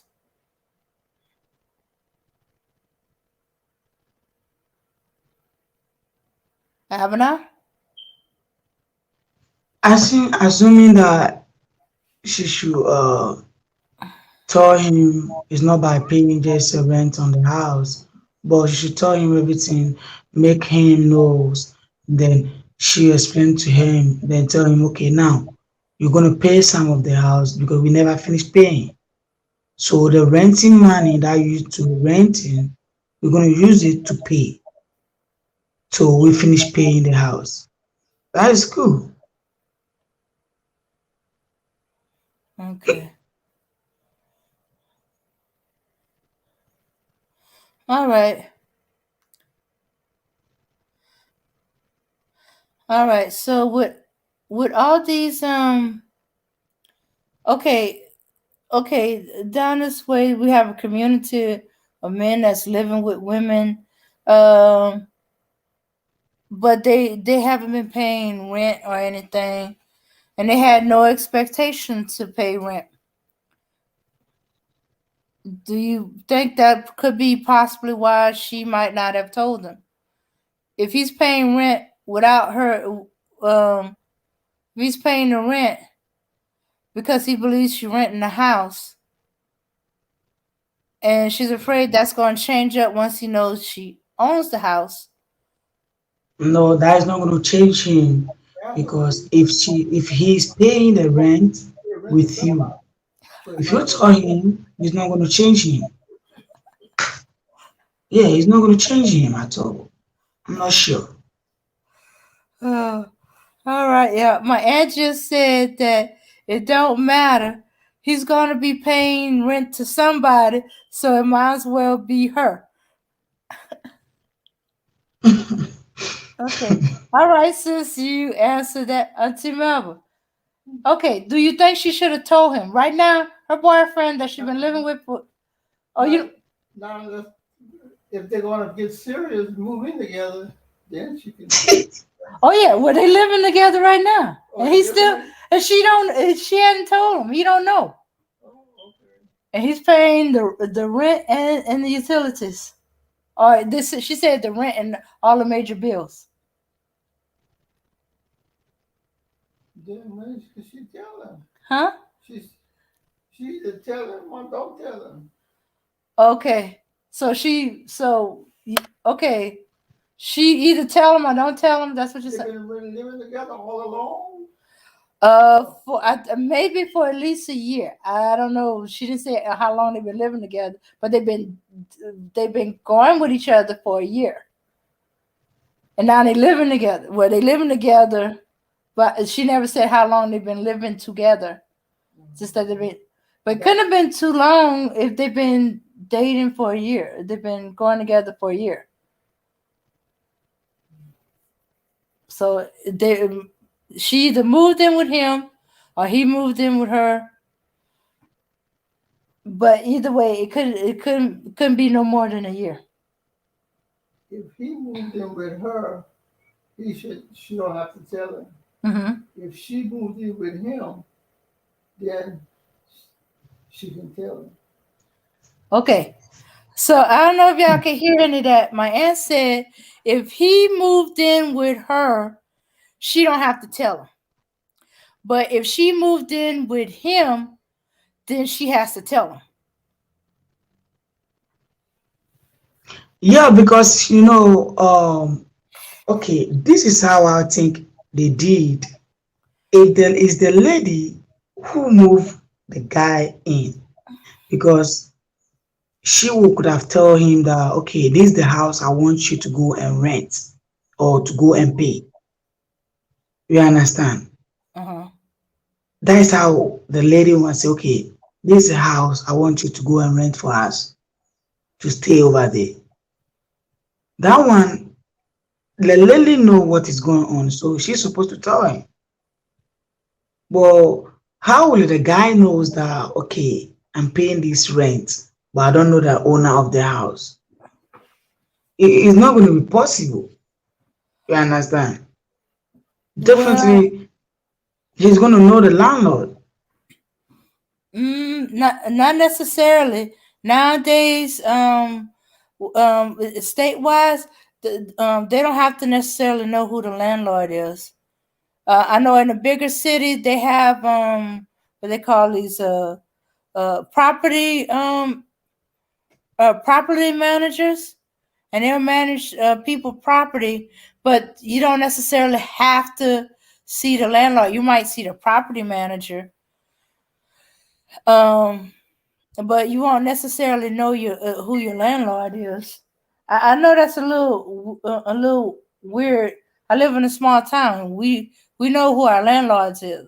We know of them. We know you know you know dealing Yeah. with white people, we don't see them quite as much. But you see them when you first renting a house, and then when you go pay the rent, unless you do a direct deposit into an account. But yeah, but it turns out in the bigger cities, there's property managers that you can hire to manage the property, and they would never see you. They, you know. Right. hmm Uh, yeah. So it's not like I don't think she would have directed him, because that would backfire on her. If they go and look for a place to rent, and she's telling them, "Let's go rent this house," knowing that it's her house and that she had no intention Right. of telling them. That's why I got Right. the impression either he already was renting, and because she has property, she might have property managers. She didn't know until she saw the house.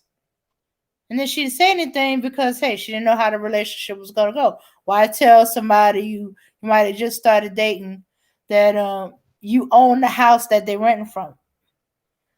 And then when it got more involved, she might have moved in with him. When they moved in together. Right. hmm Yeah. Wow.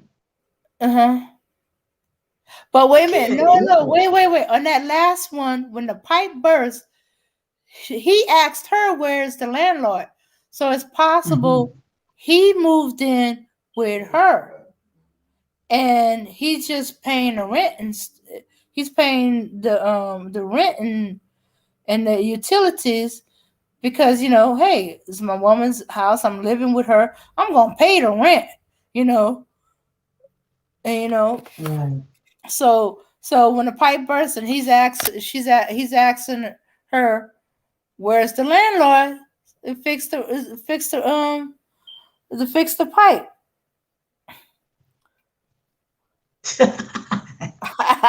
So you know what? I think what it is, she was living in her house when they met, and when they got close and they moved in together, he moved in with her. Which, according to my aunt's view, she don't have to tell him, he moved in with her. So but okay. Let me ask my aunt just one other question. Now she went on a social media. Think of like Facebook, like Facebook, and said on the thing that that that her boyfriend uh pays rent at a house that she owned. She owned it for 5 years, and they've been dating for a year. What do you think about that? That she went on a public internet public broadcast and said that. Well, And he has access to that information. we don't know. I think he's working, because then there's another video where he goes, "Hey, what's this going on about this video of you?" And I guess she must have gave him some kind of excuse, because later on She goes, her boyfriend, a pipe on her sink burst, and her boyfriend wants to know where's the landlord to fix this pipe. So I don't think he knows, but he's gonna know eventually. This is internet public. She ain't take down that video yet. It's been up for about a week, about a week and a few days.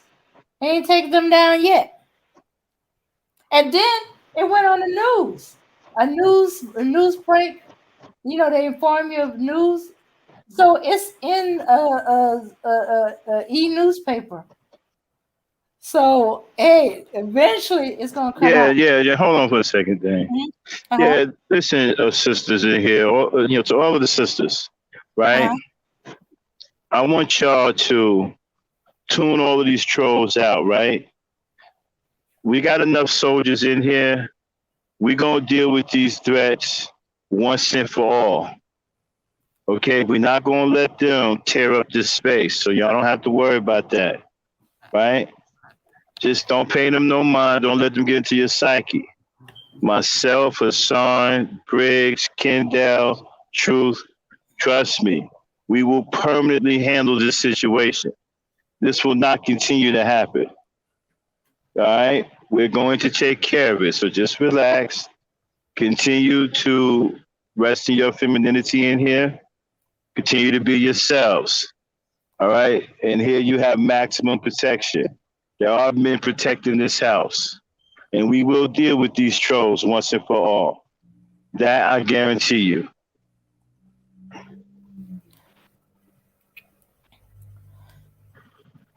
Okay. All right. Thank you, Max. Yeah, we got to figure out how to ban people again. We got to go on YouTube, look up the terms of service to find out what the hell happened to the ban feature. Okay, because I'm not playing anymore. I want people banned. Because if you ban them, it don't matter how many accounts they have. None of them will work because their main account is banned. And they won't be able to make another account.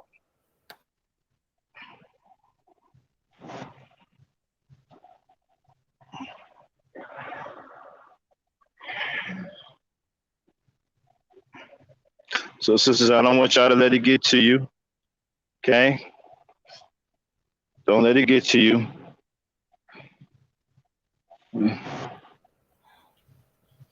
Okay. You know, we're not going to let them tear up this space. So continue enjoying this space. It's built for you. Continue to rest your femininity. Continue to be black women. Continue to be yourselves. Okay? We will take care of any and all threats. Leave that to us.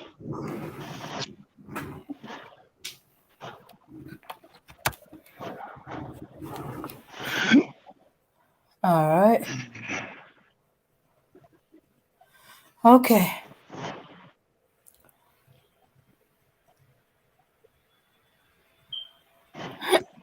Oh, thank you, Max. Okay. Okay. All right, Auntie. We'll talk about it in Discord when I get through. Okay. Yeah, Yeah. y'all. Listen, I told y'all, right? If y'all ever want to talk to us privately or just hang out with us, come remember our Discord. We in there all the time. When we're not doing shows, that's where we hanging out at. You know, we're in Discord and voice. So if y'all want to come in, hang out, chat about some certain things that you don't want to talk about on here, that's the place to do it. That's where you'll catch us at. So then drop the Discord link for those who don't have it. Okay. Okay. Matter of fact, Amiri used to be a part of my Discord till I kicked him out. I found out that he wasn't about shit. He's a manosphere dude.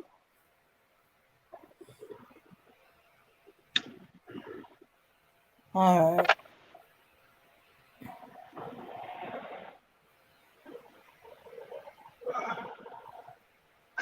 A lot of these guys pretend to protect black women and pretend to love black women, but they really don't. They just want to set black women up so they can fight with them and argue with them.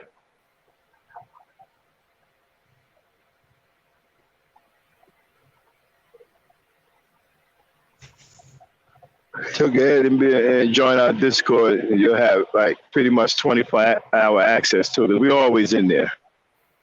It's very rare that we're not in our Discord.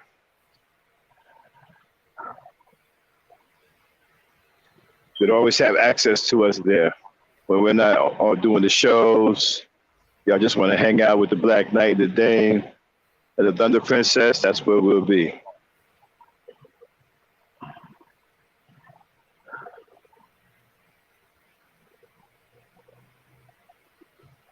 All right. All right. Okay. So usually when we drop the Discord link, that's a sign that we're coming to the end of the show. It's getting late. So it looks like we're about to close up the show in the next few minutes. Make sure you grab that Discord link. All right, so you can have access to that. That's where we're going after here. Mm-hmm. When we're done with the show, we go right into Discord. Yeah. And we usually have a quick meeting. And then, we'll throw on some Nephew Tommy or something. And then everybody goes to sleep. We even sleep in Discord.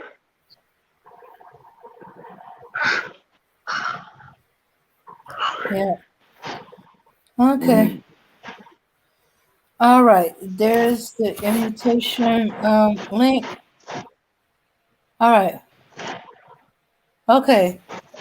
All right. Just won't. Oh, okay. Okay.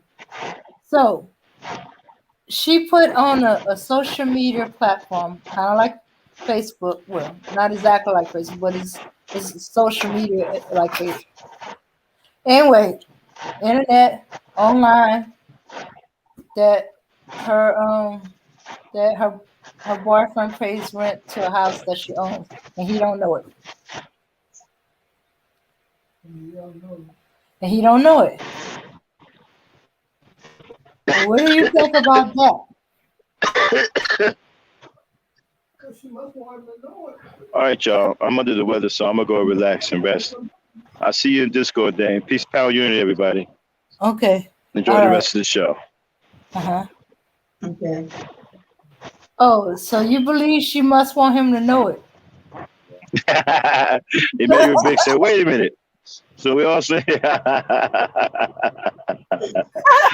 yeah, man, you see with the lady, Briggs, we on some music at night, and we all sleeping there with the ladies, man. It's a big old jamboree.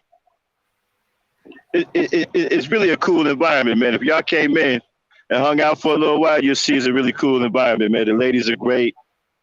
We have a lot of fun, See, Briggs, if you came in, the auntie come in more, and then that'll bring the other ladies in, then Hassan to come in more. It'll be a cool environment like we got out here. You know what I'm saying? We got all our music bots, the ones that YouTube didn't fuck up. We watch movies in there. We play music, we'll be in there practicing skits and shit for for shows. We talk, That's where we hang out at. And yeah, we all sleeping together. We sleeping with one another.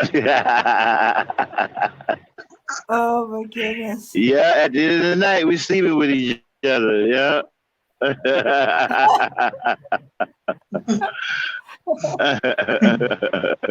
Somebody's gonna have to take me to dinner and a movie first. Oh yeah, we're gonna have a movie in Discord while we all eating dinner. Yeah, Briggs is tripping, man. Yeah. Yeah, it's just a cool environment, man. We just be chilling, talking about different things. A lot of times we just hang out and don't even say nothing. We just play music, or everybody's doing what they're doing. We just enjoy each other's company, man. We family, we trust each other. We're there for each other. We're family.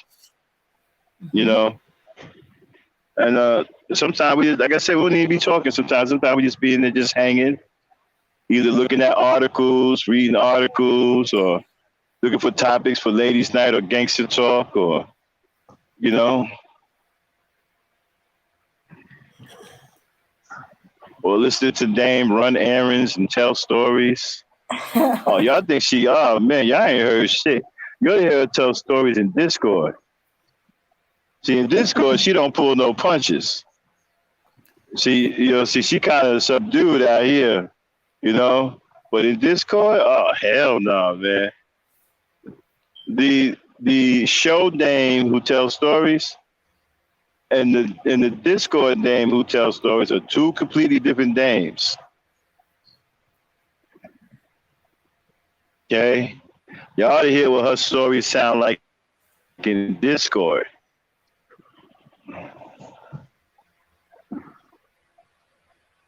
Oh, And yeah, we just be okay. chilling, you know, being there watching Black Sisters Revenge for like the 90th time and shit.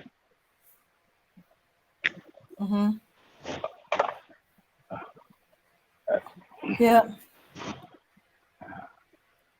You know what? We ain't seen I'm Gonna Get You Sucker, did we? We ain't watched that yet, right? Not together, no. No, we ain't watched I'm Gonna. And Avenai probably hadn't seen that one. Nah, because the last thing we watched was Three the Hard Way and Black Sisters Revenge. Mm-hmm. Nah, we didn't see I'm Gonna Get You Sucker. We didn't see that one yet. Yeah.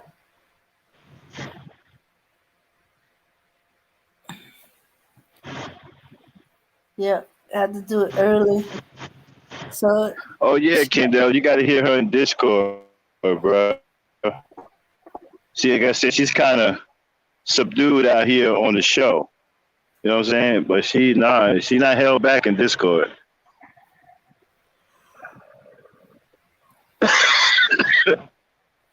In Discord, we get the story the way she intended for us to hear it.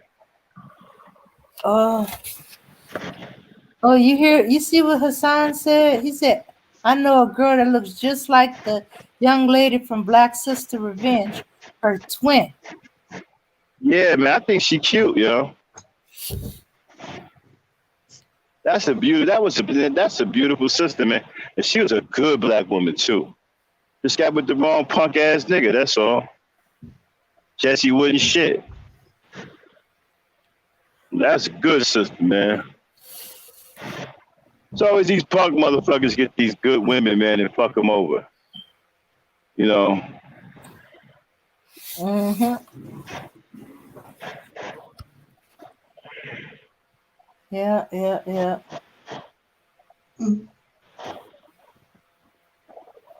Okay. All right. So let's wrap it up. My aunt was saying before we started laughing at Briggs' comment was that if she did it, if she said that on the social media, she must want him to find out. She must want him to know.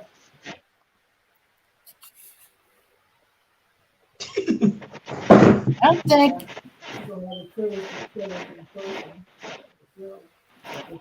Hey, Dame. Hey, Dame, I just thought about something. Uh-huh. I fall asleep with you and Abby at night in Discord a lot. Does that make me a polygamist?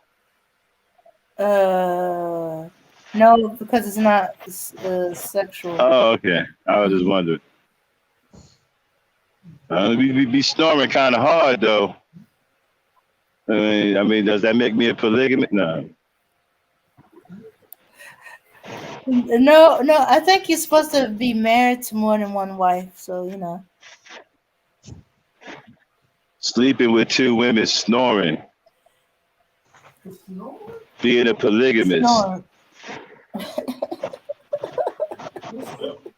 some chill on this way. Not the snow. This is chill. No, not snow. Snoring.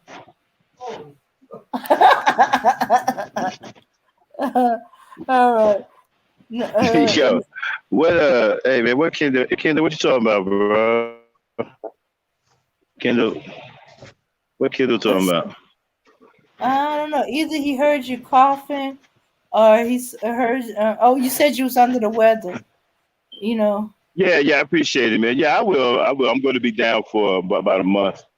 I got a serious illness I got to deal with. It ain't life threatening, but if you don't do nothing about it, it can get really, really bad on you. So I'm not going to let that happen. So I'm going to get to focus on getting rid of that. And I'll be back next month with a full slate of health. So in the meantime, y'all, Kendall and Briggs and Hassan, I'm going to need y'all to protect the ladies in here, man, all right? So I'm not going to be doing shows for a while, but Dame and the Thunder Princess, they will be, okay? So I'm gonna need y'all to step up and protect this house. All trolls get blocked. Ain't no more playing around. Okay? All trolls get blocked. Cats come here trolling, talking crazy. Get them out of here. Zero tolerance. Get them out of here. No more weak niggas on any panels. You know, okay? Can't stand it no more. They don't wear out their welcome. No more golden arsenals or golden showers. None of that shit.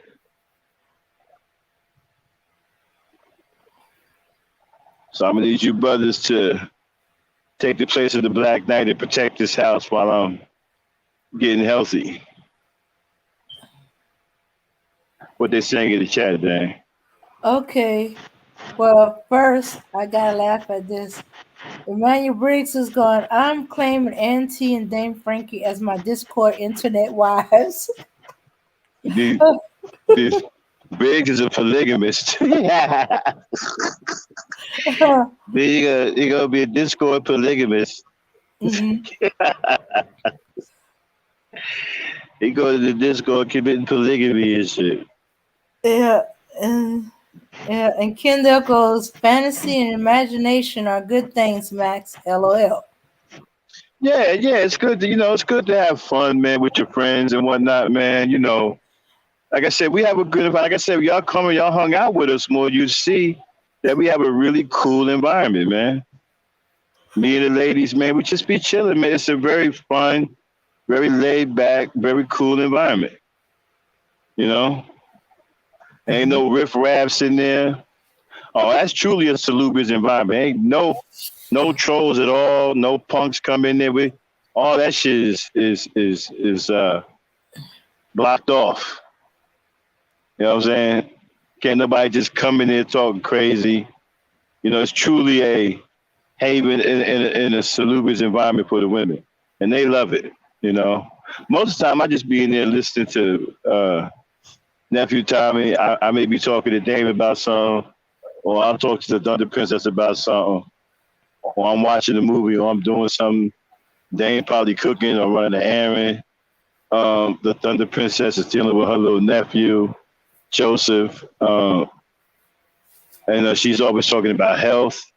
Now, y'all want to learn about the health and the herbs and whatnot. The Discord is where y'all need to be, because we can't really bring a lot of that out here in the opening. If y'all want to learn some real shit, Discord is where it's at. Mm-hmm. Yeah. Okay. But All we like our environment, man. Sometimes we just sit up there for half the day and won't say nothing. We just chilling. They might throw on a YouTube show.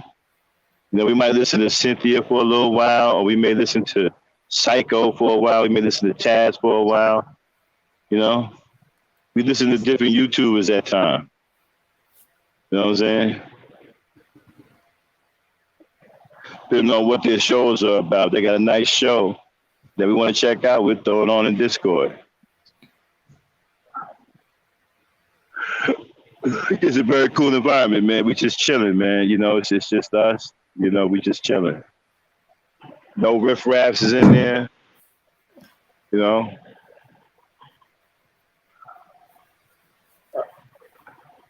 Yep. All right.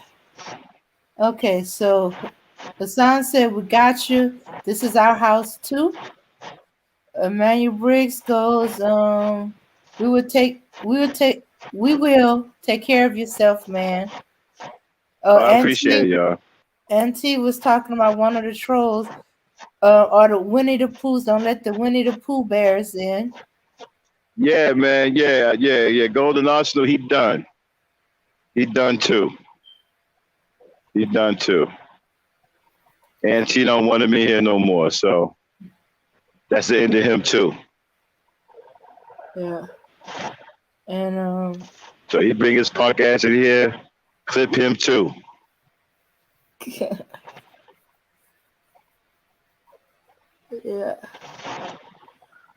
Yeah. Yeah. And Hassan Burton is Pooh Bear better go find Christopher Robinson and leave us the hell alone. Yeah, Pooh Bear, man. That's that dude. But you know, it's sad because he likes this environment. Uh-huh. He probably feels that he got a raw deal at the Manosphere, you know, and realize we talking some real shit over here. Be like, you know what? Max is right. Yeah, you dumbass. Keep telling you keep listening to them guys, they're gonna make you gay. Shoots. The real man running around talking about he don't like women. What the fuck you talking about, bro? Yeah, you know, you crazy or something?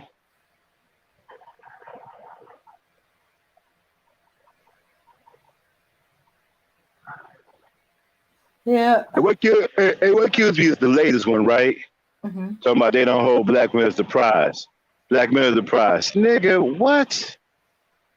Are you crazy? Today's black man? No. No, you can't be talking about this nigga today. Maybe if you're talking about somebody from the 60s or some shit, I might be like, all right, well, you know, that's really not a too far-fetched. But you talking about the niggas today? No. Absolutely not. No, you gotta be crazy, man. These niggas, they ain't worth shit. They don't do nothing. Ain't contributing, haven't contributed shit to modern black society. Nothing. We don't have any Garveys. You don't have any Malcolm X. You don't have anybody. You haven't built any pyramids. You haven't done shit. Hell, you ain't built a damn doghouse, you know, let alone a period, a fucking pyramid. You niggas didn't even build a dog. You can't even build a doghouse.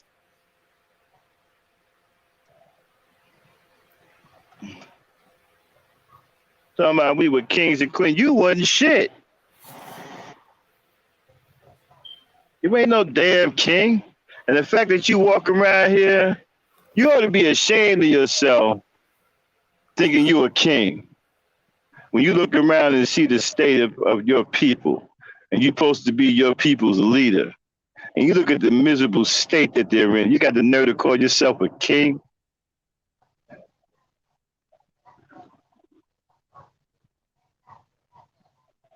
Come on now. Let's get a reality check here. You have no power. You don't have, and the thing about it is, it's not hard for you to establish power in this country. All you got to do is purchase some land. Land gets you in the power game. Gives you something to barter with. And lets the man know that you serious. You own parts of this earth. That's serious. That's all you got to do. Y'all won't acquire no land. Y'all won't buy a fucking garbage bag. Y'all won't do nothing. You won't do anything. Now, there are some black people who take it upon themselves to acquire some land. Pastor Dow, I got a lot of respect for him, man. That man built a little small city over there, little village over there. They were playing I remember when he only had two houses over there. I think it was 2 or 3 houses. Man, they built them houses themselves. Now you got a whole village over there. We need more black men like that. And then you had the black women that bought all that land out there in Georgia, putting all them on your houses on it. These are the black people we need. We need black people like that. I mean, you niggas ain't doing nothing, man. Y'all haven't contribute nothing. What you call doing debates on YouTube?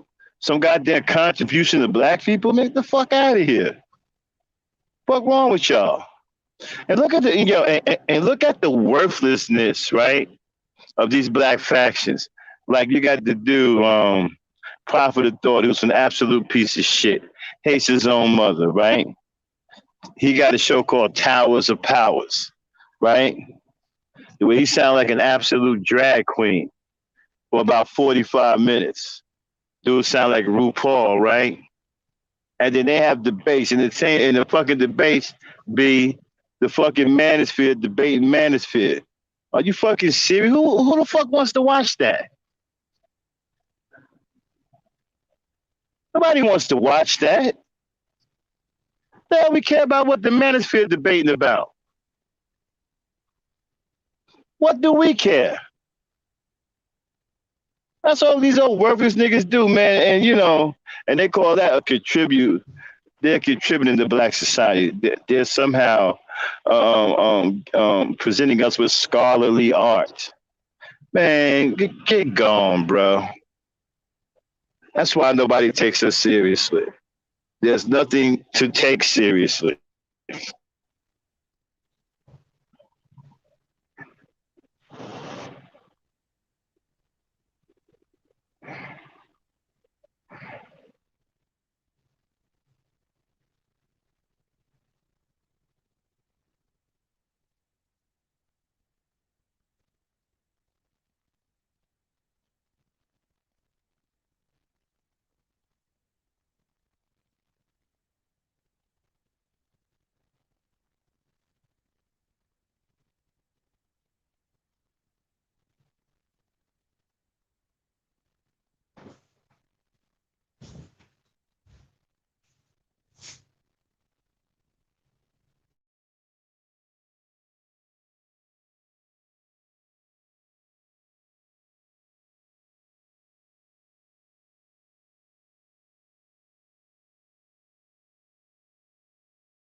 Yeah.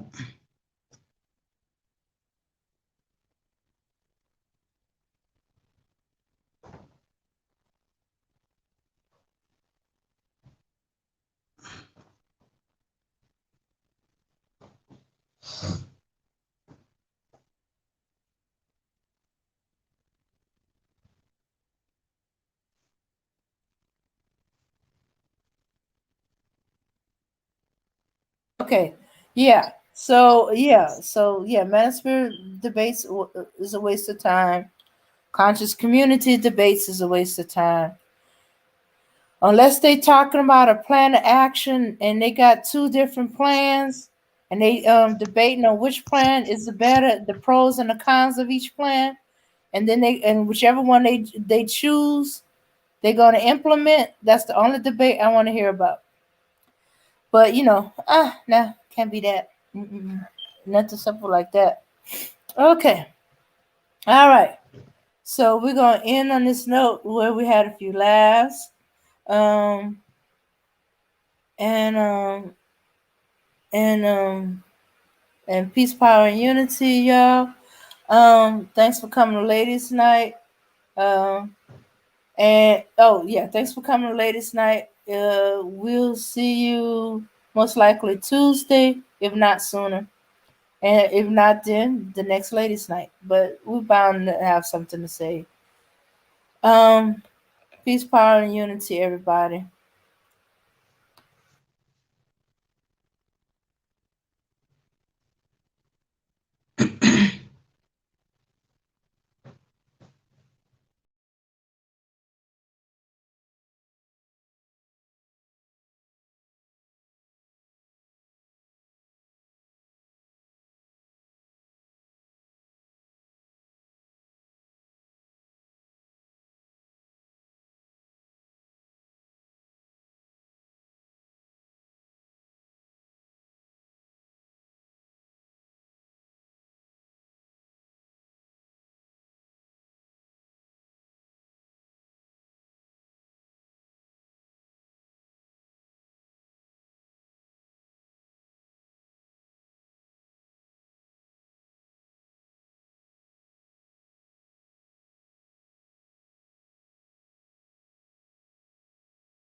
All right, y'all. I want to make a quick announcement, right? When I come back, starting next year, we're gonna do something different for Gangster Talk, right? We're gonna have what is called a guest host for the day on Gangster Talk. So, if any of y'all interested and think you got what it takes to host Gangster Talk for a show, hit us up and we'll decide on the topic and the date that you want to host Gangster Talk, and we'll let it rip. We're fired up for it. We want to see. We're getting ready to start that next year. You know, guest host for Gangster Talk. So we got big plans for that. Okay. So that's something that you guys can get involved in. You think you got it in you to be a gangster? You think you got some gangster ideas, some gangster talk in you? All right. Be a host for Gangster Talk for a day. And we'll see if you got what it takes. So we'll give you some more information on it as we get later on in the year and how we're going to set it up and how it's going to be. There's going to be a lot of fun. We're going to see if you guys can channel your inner gangster, both male and female. See what you got to see if you got what it takes to spit the real gangster shit on Gangster Talk. You feel me? All right, then let the music rip. All right.